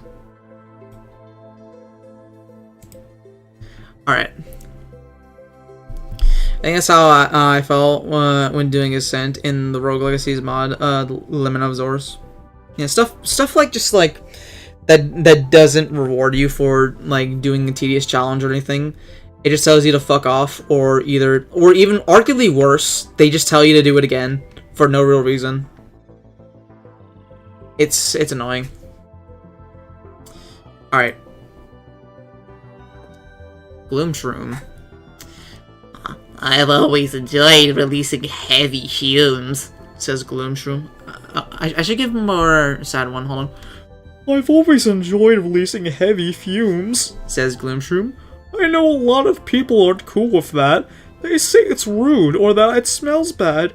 All I can say is, would you rather have your brain eaten by zombies?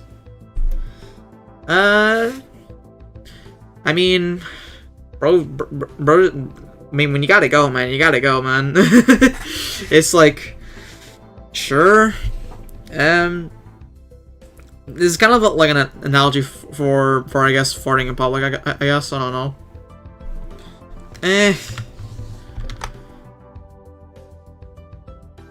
Cricket noise, I guess. Cricket noise. Alright. Next up, we have Cattail. I've always loved Cattail, honestly. This is like such a fun idea for a plant. It's just like you put an actual cat in Cattail and have it be an upgrade plant for Lilypad. This has always been like one of my favorite plants in the game.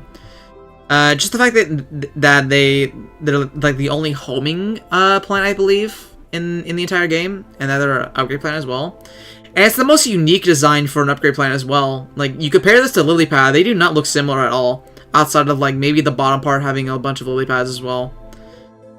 This is such a cute design for a plant. It doesn't really make much sense at all, but I kind of love it for that. So yeah, going in cool and awesome for gameplay, and same reasons I just said for design. I think this is a very, very weird and out there plant. So yeah. Lilypad transition, no way. That is true. I think Cattail is a girl and Lilypad is a guy, so this is the true transplant in PvZ 1. I guess the only other example would be like ISP, but I think they got rid of that. Anyway, next up is their its description. Transplant. Okay. Now for the description. Woof, says Cattail. Woof, woof, woof. Does this confuse you? Do you expect me to say meow like a cat just because the word cat is in my name and I also look like a cat? That's not how things work around here. I refuse to be pigeonholed. Okay. She's trying to be different, alright. Look, she's trying to catch you off guard, right? She's just trying to catch you off guard. That's pretty fun, honestly. I think we could put that description into solid. Like, it's not anything crazy or anything, it's just kind of silly. It's just kind of silly. Alright. Now, next up, we have Winter Melon Pult. So take what I said about Melon Pult, but add freeze. Add cold, I mean. Add the chill effect. And you've basically got one of the best plants in the entire game.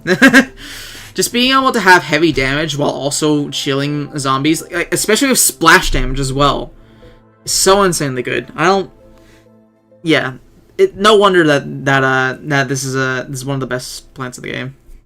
Best plant at spreading chill. Yeah, best plant at spreading chill.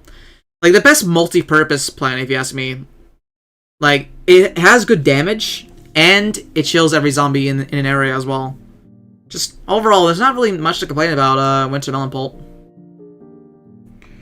All right, design-wise though, it is just kind of like, let's just take Melon Pult and add a blue filter over it, and also change his like catapult part into a frozen shard thing, which I'm like, sure. It's not necessarily better or worse in IMO. I just like let's just change like slightly change the color of him a little bit, while also adding like one new thing, which is the catapult being ice. Just doesn't really, not necessarily better or worse than Melon Pult. It's just kind of different. All right. Well, anyway, let's look at their description, shall we? All right. Wintermelon tries to calm his nerves. He hears the zombies approach. Will he make it? Will anyone make it? What? Okay, like what were they cooking with this? What? Like tries to calm his nerves, and then like what does any of this really have to do with Melon Pult, like Winter Melon Pult at all? There's like nothing even funny about it. There's not even like something like to add with this. Like I don't know. I think we just never show your face in public. I think that's the first F tier description. There's just not really anything to take away with that, to be honest. What were they going with that? Anticipated the 5,000 zombies. It would be directly responsible for the deaths of every wave in Survival Endless. But I don't know. I feel like even like some sort of ice pun would have been better. I don't know. Just like something to take away from it. I don't know. It's not. It's definitely the worst one so far, if you ask me. All right, next up. Yeah, it's just kind of a nothing burger of a description. Yeah, nothing really like anything about it like says like how like chill or like whatever how better the Winter Melon Pult is just, you could like say that about any other plant and also have it apply. Just bad description. All right, it's time for Gold Magnet. Oh, buddy. Yeah, Dead Bush. I don't think I need to explain this, but I will. So what if you give Magnishroom less functionality? What if you make it intentionally worse? I guess it's good for like when you want to when you don't want to pick up coins for yourself. But this is just worse in every way. I guess like one thing is that it doesn't require a coffee bean. That's cool, at least. Yeah, no, this is a garbage plant. Design-wise though, now this is something I do think is a bit more interesting about Gold Magnet. I actually do like this design a bit more than like a bit more than Magnishroom, because you know, obviously the Gold Magnet looks nicer, and I do think it's interesting that this is like one of the only plants that directly upgrades from being a mushroom to a plant. I don't know if that's ever been done in any other PvZ game other than this one. So I do find Gold Magnet interesting in that sense, where like it is literally the first plant that's both a mushroom and a plant. I don't know, I kind of find that cool. Goes into a great design, honestly. I just wish it had a bit more functionality to it. Alright, now let's check the design, like the description for it. Not to mention that George Fenn forgot about existence. Yeah, that is funny. I do remember that. How did I end up here? Asked Gold Magnet. I was on the fast track corner office. Full benefits, stock options. I was going to be vice president of Midwestern operations. Now I'm here, on this lawn. I am in serious danger of being eaten to death. Oh, a coin. Ooh, a coin. Oh, that's funny. Just him explaining his situation about like he was gonna be a vice president of the Midwestern operations. That's kind of weird. And then he gets distracted like, ooh, piece of candy style, piece of candy style. I think that's pretty funny. I think that's honestly pretty funny and clever. I like Golden Magnet's description a lot. Alright, two more base game plants, and then we'll move on to the rest of the DLC stuff. Alright. Spike Rock. Basically Spikeweed, but better. It has, I think it does a little bit more damage. It has 3, like, big spikes on it, where, like, it now takes 3 hits from Zomboni, and I think Catapult as well. So, it's useful in that sense. So, you know what? You go into good. You're slightly better than Spikeweed. Speaking of better than Spikeweed, it's design. I think this looks generally a lot cooler than Spikeweed. Spikeweed is just like a pile of shit with a bunch of bugles on top of it. This looks like it would hurt. This looks like it would hurt to step on. Also, like the little face, how it like looks very intimidating. I like how the 3 big rocks are like horns, kind of. I think this is a great design, honestly. Very good. What about his description? Let's take a look. This guy can tank 9 crushes. Yeah. Oh yeah, he's also very good for stalling guard as well. Forgot about that as well. Spikerock just got back from a trip to Europe. He had a great time, met some wonderful people, really broadened his horizons. He never knew they made museums so big, or put so many paintings in them. That was a big surprise for him. Okay. I guess it's like unrelated, but also kind of funny. And that's nice. That's very nice of him to broaden his horizons like that. Sparkrock is one of the few PvZ plans to not have any company, license or not, make a plush for it. Is that true? I mean, I don't keep it with like PvZ plushes at all, but really? They made a plush of Spikeweed? When did they do that?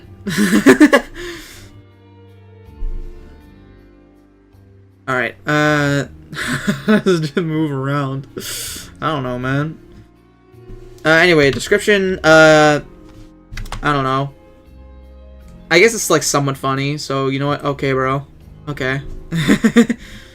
Doesn't really describe Spikerock too well, but you know what? It is kind of fun to see his past experiences. Alright. I don't know if I can send links, but okay. I mean, it's a fandom link, sure. We don't like particularly care about fandom, but that's at least it's not like some website that'll give you a virus or something like that. I mean, who knows? Anyway, Cobb Cannon. Correct me if I'm wrong, but I believe Cobb Cannon is still the first and only plant that requires 2 different plants to be planted next to each other to plant down, right? I don't think any other plant has done that in an official form ever. At least, not to my knowledge. Very big plant, very big. But for good reason, though. He's basically like a backline. Like you put him down, and then he like recharges a free cherry bomb every now and then that you could place anywhere on your lawn. So, yeah. I think this is uncontroversial to say, but yeah, just even having like 2 of these guys just like instantly like just clears out like a lawn so easily. he's also pretty good for so many games, like especially Gladiator's Revenge. Like you can use that minigame so hard with Cop Cannon. And also Survival Endless is kind of like being able to do Survival Endless like pretty much as long as you can is only possible just because of this guy as well. Anyway, there was that one from that one Chinese site that was misinterpreted as a PvZ2 leak. That was a 2-tile upgrade of Hypno Shroom. I don't think I've ever heard of that. I'm gonna be real. But okay, sure. Alright, now for design-wise. I love the design of this thing. It's like, it's a whole cob, and it's just a giant cob on a cannon, bro. And like the little wheels are also like cob slices as well. Dude, this design is like actually peak. Is it A or is S though? I think, you know what, S. Yeah, you know what, S. I feel we need more S's. Come on now, S. Yeah, it's gotta be S. It's gotta be S. Dude, this design is so good. I love the firing animation. The firing animation is really good as well. Just Cob Cannon is overall pretty great. Fusion animates on the 2-tile concept. Yeah, I have seen gameplay of like more like 2-tile plants in Fusion, but again, only from like a third-person perspective of watching that mod with like a fan game. I mean, from like other people playing it, like Flare and all that. Anyway, what's the description sound like? Ads? Okay. You know what? I'm gonna use the ad break as a chance to like rest my voice a bit. So let me know when you guys are back from ads. Let me go over here. It says like 2 minutes. Okay, about like 2 minutes for this. Is there 2 music? Oh no, it's because of the starting of my screen started playing. Sorry. Yeah. But anyway, I'll just wait for it to end on my end because it still says it's in progress. Take a moment to take a sip of drink, some water.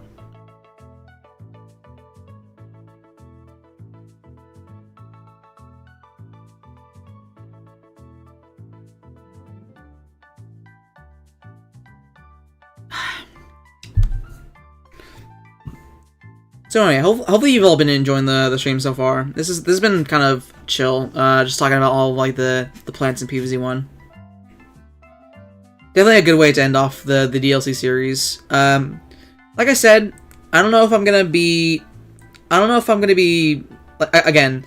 I'll for sure be playing the mod whenever it gets an update again. But for right now, I think that I'm good with like just like kind of just considering the series done for right now. So yeah.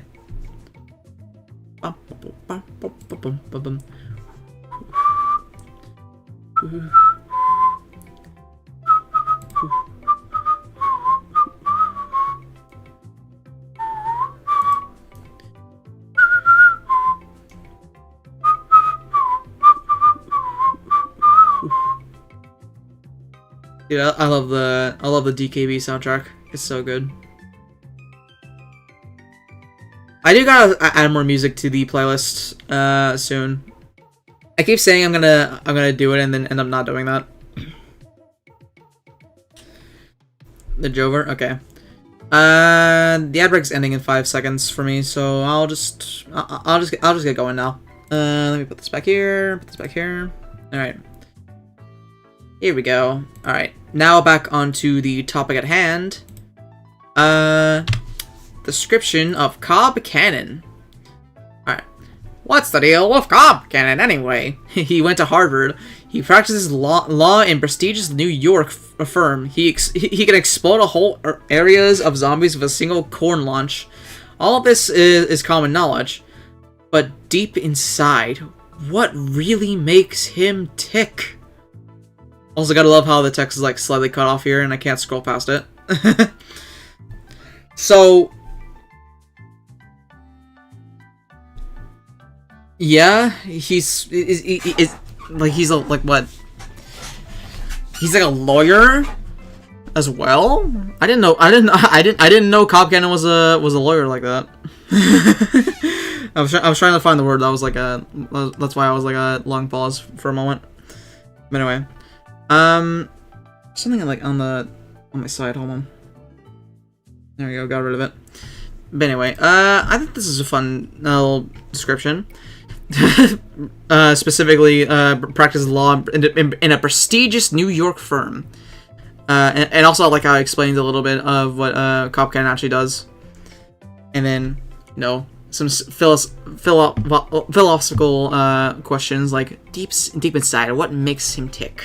You know, I think I'll give that a solid description. It's pretty fun, honestly.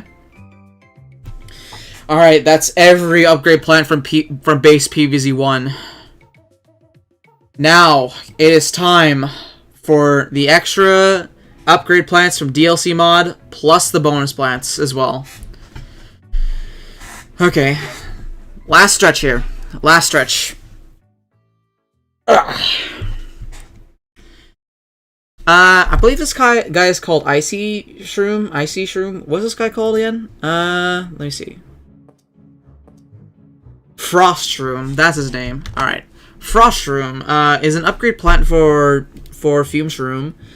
I believe the design is also based off a Chinese game. I think. I'm not too sure, but overall upgrade plant is pretty good. It's basically just giving Fume Shroom chill, which in itself isn't interesting, but it is nice because, you know, I think this is the only piercing chill plant, so I'd give this either A or S, maybe S. You know what? S. I'll give it an S. I like this plant a lot. I really do like the Frost Room. Let me catch up. The almanacs and supplementary material for PvZ Era really added a lot of characterization to the plants. Yeah, they're very charming. I'm glad I did this. Originally, it was used as a design and social edition equipment equivalent. Okay. It competes with Wintermelon for the role of Chill Spirit and Survival Endless. Yeah, I think overall, this guy is a bit more consistent with his chill spread. Since, you know, it is piercing and it'll pretty much hit everywhere, like pretty much the entire front lawn, depending on where you place it. Wintermelon will probably do more damage in the long run, but there is times where like Wintermelon will like miss a zombie or two with the chill effect for like a little bit and needs to it'll take a bit for Wintermelon to actually like start chilling a zombie. I think Frostroom like immediately starts chilling the zombies as soon as they enter the lawn, so that's fun. But other than that, I think these two are kind of interchangeable to me. Maybe Wintermelon's a bit better, but personally, I feel like they're both they're both part of the squad. Design-wise, though, I do like this design way more than what the original design it had, which I believe is the one you were talking about. Click. The design is just so much better. I like all the extra icy protruding icy bits. The actual like what do you call this again? Like the little fume shooter, like the shooting part of it is a bit more like crystallized as well. I like how he's like a little bit clear as well, like as if he's made of ice as well. Like you can kind of see through him. Turret, yeah, the turret, yes. Thank you. Well, I don't know if it like the gun. I don't know. It's something like that. It's the part where he shoots out. But yeah, I do like this design quite a bit. It's actually quite it actually goes all in with the ice theming, honestly. And honestly, yeah, look and fly, man. Look and fly. think it's a nozzle. Ah, okay, nozzle, got it. Yeah, I was trying to find the word, but I couldn't like think of it right away. Thank you. Anyway, let's check their description.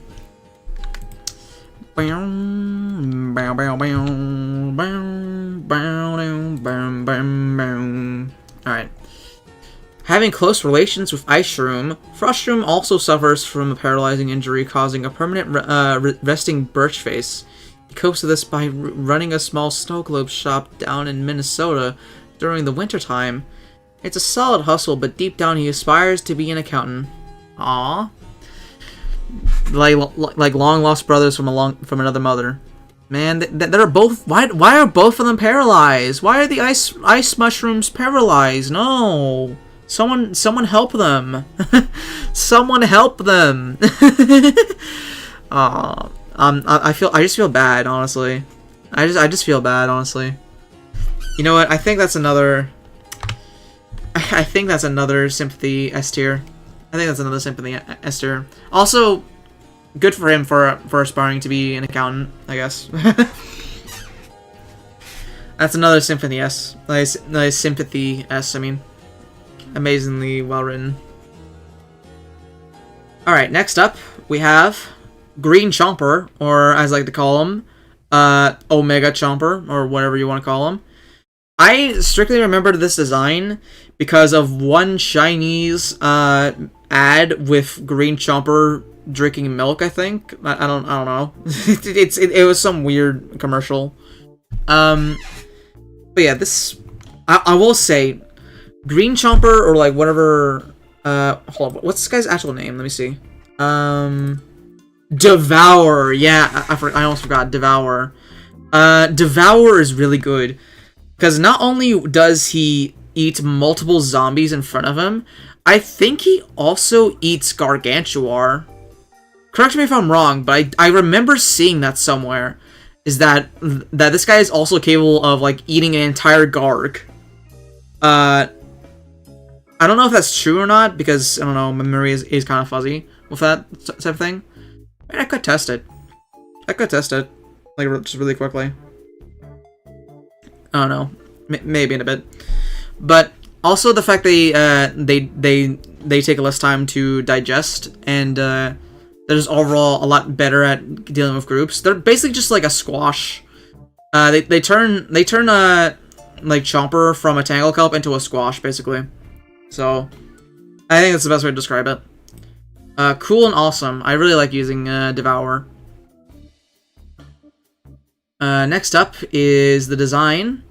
It is Chomper. It is Chomper but green, and with more teeth, and with more spikes protruding. I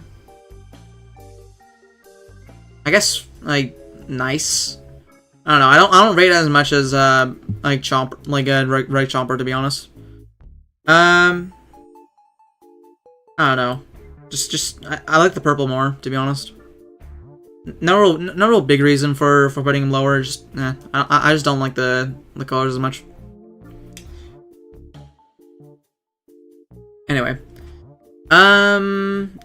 let's go and see his description. Oh, whoops, that was the DS view for a moment. We're not playing Bowser's Inside Story. Anyway. Listen, I was a big deal back in the day. Devour scoffs during a press interview. You know that show Super Stomach Kings?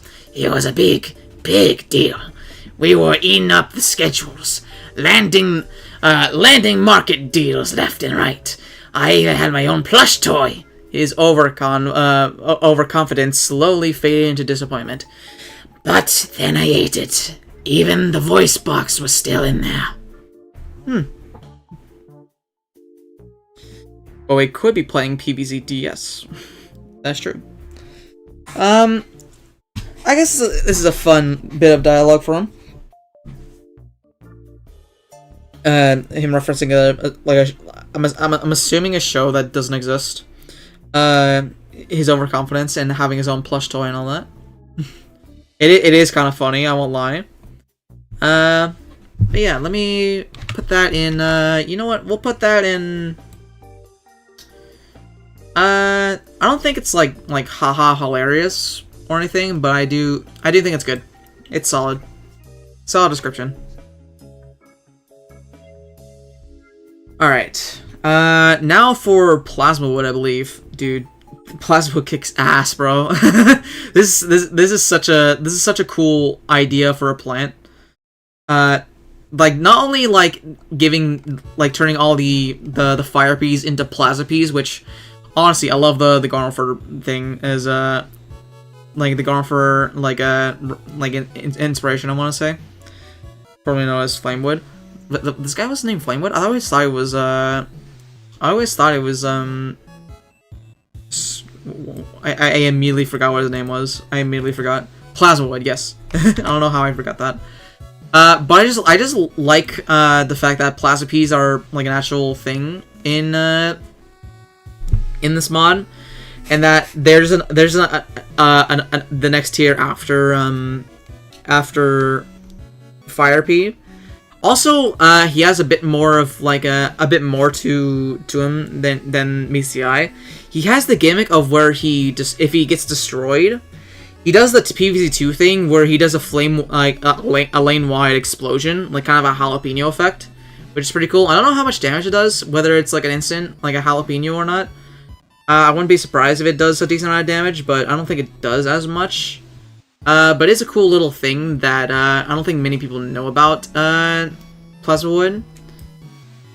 I think cool and awesome just for the fact that he has the cool Plasma peas, and they do a lot more damage than regular Torchwood, and also for the fact that the bonus thing of like doing the lane wide flame effect. It's the wiki article called "The Original Plant Flamewood" before the wiki forced literal translations into the article names of every Chinese plant. I didn't even know this guy was a Chinese plant. I thought he was original to DLC. Huh. The more you know. But anyway, his design is really great. His design is like so good in this mod. I love how he has like extra like protruding like horn like roots above him. He's like blue fire is pretty cool, and also the actual wood that he's made of is like a dark blue, and it's like it really is menacing. I love his design. It's looking great. Fire Shroom, my goat. How you doing, Skunk? Welcome to this almost 5-hour stream. We're ranking every plant in PvZ DLC based on gameplay, which is this tier list right here, design, which is this tier list right here, and their almanac entries, which is this tier list right here. So yeah, that is the premise. Anyway, oh yeah, the almanac description for them as well.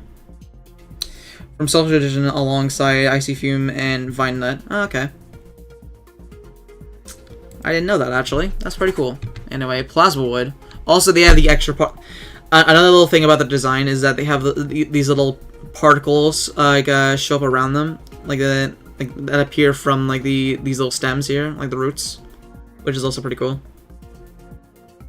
But anyway, Plasma Wood was mentored by the Tree of Wisdom, harboring the strongest blazes Menti had to keep his emotions in check and avoid letting his rage get the better of him. What calms him down is writing secret girly gossip in his diaries. It's strange, but far more preferable outcome for everyone.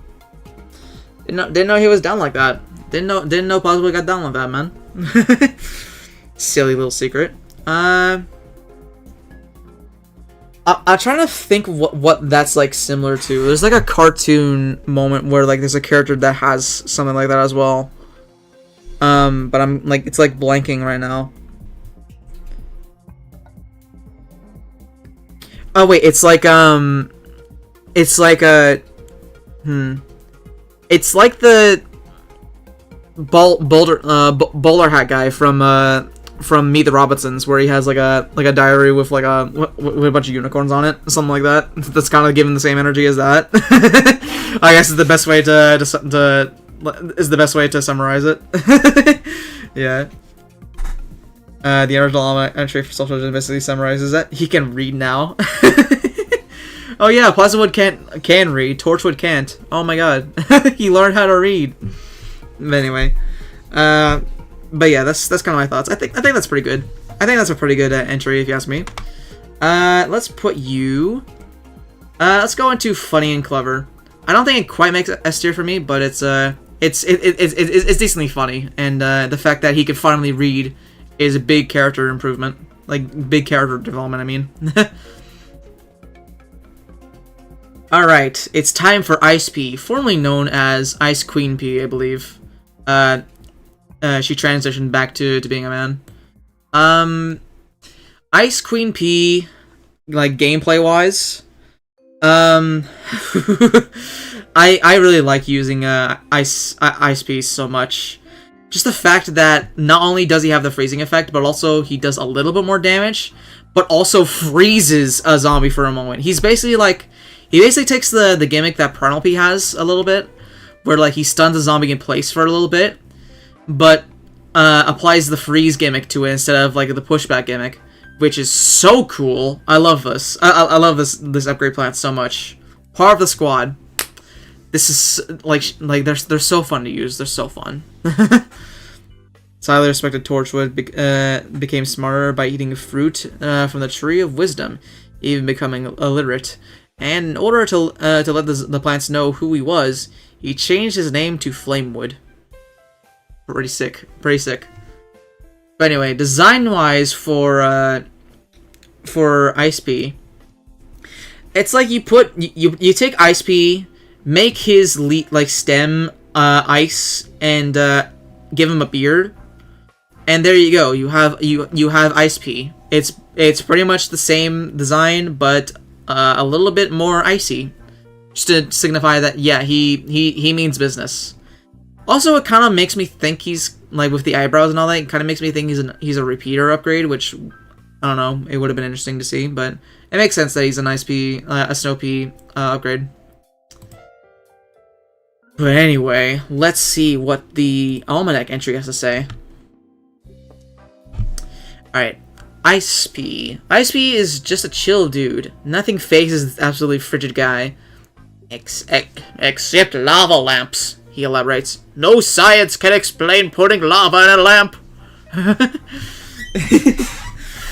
Bro has an issue with lava lamps. That's crazy. Dude, Lava Guava is his number one ops. Number one ops is Lava Guava.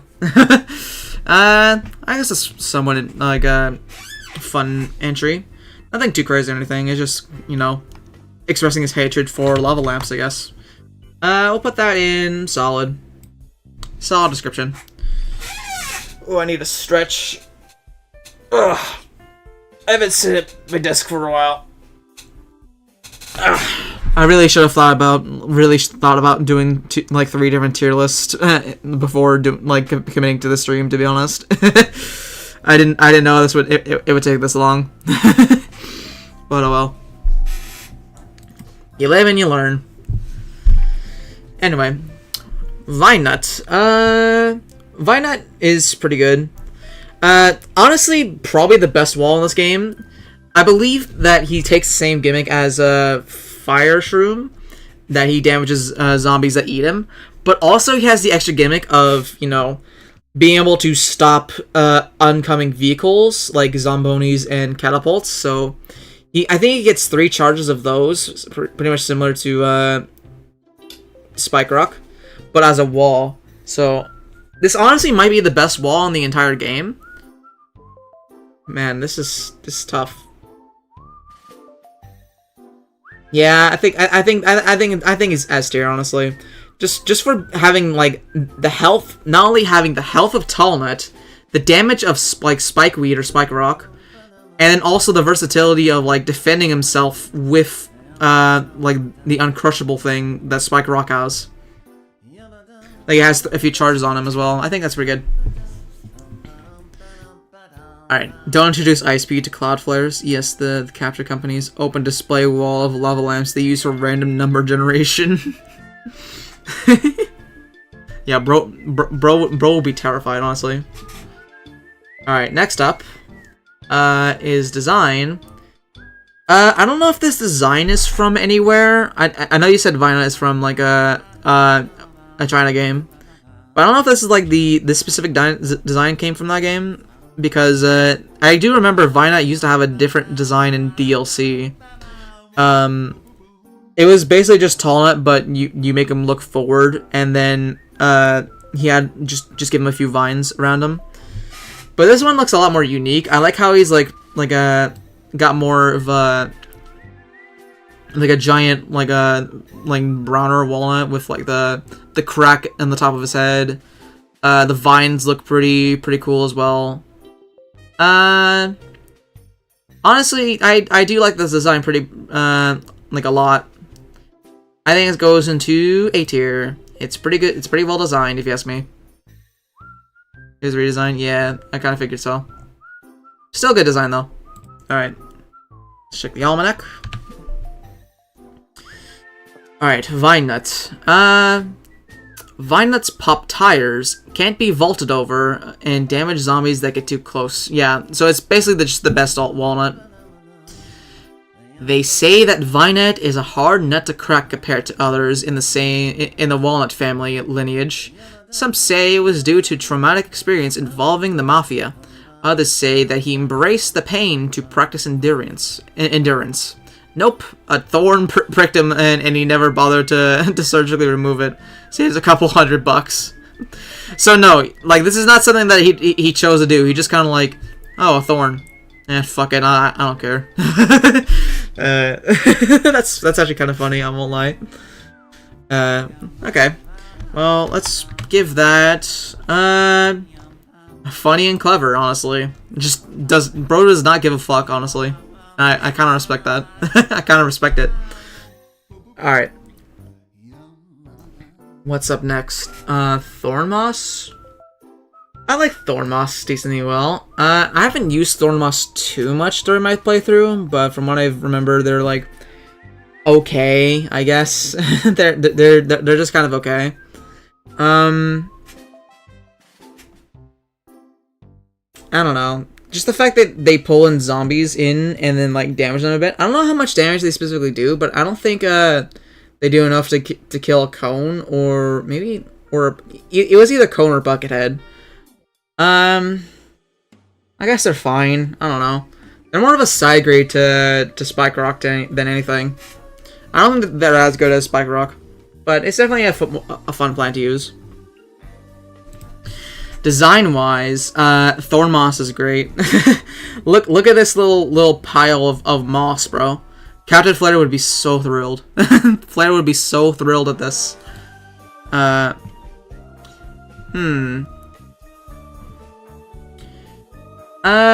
know what? I like it. We put an A tier. I also like how it looks whenever it goes into the whole entrapped state, where traps a zombie and stabs it with its thorns and all that. It's pretty good. Pretty good design. Costs 150 sun total compared to Spike Rock's 225. That is true. It does cost less. But yeah, I just don't see it as worthwhile to bring Thornmoss, to be honest. I think it's a fun plant to use every now and then, but I don't see much use for it for like really anything. But anyway, next is his almanac entry. All right. Oh, it also pops tires. Does it pop tires and instantly die, or does it have a few charges? I'm assuming it dies after it pops a tire. Okay. Thornmoss is a proud bear hugger. Some plants are certain someone convinced him to limit his hugging tendencies to zombies, but he doesn't hold back during family reunions. That's nice. that's nice, honestly. That's just kind of like a wholesome little tidbit of it in his entry. We'll put that into a solid description.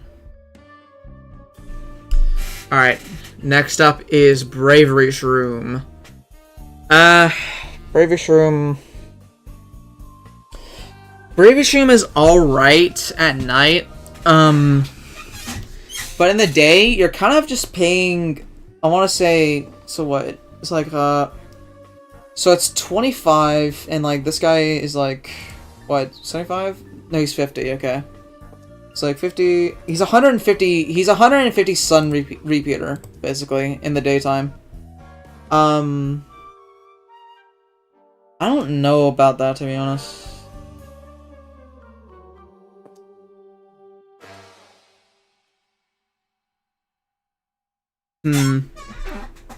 Yeah, I don't know, man.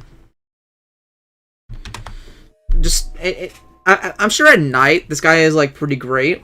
Which, you know, he is. It's a 75 cost plant for, like, something that's better than a pea shooter. But then again, if you're going to use this thing a day, it's not that great. You might as well just bring a repeater for less seed slots and, like, I don't know, slightly more sun. Which is not even that much. So we'll just put him in existence, I guess. Existence you go. Slightly better than Scaredy, but not much else. Alright. Design-wise, I like Bravery Shroom's design quite a bit. I like his little mushroom cap. I'm trying to think of what those hats are called. But I like them a lot, and it looks nice on Bravery Shroom.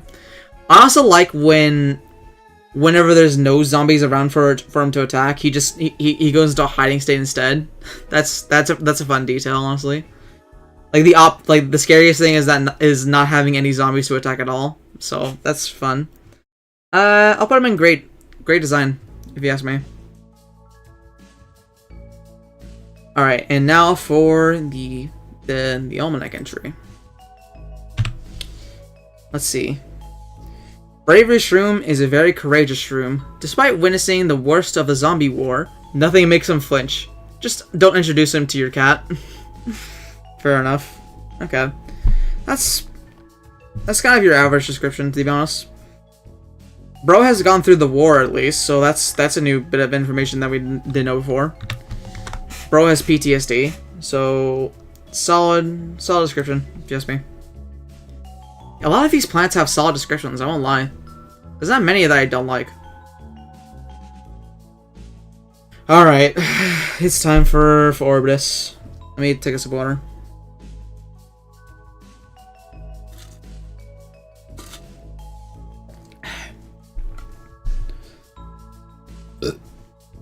Okay.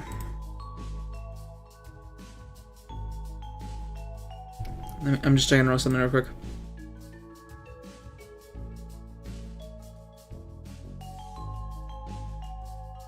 Alright. Here we go. Alright, Orbitus. I do think this is a fun little upgrade plant to give Cactus a bit more use, other than just being like an extremely bad main attacker. It's a nice, like, a different option to Cattail, if you ask me, just having the spikes be, like, shoot out everywhere. I say that Orbitus is good. Orbitus is good. Not really much else to say. It's kind of like if you brought Cactus into, like, if you made Cactus into a Starfruit adjacent type plant. So, yeah.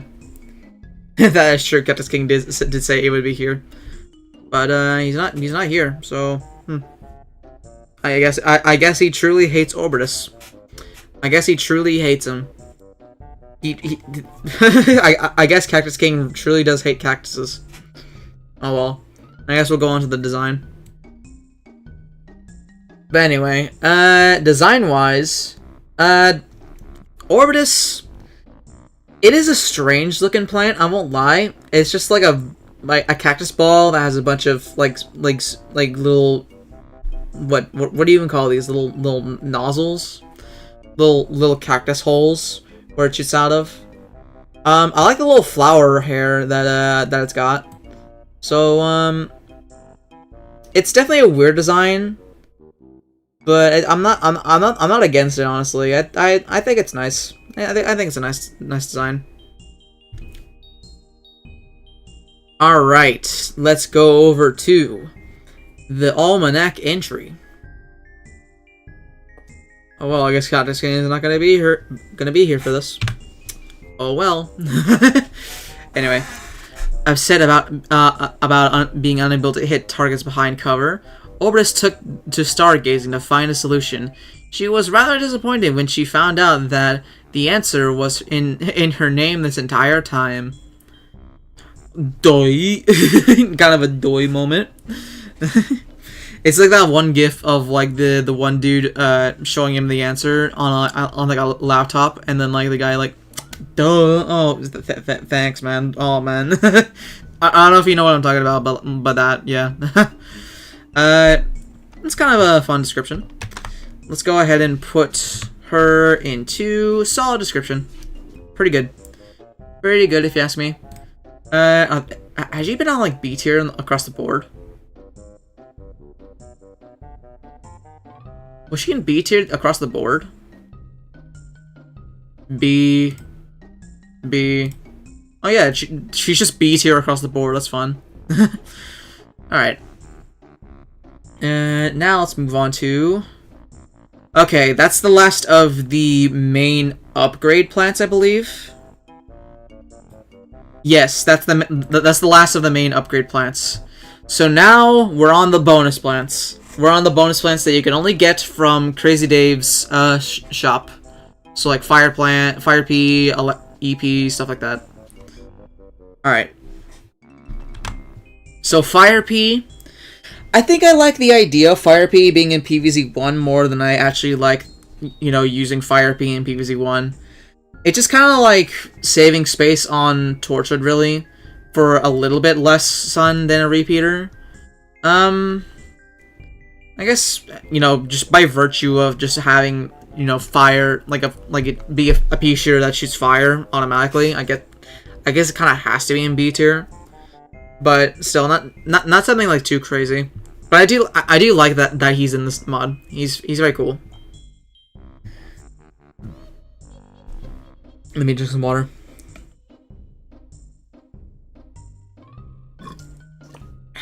Oh, I'm almost out of water.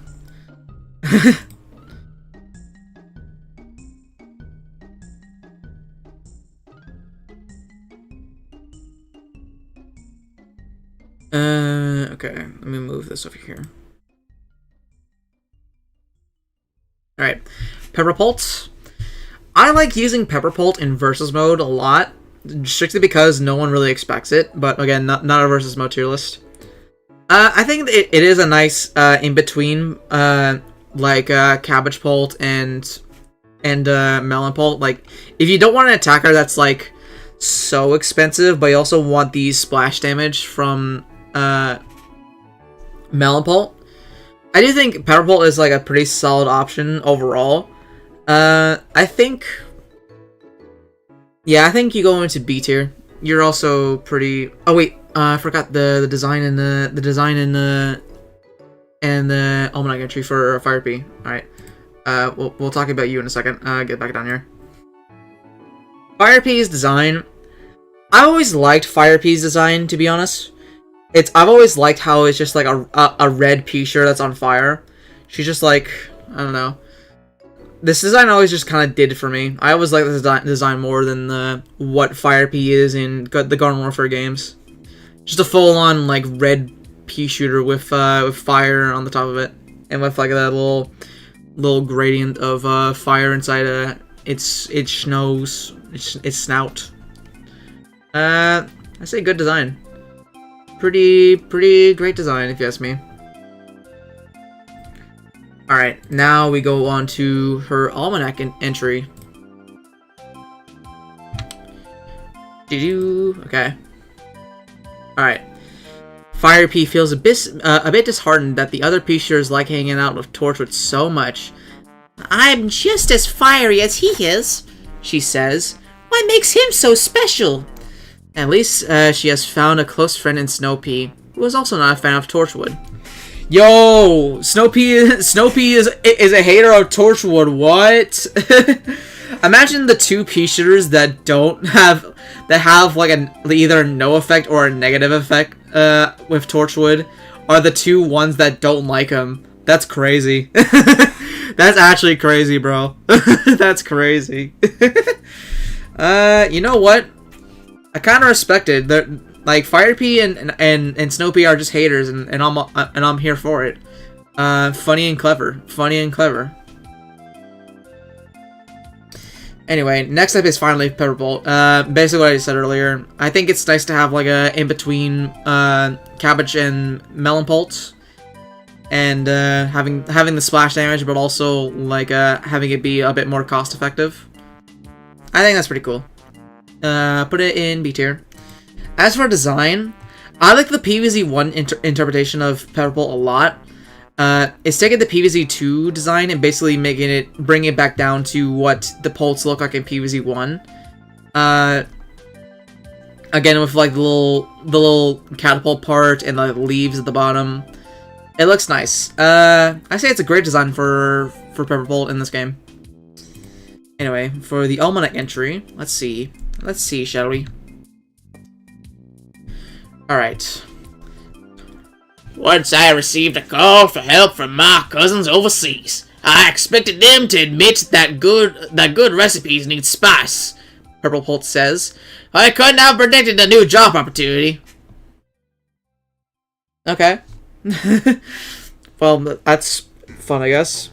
It does make sense for Purplepolt to make fun of the other Polt brothers for having a low spice tolerance. That's, I don't know. That just makes sense in my head, and overall I'm thinking of the scenario in my head. It's very funny to think about. So you know what? I will put that into solid description. Pretty solid, if you ask me. Alright, it's now time for Pickled Pepper.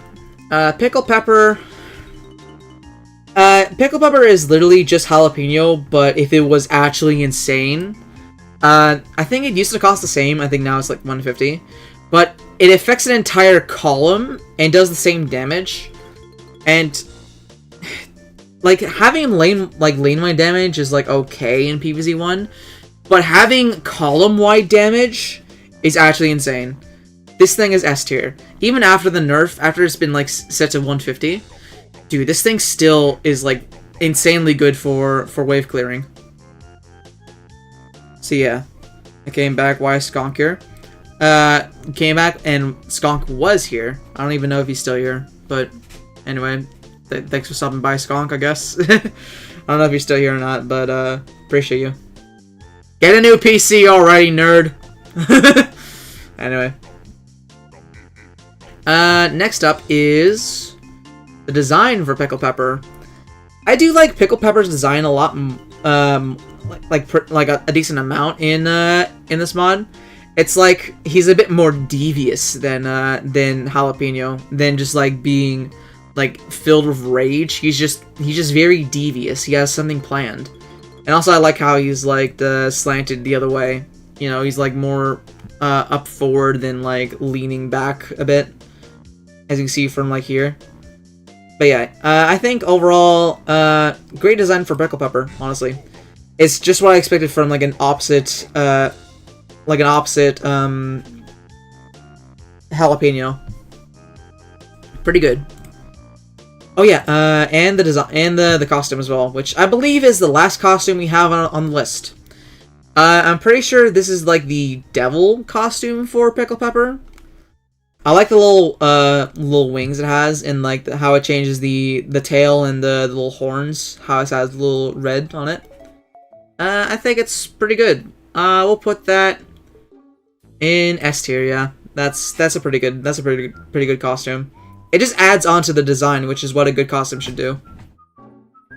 All right. Next up is the Almanac entry for Pickled Pepper, which we'll get to in a moment. Alright. Pickled Pepper has always thought of himself as a pickle. It's in his name, after all, so it makes sense, right? He hasn't told anyone, but he just can't cope with the truth. His face says it all. Yeah. Poor guy. He's stuck being a pepper and not a pickle. I feel bad for him, honestly. I kind guess that's alright. It's not like anything crazy, but solid, I guess. Solid description. Alright, Fire Shroom. Let's go. Fire Shroom. I do really like Fire Shroom. I like the idea of Fire Shroom being this like alternative wall for nighttime plants. It costs a little bit more, but it also has the ability of like attacking zombies that's eating it. And I also like its like degrade animations as well. For I don't know. There's something for more of the design materials, but yeah, I do like Fire Shroom quite a bit. It's a good alternative wall for night plants, so I think we'll put him in cool and awesome. My favorite PvZ Chinese PvZ 1 era plant. Yeah, this is definitely one of the highlights for me, if you ask me. Is like the for like the original plants, that is the bonus plants. I mean, Fire Shroom is pretty good. Anyway, his design is also pretty good. I like how he's like. I like how, like, again, his degraded animations are pretty good. I like the little fire effect around the rim of his cap. He looks super pissed off.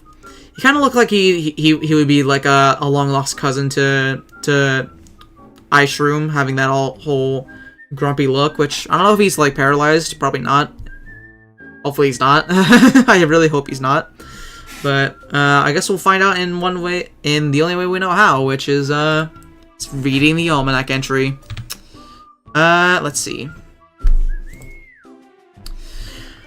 Alright. Fire Shroom had always been a loner, as the other Shrooms saw him as a freak of nature. You'd think that would have scarred this fiery fungus, but turns out that being a social reject has its perks, namely toughening up figuratively and literally. Okay. Okay. Well, just overall, just being like more of a loner and being rejected from the rest of the fungus family, I guess. Bit of a shame, honestly. He's probably one of the cooler ones, to be honest. He's probably the coolest mushroom, to be honest. Well, not literally, but you know what I mean. he's definitely up there as one of my favorites, if you ask me. We'll put that into solid description, I guess. If I recall, that's only for frozen mushrooms. Well, for the paralyzed thing, yeah. It's a shame, honestly. I hope they get the help they need. They shouldn't have to deal with that, man. Alright. Let's go over to Water Pot. Yeah! Water Pot! Yeah! I shouldn't be screaming that loud, bro. my voice is already shot. I can't be doing that. But anyway, Water Pot. It's really funny this thing exists. Otherwise, it has no use. It's useful for getting cattail on like anything that's not pool or fog, and it's also useful for using Sea Star, I guess. And also, it's just really funny to use Water Pot on roof, and then put Lily Pad on it, and then just put a regular plant on it just normally without using Flower Pot. It's really funny, but you know, I can't really rank it much higher. I just think its existence is funny. So yeah. Yeah, I've had lower jaw cavities filled. I know it's like to not be able to feel your chin. It's a weird feeling. Yeah, it sucks. Anyway, design-wise, take Flower Pot, fill it with water. You get Water Pot. That's not much else. It is a bit like thicker than Flower Pot, but that's about it. Not really much to say here. What's their Almanac entry? Alright. Water Pot is a strong believer in hydroponics and insists soil is completely overrated. Yes, it is far more water efficient and easy to control nutrient and oxygen intake. No, I will not disclose how many sick days I've had. It's funny. Better Call Saul Kelp used to be able to one-shot literally anything before DLC Mod nerfed it. Oh yeah, you can use Channel Kelp with it. I forgot about that. I don't think that makes it any better, but Cool, I guess. I guess it gives Tangle Kelp a little bit more use. But anyway, I guess that's fine enough description. Sure. Solid description. Alright, Sea Star. Wait, hold on. If I recall, water pot is pretty directly what the water plants are held in the Day Garden, as in reuse of the sprites from Zen Garden water pot. That's funny. That's funny to think about.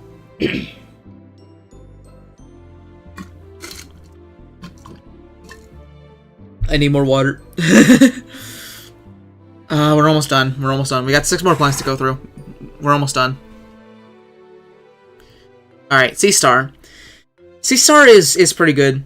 I like how they made a second water plant and not like lock it behind a second attacking water plant. Let's be clear here.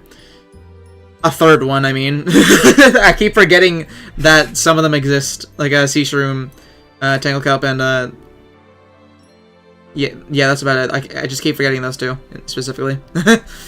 But I do think that it's cool that they added a third, that they made a different version of Starfruit that's water only, and they made it hit more directions to give it more of a reason if you wanted to use this one over Starfruit, because it actually shoots in more angles and all that, and I think that's pretty cool and awesome.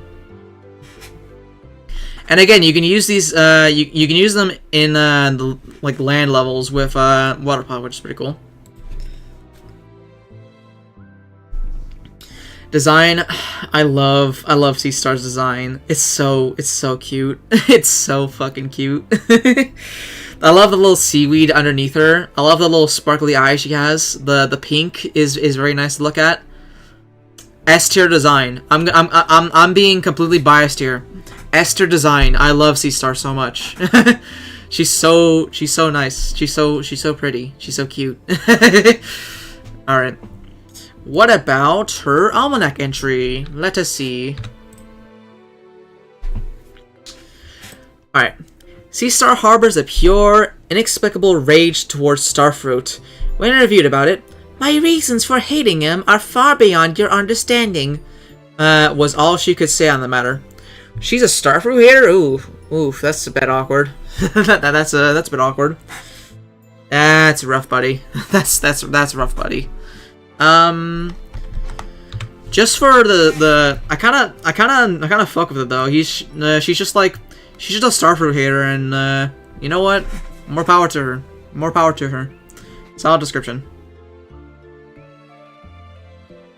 Alright, like if you cheated Gargantuars into water in base PvZ, Tangle could kill them instantly. That's funny. that's funny, yeah. Oh. Okay. Alright, next up, Chili Pepper. Chili Pepper is a decent side grade to Jalapeno. It does less damage, but it freezes every zombie in the lane it's in, which I guess is useful for some instances, like maybe in day levels. I kind of feel like it's a bit outclassed by Ice Shroom, just a little bit. I don't know. It's a fun side grade. We'll put you into an existence. It's okay. Design wise though, I actually quite like the design of Chili Pepper a lot. Like, usually you would associate chili peppers with, like, you know, actual chili peppers, but no, they took that literally with this. It's literally a pepper that's chili because it's cold. I like that a lot. Great design. Great design overall. Alright, next up, let's check their almanac entry. Chili peppers freeze and damage an entire lane of zombies. The damage is high, not as high as a jalapeno, and immobilizes zombies, which is nice. I think it has a quicker recharge as well, so that's nice. One day, Chili Pepper angered Squash by accidentally pushing him into the water. "Puny veggies like you couldn't catch a cold?" Squash. Oh, that's Squash. "Puny vegetables like you couldn't catch a cold?" Squash yelled. Offended, Chili Pepper locked himself in the fridge for a few days to prove him wrong. He would soon regret that decision immensely. Okay, so there's the fun origin story behind Chili Pepper. That's funny. That's kind of. I like how they referenced a different plant as well, like squash. Specifically, it was like a dare from Squash that made him do like the whole fridge thing. I think that is pretty funny and clever. If you ask me. All right, it's time for EP. So EP, dude, this guy has like changed so much throughout the entire history of me playing DLC mod. At first, he was just a pea shooter that had a good projectile damage that passed through every single zombie in its lane. Then, like, he was switched up to be more like PvZ 2 EP, to where like he changed like the projectile chain linings to every like to the adjacent lanes and all that. And then he was also made into an upgrade plant. He used to be his own plant, but now he's an upgrade plant. This guy has gone through a lot of changes. It's actually kind of funny to see. I haven't really used him much since he got that update, to be honest. But I remember him like being pretty good. I guess I'll put him in good, because I'm not sure if he's like cool and awesome yet. So maybe if I play more on my own time and use him more often. But as it stands, I think EP was good.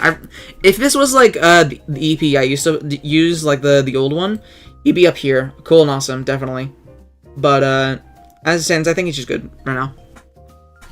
EP, as making fun of how people pronounce the name. Yeah, and also as in like how I'm feeling right now. I'm feeling very EP. But I appreciate you being here for the entire stream. Click duck. It is nice having someone to talk to during this whole thing. All right.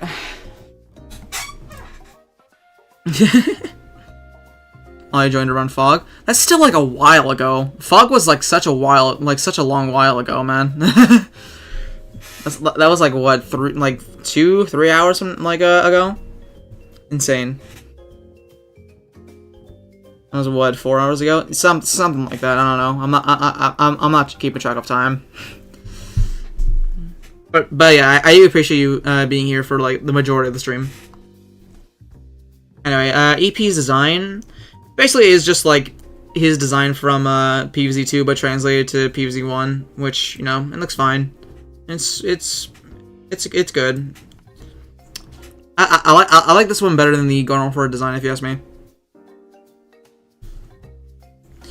5-hour tier list, holy. Yeah, I've been here for a while, Swedish. This is what I get for doing 3 different tier lists. I bet you like most of the time is consumed by this one, the Almanac tier list. The Almanac tier is probably taking up like most of the stream, if I had to guess. But anyway, let's move over to the game for this next one, EP. All right. After binge watching his favorite 80s movie franchise, Electric P decided it was time to learn how to time travel. I need, he ranted, is 1.21 gigawatts. Problem is, he only proceeded about 100 watts. Shame. Guy just wasn't powerful enough. Let's put that. Let's put it into a solid description. I like that. Back to the Future reference, S tier. Was that really? It's been like such a long time since I've watched Back to the Future. Dude, I haven't seen that movie since I was like, I want to say 7, dude. It's been such a long time since I've seen those movies. But if it is, cool. I'll have to watch the Back to the Future sometime. I know it's not actually available to generally use, but if I recall, Explonut from Walnut Bowling was redesigned in DLC. Yeah, I did see that too. 1.21 gigawatts was the amount of power they needed to go back to 1985 in the first movie. You know what? I do remember something like that, so you know what? I'll bump it up to A tier just for that. I'll bump it up to A tier just for that. If so, that's a cool reference. I don't know if that makes S tier because you know I still would need to rewatch the movie, and I don't know. By itself, it is it is fitting for EP, to be honest. All right, next up we have 3 plants left. we have 3 of them left. Wait, does Imitator even have an almanac entry? Hold on, I need to check. I don't think he does. That's so strange. Imitator doesn't have an almanac entry. He does? Well, where is he? Hold on. Where is he? Where is Imitator? In the top left of seeds? Oh. I never knew about this. I literally never knew this was a thing. What? I didn't know that was there. What? I thought he was just like a regular seed selection. Huh. Okay. I never knew about that. Crazy. Anyway, I was going to Plasma P, yeah. Let's move this back over here. Alright. Well, we'll get to Imitator in a second. But anyway, Plasma P. I feel like if you're gonna use Fire P, like you're gonna go out of your way to use Fire P, you gotta bring Plasma P, right? You gotta. You just gotta. Otherwise, what are you doing? Plasma P, I really love Plasma P's design in this. He kind of retains this like design from Garden Warfare 1. Kind of mixes that with Garden Warfare 2, but also adds the like little purple flame behind him. And he's got the little like the extra pea pods from Garden Warfare as well. I really do like oh wait, this is another design tier list. Yeah, he's cool and awesome. He's cool and awesome for gameplay. Just having a way to like upgrade Fire P to be somewhat worthwhile to take. If you don't want to run Torchwood or Plasmawood, I guess. It is pretty cool. And you know what? I'm gonna my bias deck over S tier design. Let me put Scary Shroom in D. Look, man, this is just based on gameplay front. Gameplay wise, he's fucking he's not great.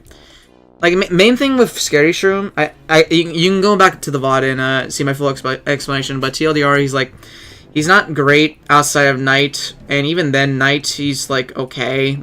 I think he's kind of outclassed by Fume Shroom and other stuff. The only really advantage he has is just being cheap. But if it makes you feel better, he's much high. He's an A tier in terms of design and almanac entry. So you have that.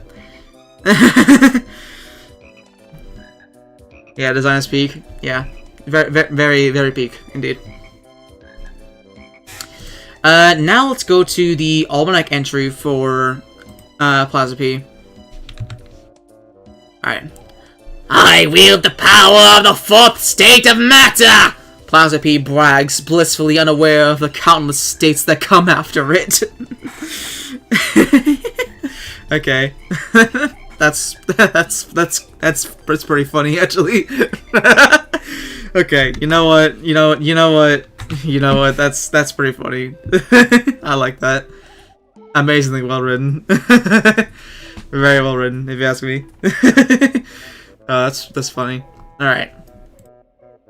And this one is the very last plant the very last upgrade plant that you'll probably unlock in DLC mod. It's shooting starfruit. I think they changed how you obtain this guy. You used to only be able to unlock him if you completed every minigame, puzzle, and survival mode on hard mode. And then you had to buy them for 50k. I think they changed it to where like you don't have to do the hard mode anymore. You just have to buy them for 50k, which is a bit unfortunate. I do think he was a kind of a cool hard mode reward, but I guess understandable. He needs to be more available, I guess. I don't know. But in terms of like how good he is, he's pretty great. He's just starfruit. Like imagine a starfruit that had a Torchwood that passed through a torchwood and shot each star into each of the 5 lanes. That is Shooting Star Fruit. It's pretty insane. He is very expensive to get up. And I guess another cool fact about Shooting Star Fruit is that you can use it on either Sea Star or Star Fruit. So it's the first upgrade plant that you can use on 2 plants and not just 1. Yeah, you know what? Cool and awesome. I don't think he makes S tier just because of how expensive he is. I think it's like 500 sun per Shooting Star, which, you know, it's not too different from Wintermelon, but yeah, I feel like that's fair for Shooting Star. His design is also pretty peak. I've always loved this design from Heroes, which is what this is inspired of. It's a flying starfruit, so that you could place it on pool and on the ground because of Sea Star and Shooting Starfruit.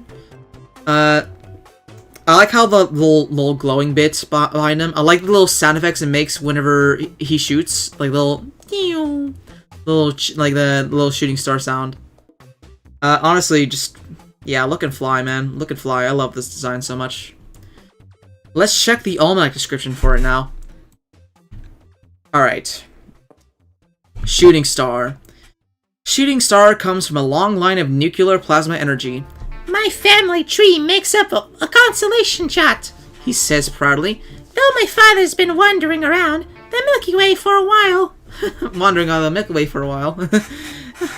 That's fun. He comes from a long line of nuclear plasma energy. So basically, this is the god of the PvZ universe. Crazy. Actually crazy. Let's put your description in. Let's just solid description overall. All right, we've arrived at the last plant. Imitator. Imitator is just part of the squad. Yeah, just put you up there. Gameplay wise, being able to bring 2 of any plant, that's I don't think there's any question. Just I will say though. He is a bit worse than PvZ 1 because he does have a little bit of startup animation when you first put him down. In PvZ 2 he doesn't have that. But I guess it is cool how whatever plant you copy will be a grayscale version of it because because Imitator himself is grayscale. That's always a fun detail. I love it about PvZ 1 Imitator. So you know what? Design-wise, and also functionality-wise, I think A for design and S for the gameplay. How you doing, Aiden Shark? We're just now finishing up the tier list after 5 hours and 40 minutes. Alright. So now we'll look at the last Almanac description. The last one. The very last one. Alright. I remember the zombie wars back in 76. Says Imitator in a raspy old man's voice. Oh, sorry. I remember the zombie wars in 76. Back then, we didn't have all these fancy pea shooters and jalapenos. All we had was guts, and a spoon. How was that? I think that's a pretty funny. I think that was pretty funny. F tier mimes don't talk. True. Look, alright. We can get around it because we could just say that it was part of its thoughts and not actually saying it. I don't know. I don't know. Even though it says right here, just ignore that. Let me cover that with Bowser. It is not to say that actually. In Imitator in a raspy old man's voice. I'm just kidding. Obviously. I think that's a fun description. I like the little old man strawman voice he puts on. So we'll put that in. We'll do that in solid B tier. All right.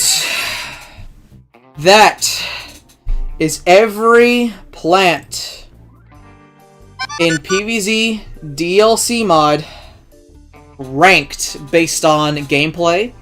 Here is the gameplay tier list. Boom. Yeah, let me do this to where like it's not showing the like it zooms out a little bit more. There we go. All right, there's the gameplay tier list, right? Here is the design tier list. And here is the Almanac entry tier list. Better than the Golfer tier list. No chomping in sight. I'm sorry you're wrong, Swedish. I hope you get better soon. But anyway. This is how I feel about every DLC plant based on every factor that I could think of. I spent way too long on this. This is not a good idea on my part, but I wanted to get my full extensive thoughts about every aspect of all these plants and how much I like them. Now rank them on how tasty they'd be. Look, maybe for another April Fool's tier list. Maybe for another April Fool's tier list, I'll do that. But not a priority for me right now. I'd eat aloe. I mean, aloe is good for you.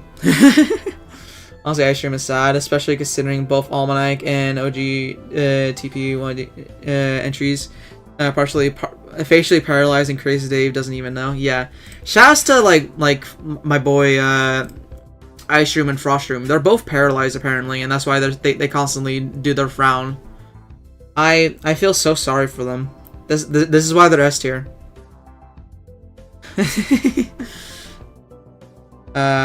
Which PvZ2 modded? No. I am fearful for doing a Reflorist tier list now. Seeing as how long this tier list took, I'm fearful for what a Reflorist one would be like. I think that one would have to be like multiple streams. I think that would had to be like multiple streams if I ever gonna do that one. Don't rank every plant 3 times and it won't be that bad. Reflorist is basically vanilla. I don't think I would do... Here, I think I do want to do like the Almanac descriptions for them as well, but I don't know. Maybe. I'll just say maybe on that. But anyway. Yeah, hopefully you all enjoyed the stream. It has been quite a long stream and all that. But yeah. This is how I feel about everything. I'll probably post these tier lists onto my Discord so that you guys can go revisit it whenever you want, or you know, you can watch the end of this VOD. But yeah, not rank the zombies. Maybe I'm actually kind of considering it, but maybe. What would I base them on though? Like how annoying they are to deal with, like how cool of a gimmick they are, like how are they in versus or iZombie? Like there's so many different like ways to rank zombies in this game. I don't know. Maybe I'll just put in a maybe right now. In a maybe right now. Which zombie would you go Chuck E. Cheese with? Jack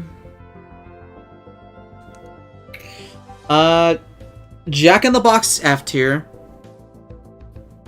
Bungee Zombie is C tier. Vampire Zombie is D tier. Zomboni and Esther. Yeah, you know, I actually kind of agree with that. Zomboni seems like a chill guy. He's not even a zombie, bro. He's just like a chill dude that just ended up being a zombie. He's like some weird, alien creature. Trash Can is on. Like, yeah, we don't fuck with Trash Can Zombie, all right? We don't fuck with him, all right? Yeah, I don't know. Maybe. Zomboni can't fit in a Chuck E. Cheese. Look, alright, he's the only one that can drive us there. Other than Catapult, but like, I'm gonna be real, I don't really want to go to Chuck E. Cheese with Catapult Zombie. Anyway, yeah, that's about it for me. Guys, my voice is shot. I'm tired. I've been talking non-stop yapping about PvZ plants for about almost 6 hours, so I'm gonna head off here. But thank you guys all for like tuning in and stopping by, you know, commenting and having discussions about all these different plants with me. And yeah, what do I have planned for tomorrow's stream? Let me see. Let me go to Stream Alerts. Tomorrow is Yuka Replayly. Hopefully I'll have that last pagey piece figured out by the time I get around to doing that. It'll probably be a later stream tomorrow because I might be busy doing something earlier that day. So yeah. Anyway, thank you guys for watching, and I'll see you guys then. Bye bye.